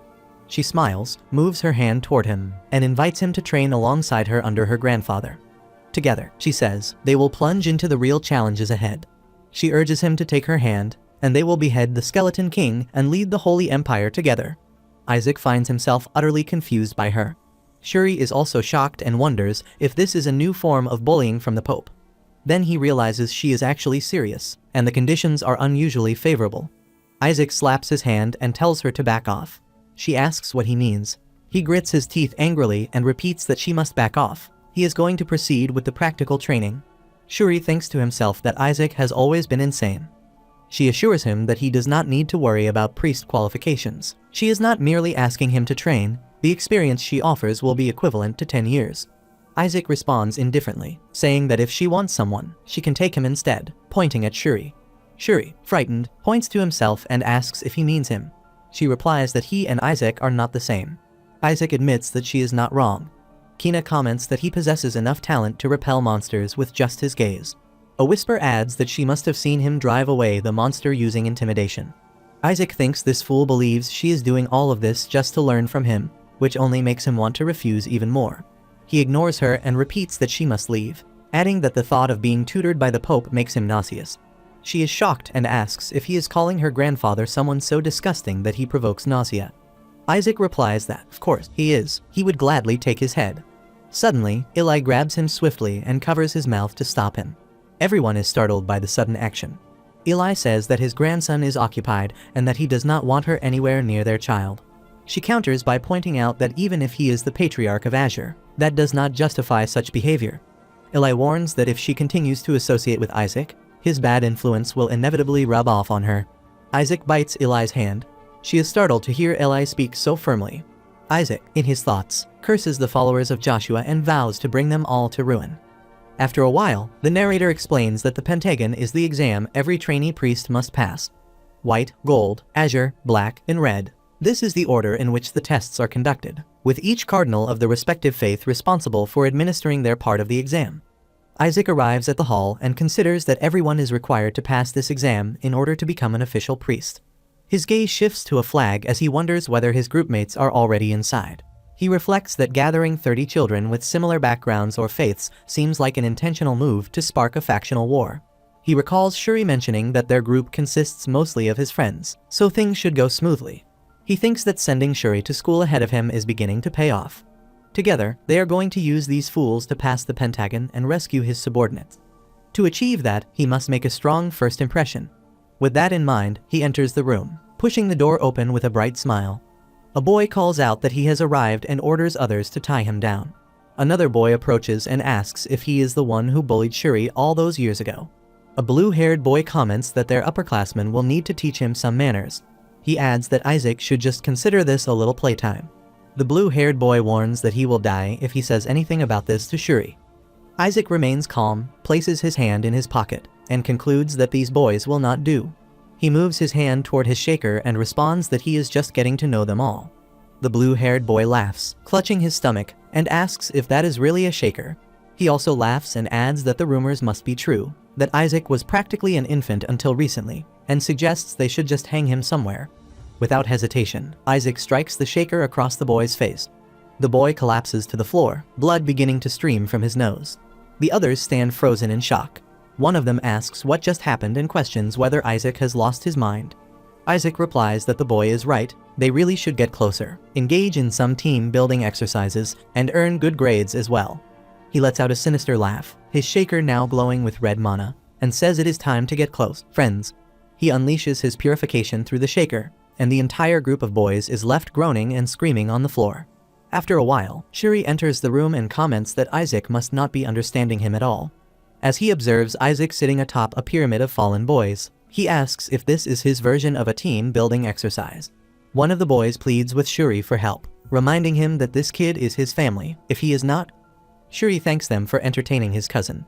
He then leans closer and whispers to Isaac that the first test will be based on their team's harmony, and asks what exactly he is planning. Isaac asks about harmony, questioning whether he does not see the pyramid. How much more harmonious could they possibly be? Shuri believes this is merely people submitting to an overwhelming force, calling him a deranged idiot in his thoughts. Isaac slides a paper toward him and tells him to take a look. Shuri asks what it is and takes the paper. Isaac explains it is a list of individuals who have been trying to leech off him. He says those people have made a variety of excuses to extract value from him over the past 7 years. He acknowledges that House Joshua is known for not expecting anything in return, but insists this has gone too far. A boy, crying, says that Joshua does not need anything from them and that nothing they can offer is of any use to him. Isaac releases red mana while smiling wickedly and remarks that they all still have their limbs and their organs are fresh. He states that he is not asking much from them, only a healthy relationship in which they give as much as they receive. He instructs them to participate in this group activity with diligence, duty, and purity in their hearts. He then asks if they understand him, noticing they do not respond. They eventually reply with agreement. Isaac jumps down from the boys and declares that their team building session is now complete. Shuri asks what happens if they fail the exam. Isaac walks forward and tells him to be quiet, saying he has something to show him, so he should follow. He explains that if they receive even one failing score, they are immediately disqualified. The first score is determined based on their group's harmony. Isaac reassures him not to worry, stating that he has a plan. He opens a cupboard and tells him to take a look. Shuri is shocked to see a boy inside, tied with a rope and crying. He grabs Isaac by the shirt and demands to know what he is doing, calling him a crazy idiot. He reminds Isaac that the boy is in their group and is also the son of their uncle's friend. He asks if Isaac does not remember him from the relic storage. Isaac confirms that he does, and says the problem lies in the fact that the boy is part of their group. He adds that the boy had a letter on him stating he was going to quit spying on him. Shuri is stunned to hear this and stares at the boy. He removes the cloth from the boy's mouth and asks whether Nizer put him up to it. The boy says he is sorry, that he could not do anything about it, and that he had his reasons. As Isaac prepares to take out his shaker, he tells the boy to stop stalling and simply explain what Nizer wanted him to do. He says he has been instructed to ensure that Joshua's group falls into ruin. He explains that, because of the test, most requests are expected to be granted, so Nizer has told him to continuously demand outrageous things until the group collapses. He begins to cry and admits that his hostility toward Isaac during the entrance ceremony was entirely because Nizer ordered him to act that way. Nizer wanted to be the one to bring down the Skeleton King's minions. Isaac reflects that Nizer Sepent not only has shown hostility toward him, but also intends to eliminate his followers. He smiles wickedly while holding his chin and says that Nizer must be taught a lesson. The scene shifts to a few days later. Nizer asks in frustration why it cannot be done again, questioning how difficult it possibly is to be a spy. He wonders aloud how many have already quit. The boy apologizes, saying he cannot continue because team-building exercises have been scheduled. Nizer, annoyed, repeats the words team-building exercise in disbelief. He slumps into a chair and tells him to get out of his sight. A student nearby tells Nizer not to worry about it, reminding him that 3 loyal members are still present within the group. Another student adds that with those 3 in place, they are done for. Nizer believes that something about that brat unsettles him. He feels the urgent need to eliminate him quickly. It deeply irritates him to know that his father is showing interest in him. He wonders if his father truly invited him to their house. Regardless, everything is expected to end today. He rises, begins walking, and states that the Joshua idiots will be eliminated today. After some time, the host announces the welcome to the Pentagon of Harmony. The faith of the White is said to conduct miracles through their voices, but ultimately, what they aim for in their bonds as comrades is harmony and faith. Isaac stands in the queue, yawning. She then explains that the theme of the first Pentagon, harmony, is being tested through a vote. Nizer also stands with his arms folded and reflects that if even one member of the group vetoes the decision to keep the team united, the entire team is disqualified. The individual who casts a dissenting vote is reassigned to another team. He understands that those who vote against him, those Azure idiots, can still proceed with the exams. He still has spies within the group, and he is convinced that he is going to be eliminated. The host announces that he is now revealing the results. The Azure team has unanimously voted in favor of remaining together. Nizer is startled to hear this. She declares that he has passed the Pentagon of Harmony. Isaac turns and looks at him with a teasing smile. After a short while, Shuri calls out to Isaac and asks him to wait a moment. He follows him and asks how he managed to do it, how he was able to convince everyone to vote in favor of staying as a team. Isaac walks calmly and asks if he remembers how the Cardinal of Gold kept searching for him a few days ago. Shuri replies that he does, and despite being a lowly apprentice, he refused the Cardinal like a madman. He asks if Isaac has a death wish. Shuri quickly apologizes. Isaac says that, in any case, he told the Cardinal to give him the golden pill if he wished to meet. Shuri is shocked and thinks to himself that Isaac requested something so valuable. It is known as the Pill of Legends, a sacred item said to be possessed only by the faith of gold. He wonders if the Cardinal could truly be insane enough to hand it over. Isaac confirms that he did. After that, he simply bribed his team members using that pill. Shuri is stunned and asks if he truly gave it to them. He then asks whether Isaac promised to share the pills with his teammates after the voting concluded. Isaac asks what Shuri means and clarifies that no, he gave the pill to them before the voting took place. Shuri questions what would have happened if they had betrayed him. Isaac holds the door handle, smiles at him, and says it is fine, he trusts his team.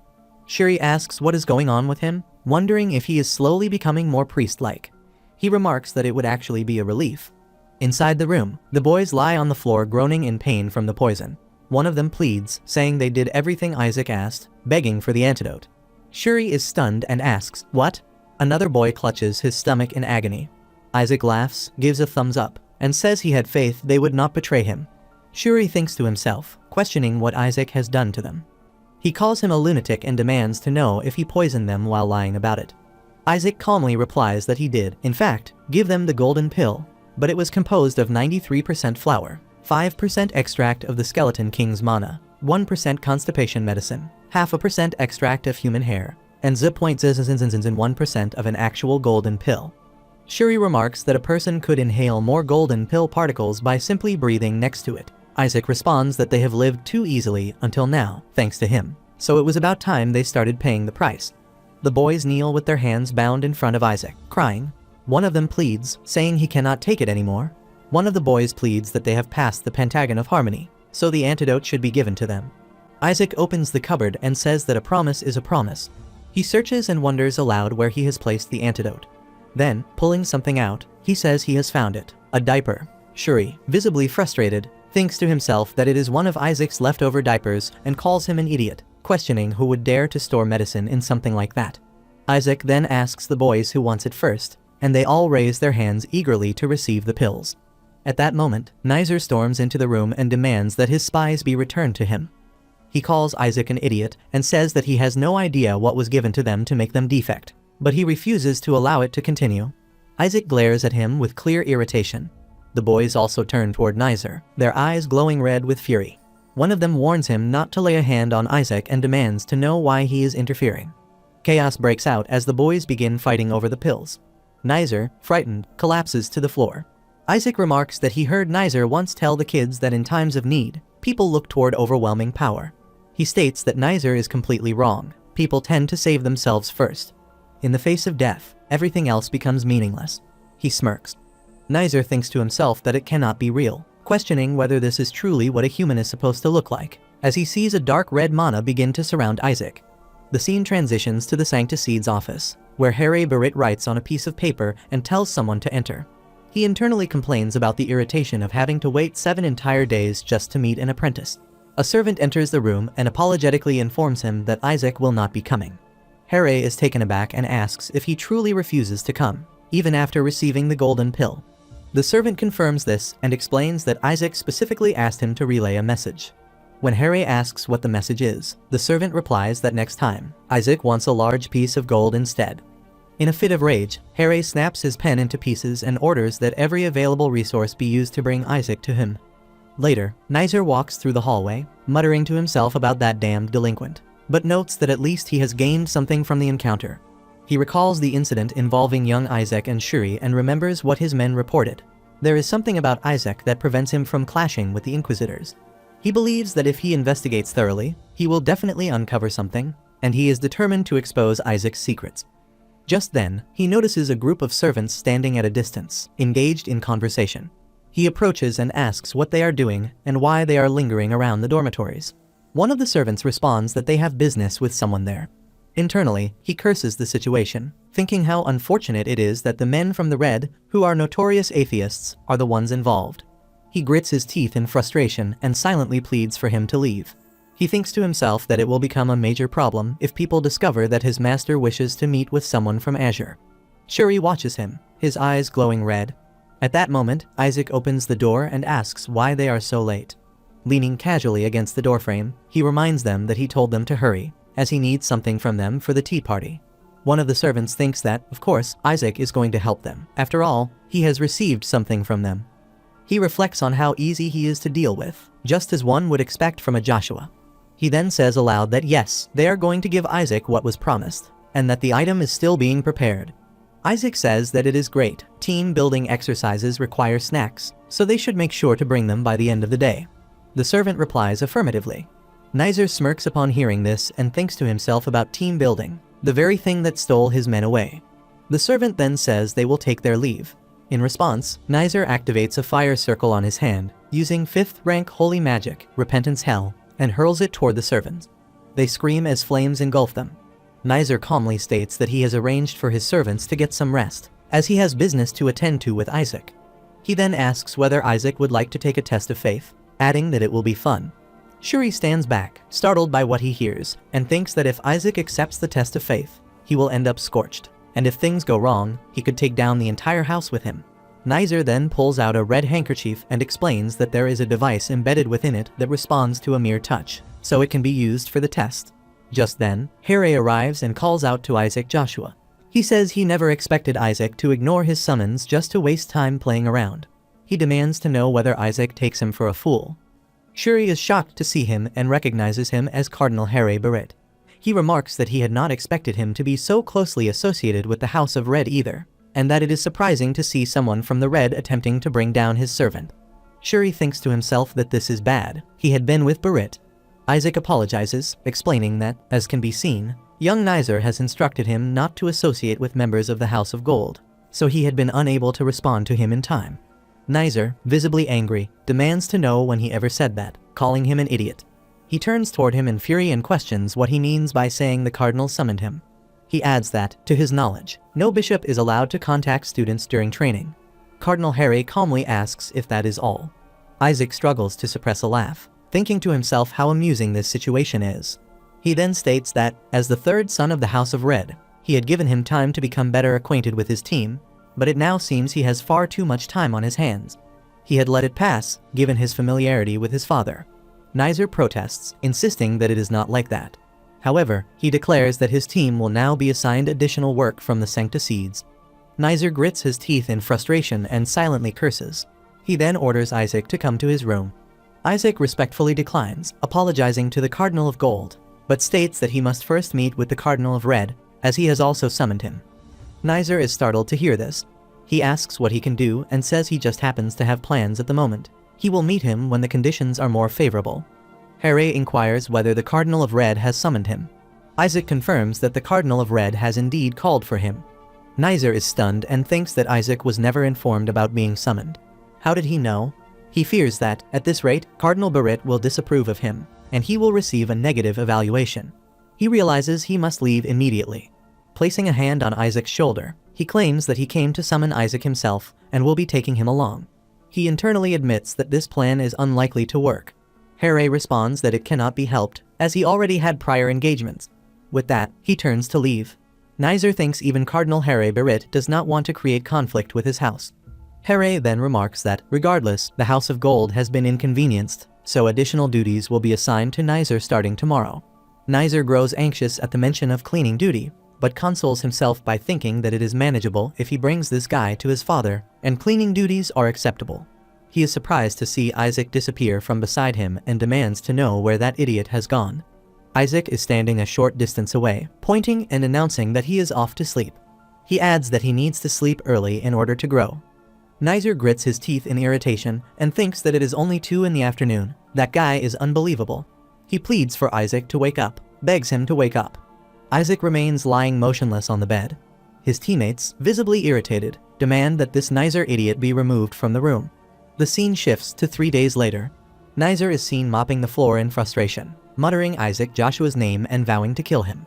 He screams in exasperation, questioning how cleaning for 18 hours a day can be considered fair. He recalls a memory in which his father, speaking through a magical communication sphere, berates him for being so incompetent that he cannot even bring back a single boy, while still having the audacity to ask for help. Nizer remembers being scolded for his low grades and the fact that even his father refuses to support him. He thinks to himself that the only way to gain his father's help is by bringing the boy to him, so he must find Isaac first. He hopes that Isaac will at least show up for prayer. Later, Nizer is seated in the church, thinking he will ambush Isaac in the prayer room. 6 hours pass, and he is still sitting there, completely exhausted. At that moment, his teammates enter. A girl approaches and demands to know what he is doing, reminding him that they have work to do. She grabs his hand to pull him up and threatens to kill him if their scores drop any further. Nizer protests, saying he still needs to see Isaac, and then notices Isaac standing at a distance. Isaac smiles and waves at him playfully to tease him. As his teammates begin dragging him away, he protests, telling them to let go. At that moment, Shuri appears behind Isaac, leaning casually against the wall, and remarks that he is evil. He asks whether Isaac came all this way just to mess with him. Isaac replies that it is fun. However, Shuri explains that it would be more beneficial for them to meet with the Cardinal of Red. Isaac asks why. Shuri responds that Cardinal Berit would never award them a king grade evaluation. Isaac turns his head and asks what that means. Shuri urges him to at least be familiar with the grading scale. Isaac says he should have mentioned that earlier. Shuri takes a seat on a chair and explains that if a cardinal becomes offended and gives them a skeleton grade, they will be demoted back to the academy, and, considering everything, Cardinal Berit likely wants to kill him, too.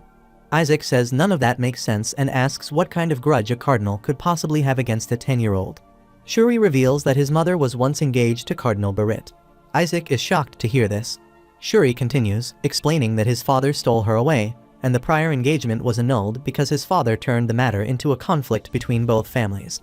Isaac thinks to himself that, in his position, he would probably want to kill him, tear him completely to pieces. At that moment, Whisper appears behind him, silently munching popcorn. Shuri explains that Cardinal Berit can be kept at bay if Isaac befriends the Cardinal of Red. He adds that the children of the House of Gold are also required to pass Red's pentagon, so simply assuring that they will not receive a skeleton grade in Gold's pentagon should suffice. At that moment, a magical circle forms on the floor, and a hand emerges from it, reaching toward Isaac. As Isaac begins to say that the plan should work and that he can probably meet with, his sentence is cut off as the hand suddenly covers his mouth and vanishes, taking him along. Shuri asks what he was about to say and looks in Isaac's direction, only to find that he is no longer there. Meanwhile, Harry stands calmly, reading a book. Without looking up, he says to come in. A blast of fire erupts, and from the rubble, Isaac appears. He brushes himself off and greets him, calling him Lord Kidnapper. He asks how he is doing, then smiles and accuses him of pretending to be a gentleman while secretly instructing his servants to abduct him. Harry closes the book, tilts his head to get a clearer view of him, and calls him a little brat, saying he has something important to tell him.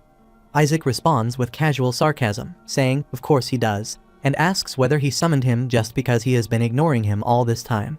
Harry states his full name, Isaac Joshua, and declares his intention to adopt him as a son of the House of Gold, extending a hand toward him. Isaac is shocked to hear this and wonders what was just said, the adopted son of the House of Gold. He realizes that Harry wants him to join the House of Gold. Frustrated, he grits his teeth and questions whether this is mockery or some new scheme to keep Joshua in check. Harry assures him that no trickery is involved. He is sincerely proposing that Isaac leave Joshua and be adopted into House Berit. Isaac finds that even more suspicious. He wonders why they would make such an offer, if it could be because the false skeleton king referred to him as a saint. Still, he decides he does not care much about their motives. What matters is the benefit.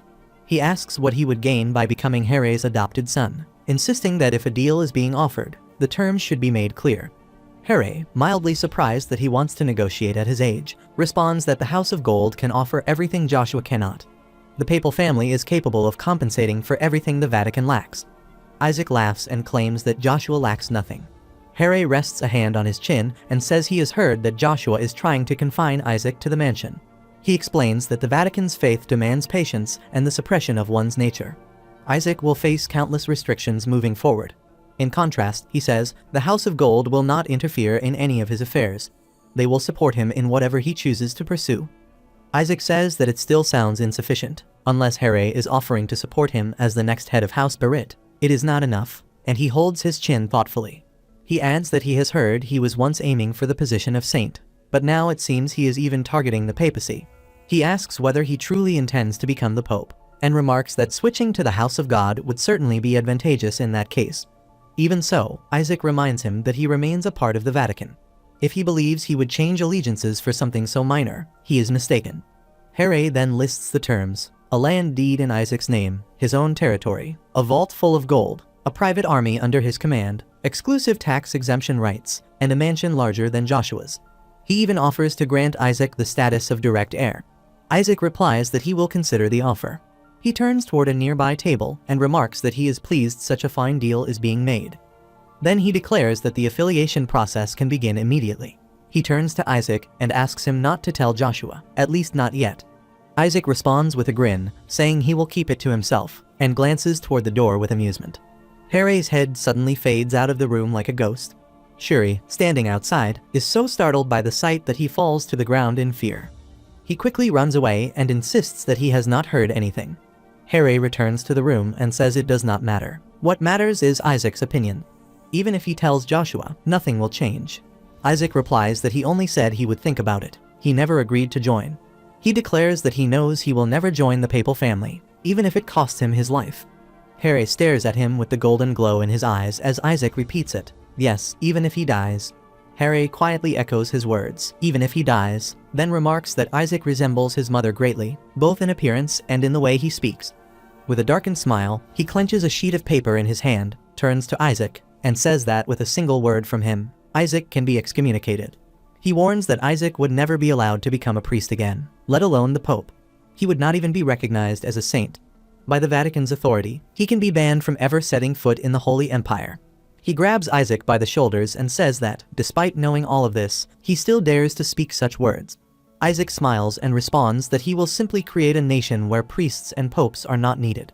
He questions why a single country should require 2 leaders in the first place and declares that it will be his country anyway. Harry, visibly confused, asks what exactly he is. Isaac says he would need at least that much courage to defeat the Skeleton King. As he walks away, he adds that they should pretend he never heard the adoption offer. It would be better for His Excellency that way as well. He places a finger on the paper that Harry had crumpled and remarks that, even so, he is now more interesting thanks to him. He wonders aloud what happened during the ordination ceremony, asking what could have possibly occurred to make them want to adopt the direct heir of a rival house. Harry begins to sweat, visibly shocked by the implication. Isaac lets out a quiet laugh and says he is certain the people of the Empire must be incredibly curious, too. Some time later, at Joshua's mansion, Eli questions how it could have passed through the unison pentagon. He asks why Isaac would do that and why it would be approved, clenching his teeth as he insists it should have failed. Holding a bowl, he storms across the room and curses under his breath, saying that his faith must be lacking. He kneels on the ground, lifts the bowl, and proclaims praise to his Lord, his God. He invokes the divine powers of heaven and earth, and declares Begone, his grandson, begone. Just then, Benjamin Joshua, the second son of House Joshua, stands behind with Rilai and asks Rilai what has happened to the house in his absence. Since when have they started using the Vatican's faith to curse others? Rilai laughs in response. Benjamin then asks whether Isaac is truly such a problematic child. He immediately dismisses the idea, saying Isaac is kind, pure, well-mannered, and intelligent.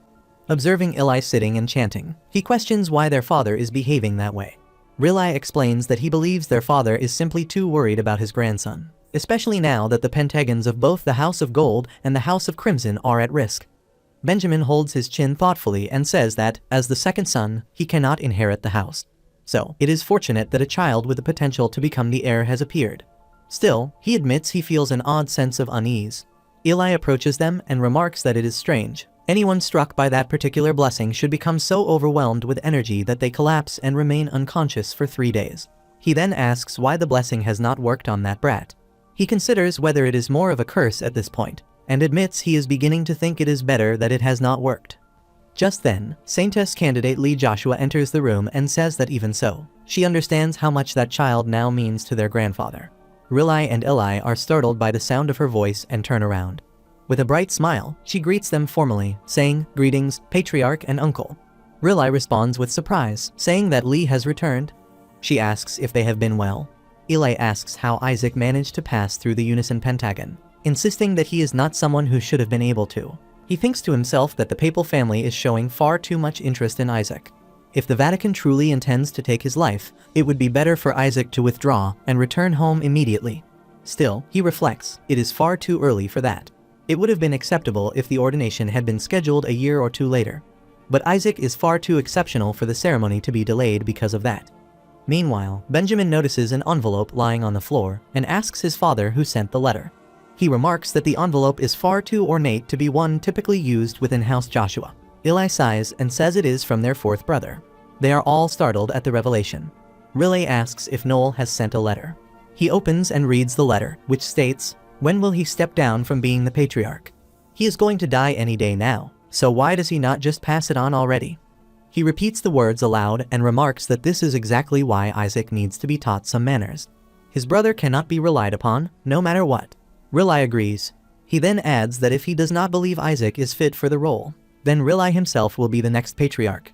Riley is shocked and coughs upon hearing this. He responds that Isaac has passed harmony, so perhaps there is still hope. At that moment, Salak flies up in bird form and dismisses the notion of hope as nonsense. She transforms, spreading flames around her. Eli asks what the matter is. She replies that the idiot is going around beating up other children with his rattler and questions what kind of lunatic uses healing magic, simply so he can hurt others more. Riley tries to control his laughter and remarks that such behavior is typical of Isaac. Benjamin is surprised to see his father's reaction. Salak continues, revealing that Isaac has also poisoned and blackmailed his teammates in order to pass the test. Eli responds that it is fine, as long as the house of the Pope remains unaware of it. Just then, Shuri enters the room, calling out to her grandfather and announcing that there is bad news. He says that Cardinal Harry Barrett has called for Isaac to become his stepson. They are all shocked to hear this. Eli asks what Isaac has said. Riley responds, addressing his father, that Isaac is a man of Joshua. There is no way he would simply defect to them. Shuri replies that Isaac said, "Great." Riley's mouth falls open in shock upon hearing this. He grabs Shuri by the arms and demands to know what he means. What exactly has been done to deceive Isaac? Shuri answers that it is simply too much money for anyone to refuse. He curses under his breath. The servants in the room begin whispering. One servant mutters that money would certainly do it. Another agrees, saying it makes sense. Eli clenches his fists and curses those goddamn fools, adding that this grandfather of Isaac is still alive and breathing, yet they dare to try stealing his kin. After some time, Isaac's teammates see heaps of gold and stare in amazement. A boy asks whether all this gold has come from House Barrett. Another replies that it is apparently all for Isaac. One boy wonders aloud if the rumors about Isaac being close to the Pope's family are actually true. Isaac thinks that this must be compensation and a bribe to keep his mouth shut. Gold is one thing, though. Then, he notices Shuri standing nearby, holding a white flag upon which is written, "To Joshua Isaac, of the faith of Azure." He grows annoyed and wonders what that is about, why the patriarch has sent him, that cheapskate. Shuri steps forward and hands him a letter. Isaac opens it and reads, seeing that Eli has written that he is one of them. He questions internally why he is doing this to him and asks aloud why he is even here. Just then, Shuri is surprised to notice Sister Lee. Isaac clenches the letter and turns back in shock as Shuri asks if the matriarch is here as well. A student comments that they are the saintesses of Joshua. Another point says to look, it is Melissa. Isaac curses inwardly, recognizing Melissa. He wonders why she is here and whether she has any idea how hard he has tried to avoid her. There must be somewhere to escape. He quickly hides behind Shuri. A student exclaims in awe, saying it looks so real, and asks if the video is coming from the communication orb. Isaac, confused, asks what they mean. He instinctively strikes and kneels on Shuri's back, yelling that he's scared. He tells him to get his act together. He truly thought she was here in person. Shuri drops to the floor in pain and asks what he just did to him. Melissa begins speaking through the communication device and says he must be Isaac. She has heard he grew quickly, and it seems the rumors were true. She rests her chin on her hand and remarks that he really overcame the Skeleton King's curse. She is impressed. Isaac thinks it is fortunate that this is only through the communication orb, as she is not seeing him in person, and therefore cannot recognize that he is the Skeleton King. She says she has heard that he was recently kidnapped by his own forces and assumes he must have suffered greatly. Suddenly, she notices a mana presence around him and calls his name. He is shocked and thinks it is impossible that she has sensed that through the orb. She walks toward him and asks why she is sensing Isaac's power on him. Isaac thinks this is dangerous. If she discovers the truth, he will be killed. She asks what is going on. He replies that it must be because he swallowed the Skeleton King's finger 10 years ago. She says that makes sense. She has heard that from Rillo. She adds that there is no way Isaac would be here anyway. He thinks it is fortunate that he had swallowed that finger. She then says that if Isaac were here, she would have skinned him alive and hung him by his toes. Isaac smiles and thinks about how she could possibly skin a skeleton. Just then, a student stands in another corner with Nizer and asks whether those people truly came all the way here just to see a few priests in training. Nizer says he has heard that the Saintess does not interfere in family matters and asks why they are even present. Lee turns to him and replies that it is because she is interested in him, the third son of the House of Red. Nizer is taken aback and asks her directly. She responds that she has heard he was once set to become the next head of the house, but he lost all his subordinates in harmony, and was foolish enough to incur a penalty for his teammates. She strikes him with an invisible force. Nizer collapses to the floor, and one of his teammates urges him to wake up, while another asks if he is experiencing a mental breakdown. Melissa steps forward and says that, in any case, she has prepared something special for Isaac as a reward for his efforts. Isaac thinks that if it's a gift, then hopefully it is money. Melissa says the gift is his ultimate skill, the most powerful holy attack magic, a technique powerful enough to defeat even the Skeleton King. Isaac thinks he has no need for it. He says the Saintess's ultimate skill contains divine energy, something that cannot be bought with money. It is essentially a far more powerful form of holy power. On the other side, Nizer's teammate tells him that the Azures will surpass them at this rate. Nizer, frustrated, says this will only make that kid even more arrogant. At that moment, Molech, the first son of a fallen count, arrives and says that such a situation is unacceptable. He kneels on the ground, catches Melissa's attention, and thinks that the Saintess will not tolerate what Isaac has done. He intends to reveal everything and strip Isaac of his right to be present. He says that he has something important to report about Isaac. As Nizer's first spy, he smirks and claims that Isaac fed poison to his teammates in order to pass harmony. Melissa is shocked upon hearing this. Molech pretends to cry and says that a saint candidate has used poison, questioning how such a thing could be possible. She appears shocked and asks about the poison. Nizer thinks to himself that this is good. Finally, the candidate is doing something useful. If he gets kicked out, he plans to recruit him immediately.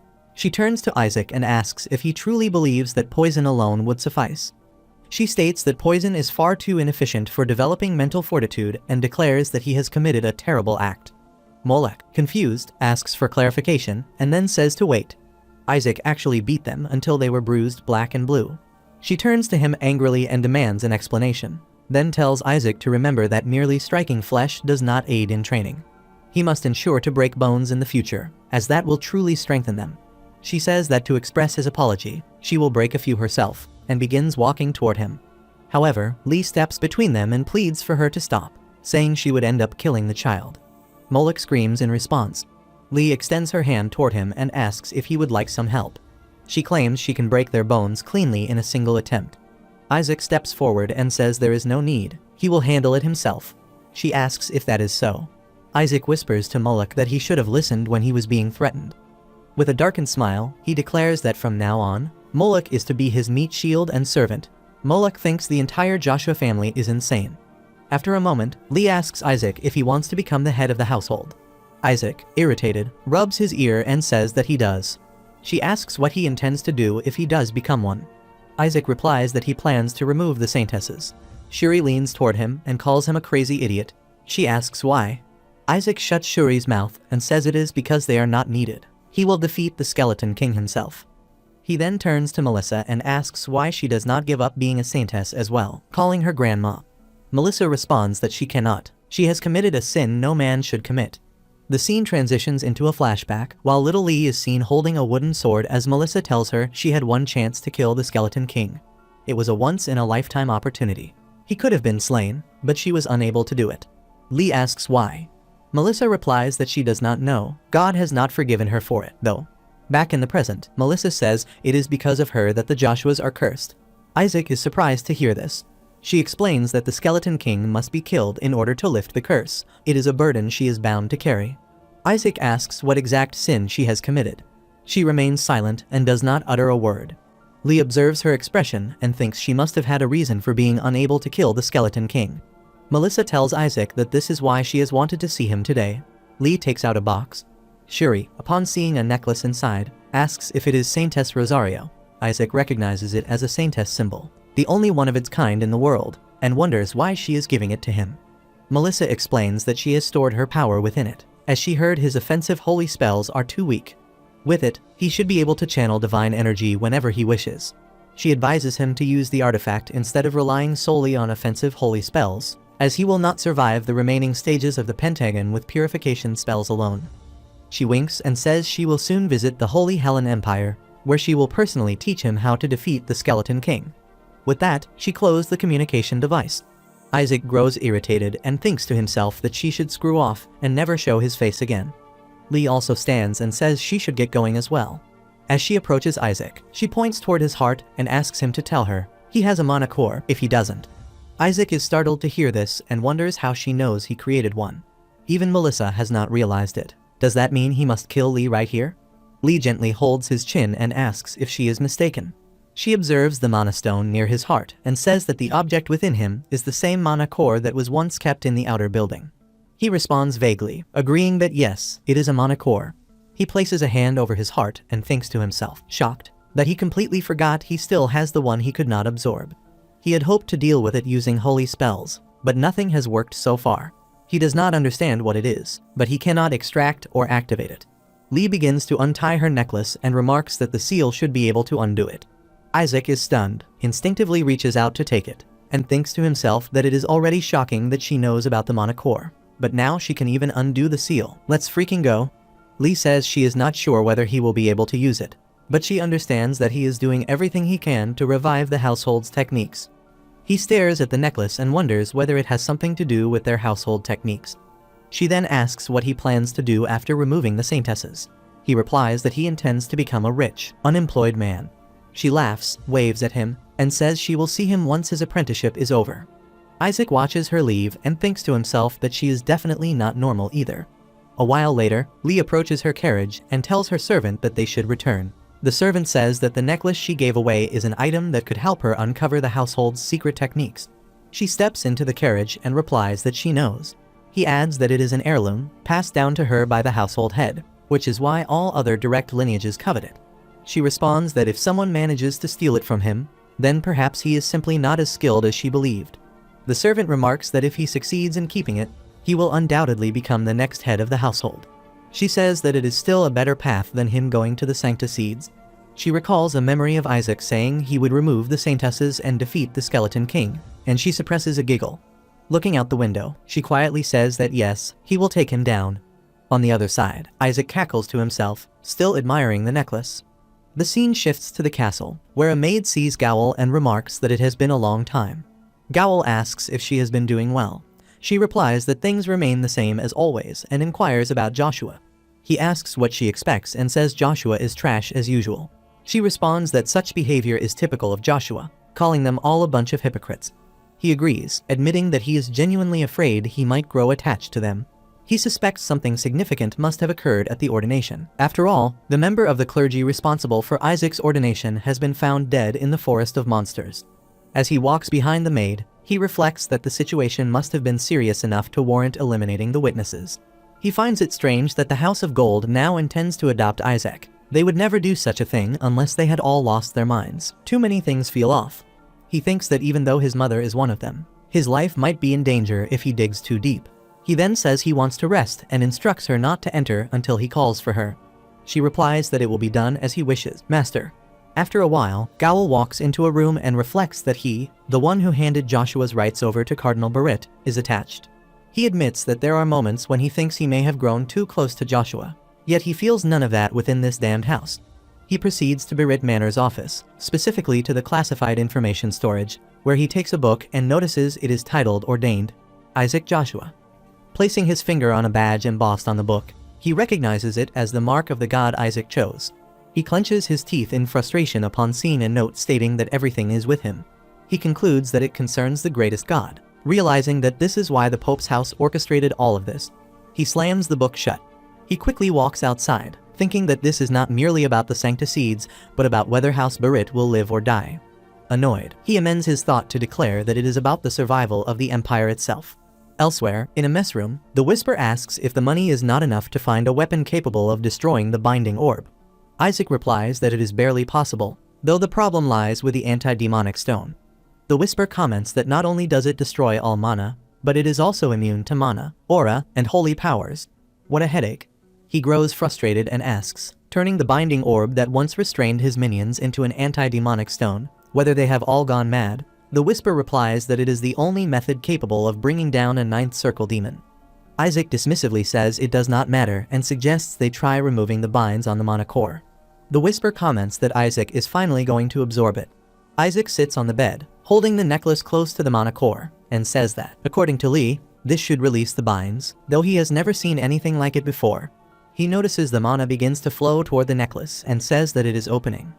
A surge of strong, dark red mana spreads throughout the room, and he laughs, telling it to devour. The Whisper responds affirmatively and opens his mouth to absorb the surrounding mana. Isaac raises his hand and remarks that this is more mana than he expected, enough to raise his magic rank. He adds that he should now be able to cast higher level spells in rapid succession. Within seconds, the entire room becomes enveloped in dark mana. Isaac conjures a tornado of dense, dark energy around his hand and laughs maniacally. However, his joy quickly turns into shock as he notices his hand transforming into bone. He asks what is happening. The entire room darkens further, echoing the sorrow that begins to emanate from him. He looks at his hand and thinks that it is that damned skeleton again. Clutching his head, he curses under his breath, realizing it must be the curse, the same one that allowed the Skeleton King to become the strongest demon lord in existence, the reversal of the living and the dead. The Whisper asks if the curse is going to take over his body. Isaac replies that this body carries numerous blessings. It will not be consumed so easily. He explains that the curse has suddenly become much stronger because his mana has increased significantly. The Whisper concludes that the balance has been broken. Isaac agrees and says he can strengthen his holy powers to suppress the curse, but doing so would require him to pray. The Whisper points out that Isaac's body automatically converts mana into divine mana and asks why not simply wait. Isaac responds that no one knows how long that process might take. The Whisper then suggests extracting some holy mana from Rosario. Isaac dismisses the idea, saying it would be a waste. The Whisper sarcastically suggests he might as well get discovered and burned at the stake. Isaac concedes that the situation cannot be helped and says he will use the pentagon to his advantage. The Whisper raises a question. Isaac explains that if he uses the test read, the heretical test, properly, he can significantly enhance his holy mana. Until then, he will simply bind his right hand, and he laughs. Just then, Shuri calls out to Isaac, enters his room, and asks what he is doing there. Isaac thinks the situation is bad and quickly hides his hand behind his back, responding with feigned surprise that Shuri is here. Shuri asks why he was laughing to himself again, and says he is starting to scare him. Noticing Isaac's posture, he questions why he is hiding his arm and asks if he is injured. Isaac repeats the word injured in disbelief and quickly denies it, saying it is nothing. Shuri insists that it cannot be nothing and demands to see the injury. His expression shifts to shock as he sees his skeletal hand. Startled, he bangs against the door behind him and exclaims in fear, asking what that is, if those are bones. The Whisper urgently says, "Master, memory deletion magic, quick." But Isaac responds through telepathy that he cannot use that on another human without being discovered. Terrified, Shuri raises a trembling finger toward him and says that it turns out the problem was not just with his ethics, but with his body as well. He asks if his moral decay is a result of his decaying form. Isaac, confused, asks what he means. Shuri says that if something like this had happened to him, he should have spoken up. Everyone just assumes he is evil without knowing the truth. Isaac reflects that the curse afflicting all men of House Joshua is that they are either born without talent or born gifted, but with a significant physical deformity. He holds his head and says that there was once an ancestor who suffered from this exact same condition. He mutters, questioning why he has ended up both physically crippled and ethically compromised. Isaac wonders whether he should simply kill him. But Shuri, undeterred, says they should inform Grandpa first and get Isaac healed. He insists that although Isaac may have a short life ahead, he is confident it can be extended. Isaac thinks that if they go to Grandpa, the truth about his identity as the Skeleton King will be discovered. He tells Shuri not to inform Grandpa or their uncles. Placing his skeletal hand on Shuri's shoulder, he says he does not want their family to worry. Besides, the Pentagon is more important at the moment.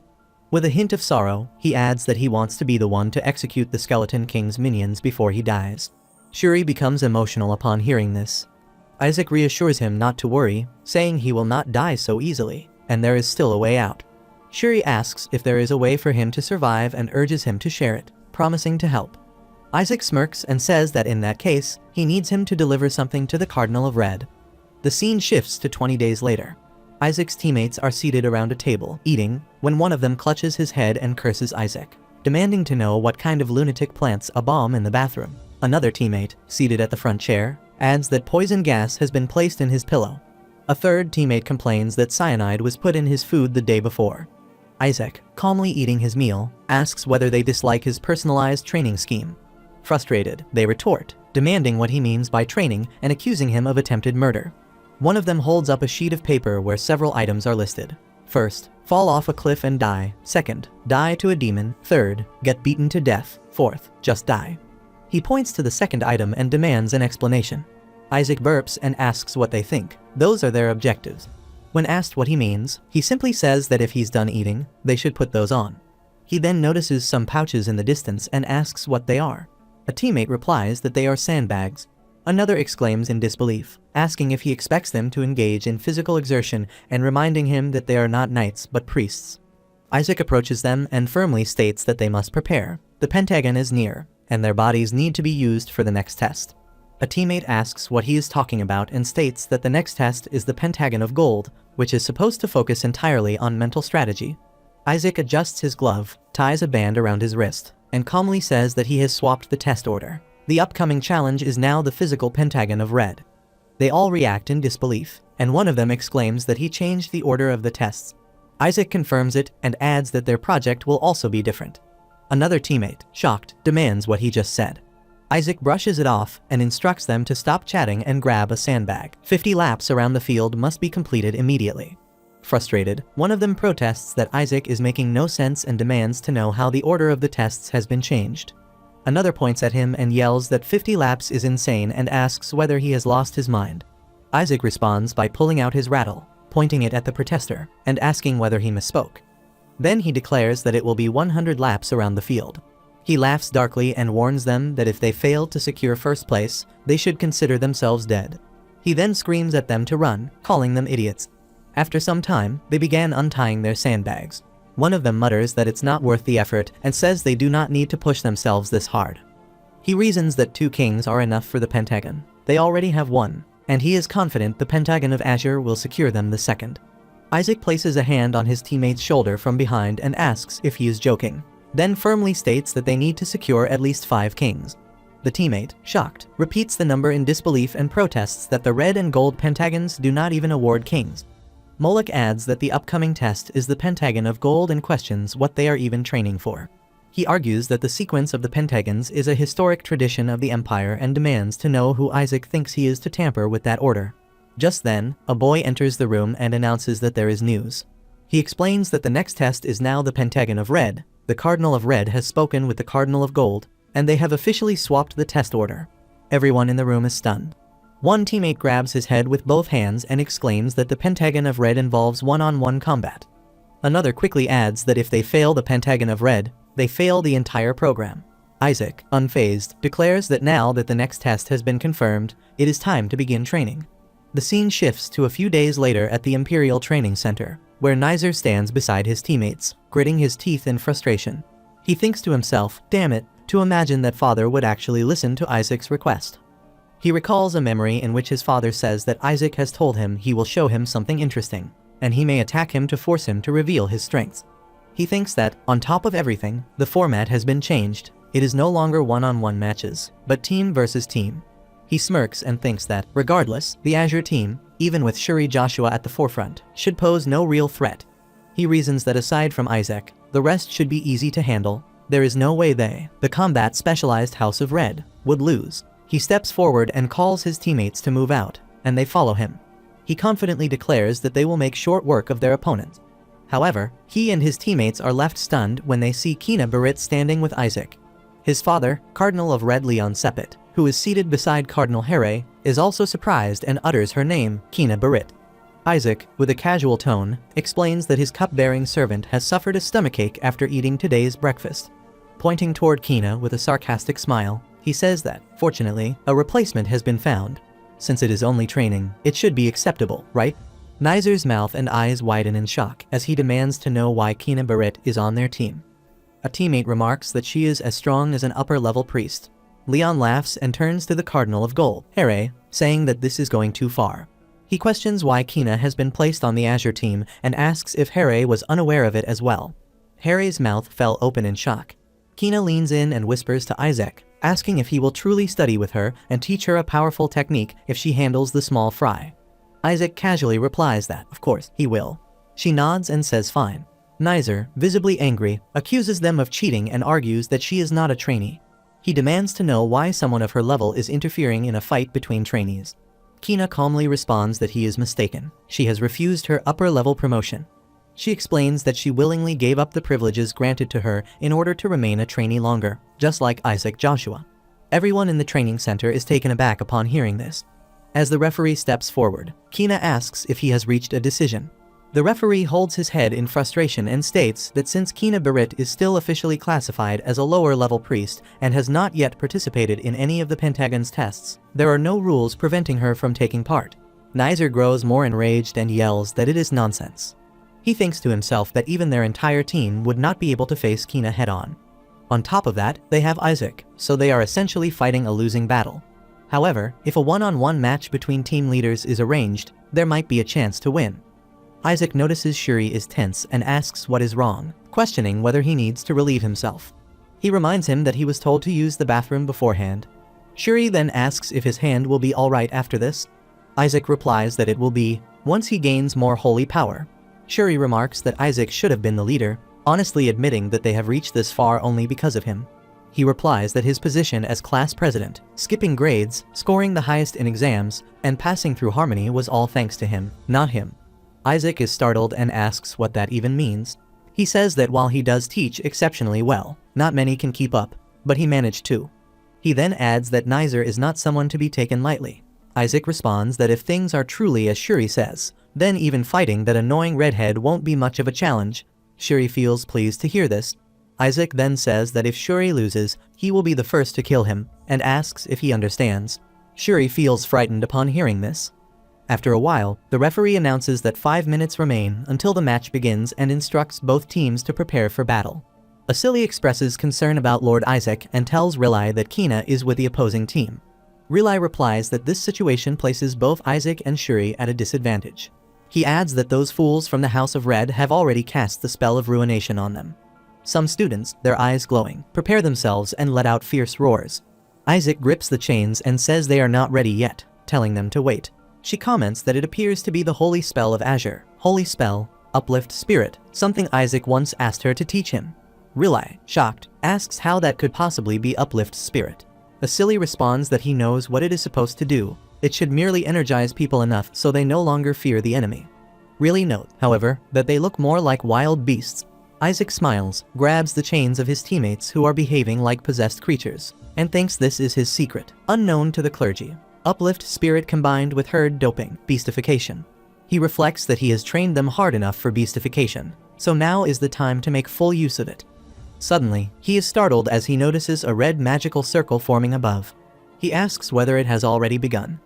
Suddenly, a tree emerges from the magical circle, and a statue of the god of justice appears. The crowd becomes excited upon seeing it. A priest announces that this is the patron deity of the House of Red, the god of justice. Shuri kneels down and says they must pray. Those with stronger faith will be blessed by the god of Red, gaining an advantage. He clasps his hands in front of him and thinks to himself that they need to win. Suddenly, Isaac moves and accidentally throws a stone at the statue with a spell, thinking he did not mean to. The god of justice shatters into pieces and collapses to the ground. Furious, Shuri grabs him by the shirt and asks if he has not given up his careless habits. Isaac replies that they should avoid physical confrontation. Nizer announces that Isaac has broken the statue of the god of Red, that he has beheaded the statue. Kina calls him by his full name, Isaac Joshua, and says he has destroyed a god statue. She asks how he managed to do it. Grabbing him by the shirt, she demands to know what spell he used and whether he could demonstrate it again later when he teaches her. Shuri questions why she would even need to learn such a thing. She responds indifferently, saying so what, and declares that all other gods, except the god of gold, are worthless to her. Shuri closes his eyes and thinks, may the god save him this time as well. He holds Isaac, laughing, and says the fool has just tested the strength of the training field and must apologize. Isaac says he is deeply sorry. Leon smirks at the sight and remarks that Isaac is an unpredictable problem child. It will be entertaining to break him down. Shuri thinks to himself that Leon intends to interrogate him. Harry speaks up, questioning whether the real issue is not the House of Red itself, which allowed the statue to be destroyed in the first place. He adds that if a mere trainee's spell is capable of destroying the statue, perhaps it is the House of Red's faith that should be tested first. He silently resolves not to let Leon interfere with Isaac. Leon, thinking of Here as a cunning little snake, says it would be excessive to initiate a heresy trial against a group of trainees. He then instructs them to proceed with a pentagon and declares it an order, directing it to Nizer. Nizer is startled to hear this, especially when Leon commands him to cripple Isaac Joshua. After a while, the referee announces the rules for the Pentagon of Red. The objective is simple. Among several necklaces, only one is genuine. The team that finds the real necklace first is declared the winner. He announces that the one to hold the real necklace will be selected by the team leader, and once the decision is made, the necklace may not be exchanged. Shuri thinks that choosing the right person to carry the necklace is a crucial part of the strategy. He continues, explaining that there are 3 ways to identify the real necklace. First, by capturing the opposing leader and forcing a confession. Second, by using deduction to determine who received the real one. And lastly, by subduing the entire enemy team and collecting all the necklaces. He then instructs them to distribute the necklaces. Nizer tells his team to gather and not to be nervous, reminding them that they are, after all, from the House of Azure. Shuri walks over to the referee and says he wishes to resign as team leader. The referee, surprised, asks if he means right now. Isaac quickly grabs him by the shirt from behind and demands to know what he is doing, urging him to hand out the necklaces. Shuri hesitates and tells him to wait. Nizer smiles upon overhearing this and thinks that fool Shuri is incredibly weak-minded. He mentally curses him for not stepping up and thinks he should have volunteered to be the leader himself. They are facing the Azure, so it should be easy. He believes Kina is the only real threat and reassures himself that the others know how to hunt monsters, but not humans. Just a bunch of fools. The referee announces the start of the match. Nizer thinks there is no reason to fear those weaklings from the House of Azure as his teammates advance, swords in hand. Suddenly, they are shocked and wonder what is happening as Isaac charges forward, laughing. He thinks to himself that this is the perfect test, one that allows him to legally beat up these repulsive clerics. Shuri sees him and wonders if that can truly be the face of a human. Nizer assumes that the Azure team is trying to deceive them with their expressions and tells his teammates not to be afraid. He assures them that the Azure cannot attack due to their code of honor. All they are permitted to do is defend. Isaac shouts that now is the time, addressing the trainee priests as he leaps into the air, gripping his golden shafted, modified chain flail. He commands them to bring him their leader and slams the flail into the ground. The impact of the strike causes some of them to fall back. One of them, startled, asks if this is truly the Azure team and questions what happened to their supposed code of honor. Isaac lands on the ground and again demands to see their leader. With a crooked smile on his face, he adds that he might just get to live that way. He begins spreading a blue poison and demands that their leader be brought to him. Nizer struggles to hold his ground and urges one of his teammates to help. A boy commands the group to maintain formation and not to fall back, as Kina swiftly dashes toward them, effortlessly crossing their line and heading straight for Nizer. Another boy shouts to stop her, warning that they are feigning an attack. A different voice calls out for Nizer to watch out. Startled, Nizer sees Kina already near him and thinks, just as she expected, he has been impressive. Kina, yet this plan is too shallow. He smirks, certain that her intentions have been made clear. As Kina leaps toward him, he vanishes before her eyes, and she realizes that a cloning holy spell has been used. Nizer orders his teammates to capture her, and they begin attacking from all directions, attempting to restrain her with the 5th rank holy technique, Repent of Suffering. She appears startled as the spell surrounds her. Meanwhile, Nizer reappears near Isaac's teammates and commands his group to capture them. As he approaches, he suspects a trick similar to the beastification skill, not that it would work against him. To him, it has merely increased their strength slightly. Then, he spots Shuri standing behind his teammates and thinks he has found him. Forming a mana circle in his hand, he calmly decides that he will take an arm or two as a souvenir. Asili stands shocked upon witnessing it and states that the holy spell being used is beyond belief. Rilai urgently warns Shuri to be careful. Shuri, equally stunned, sees Nizer preparing to strike him with a holy spell and silently curses the situation. The scene shifts to a flashback where Isaac calmly instructs Shuri that everything will be fine. As long as he follows his directions, they will win. He explains that Nizer will most certainly attempt to initiate a duel, as he tends to underestimate him. Returning to the present, Shuri raises his arm to shield his face. Nizer laughs, moments away from launching his attack, and declares that it is over, that Shuri is a fool. As the spell is released, a massive surge of red mana bursts outward, emitting a bright light that blinds everyone in the vicinity. Rilai, tense and panicked, screams Shuri's name.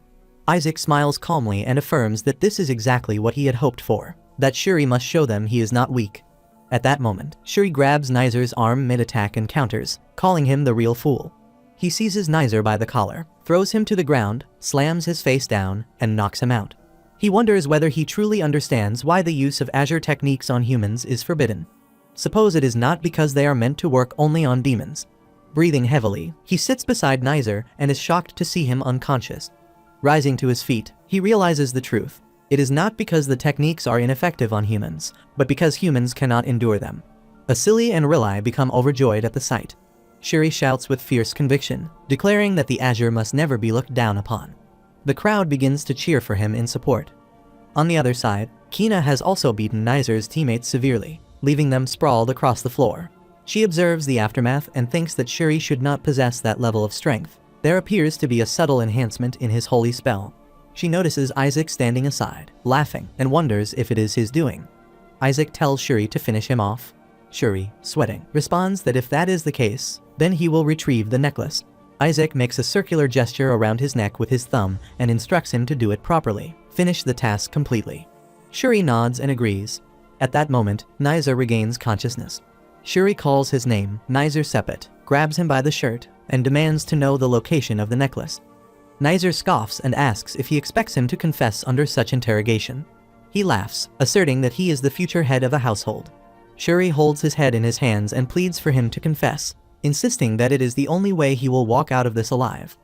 Nizer glares and retorts with disdain, wondering if he has lost his mind. He tells him to shut up, calling him a mad fool. He claims to have mastered all forms of torture techniques as a successor and believes he would not dare to harm him. Shuri rises to his feet, raises his leg, and prepares to strike. Nizer hesitates in fear and begs him to wait, but Shuri delivers the blow anyway. Everyone present is left in shock. One person asks what that dreadful sound just now could have been. Another wonders aloud how someone from the Azure could commit such a horrible act. Shuri grits his teeth in frustration, while Isaac stands off to the side, smiling eerily. Nizer screams in pain as Shuri states that he had warned him to come clean. His teammates rush toward Nizer, and one of them calls Shuri an idiot. Kina turns her head and calmly responds that they do not. They step into her ostracization of the enemy, an AoE paralysis holy magic technique, and a yellow mana light surrounds them, causing them to cry out in pain. The light spreads throughout the training ground. Nizer is also caught by the holy magic. He grits his teeth in frustration, thinking that those fools had pretended to be caught on purpose. They had already known where the necklace was, but why had they done it? A memory surfaces in his mind as Shuri declares that now, he will take the necklace. Nizer looks at Isaac and wonders whether he has orchestrated all of this. Isaac stands calmly, smiling, while one of his teammates lies on the floor and asks if he had done all this just to make Nizer confess. Another teammate, trembling, kneels down and says that even so, Nizer would never reveal anything. Isaac then asks what they are talking about, adding that all of them already know where the necklace is. They are startled upon hearing this. Isaac releases red mana, activating the unique effect of his Elder Ring, which allows him to absorb holiness. Terrified, one of them exclaims for him to wait and promises to tell him where it is. Isaac raises his chain flail and says it is time to begin. After a while, Isaac lifts the necklace and announces that he has found it. The referee declares that the Azure team wins the pentagon over the red team. A man cheers, shouting that the faith of Azure prevails. Shuri stands to the side, staring at his hand in confusion.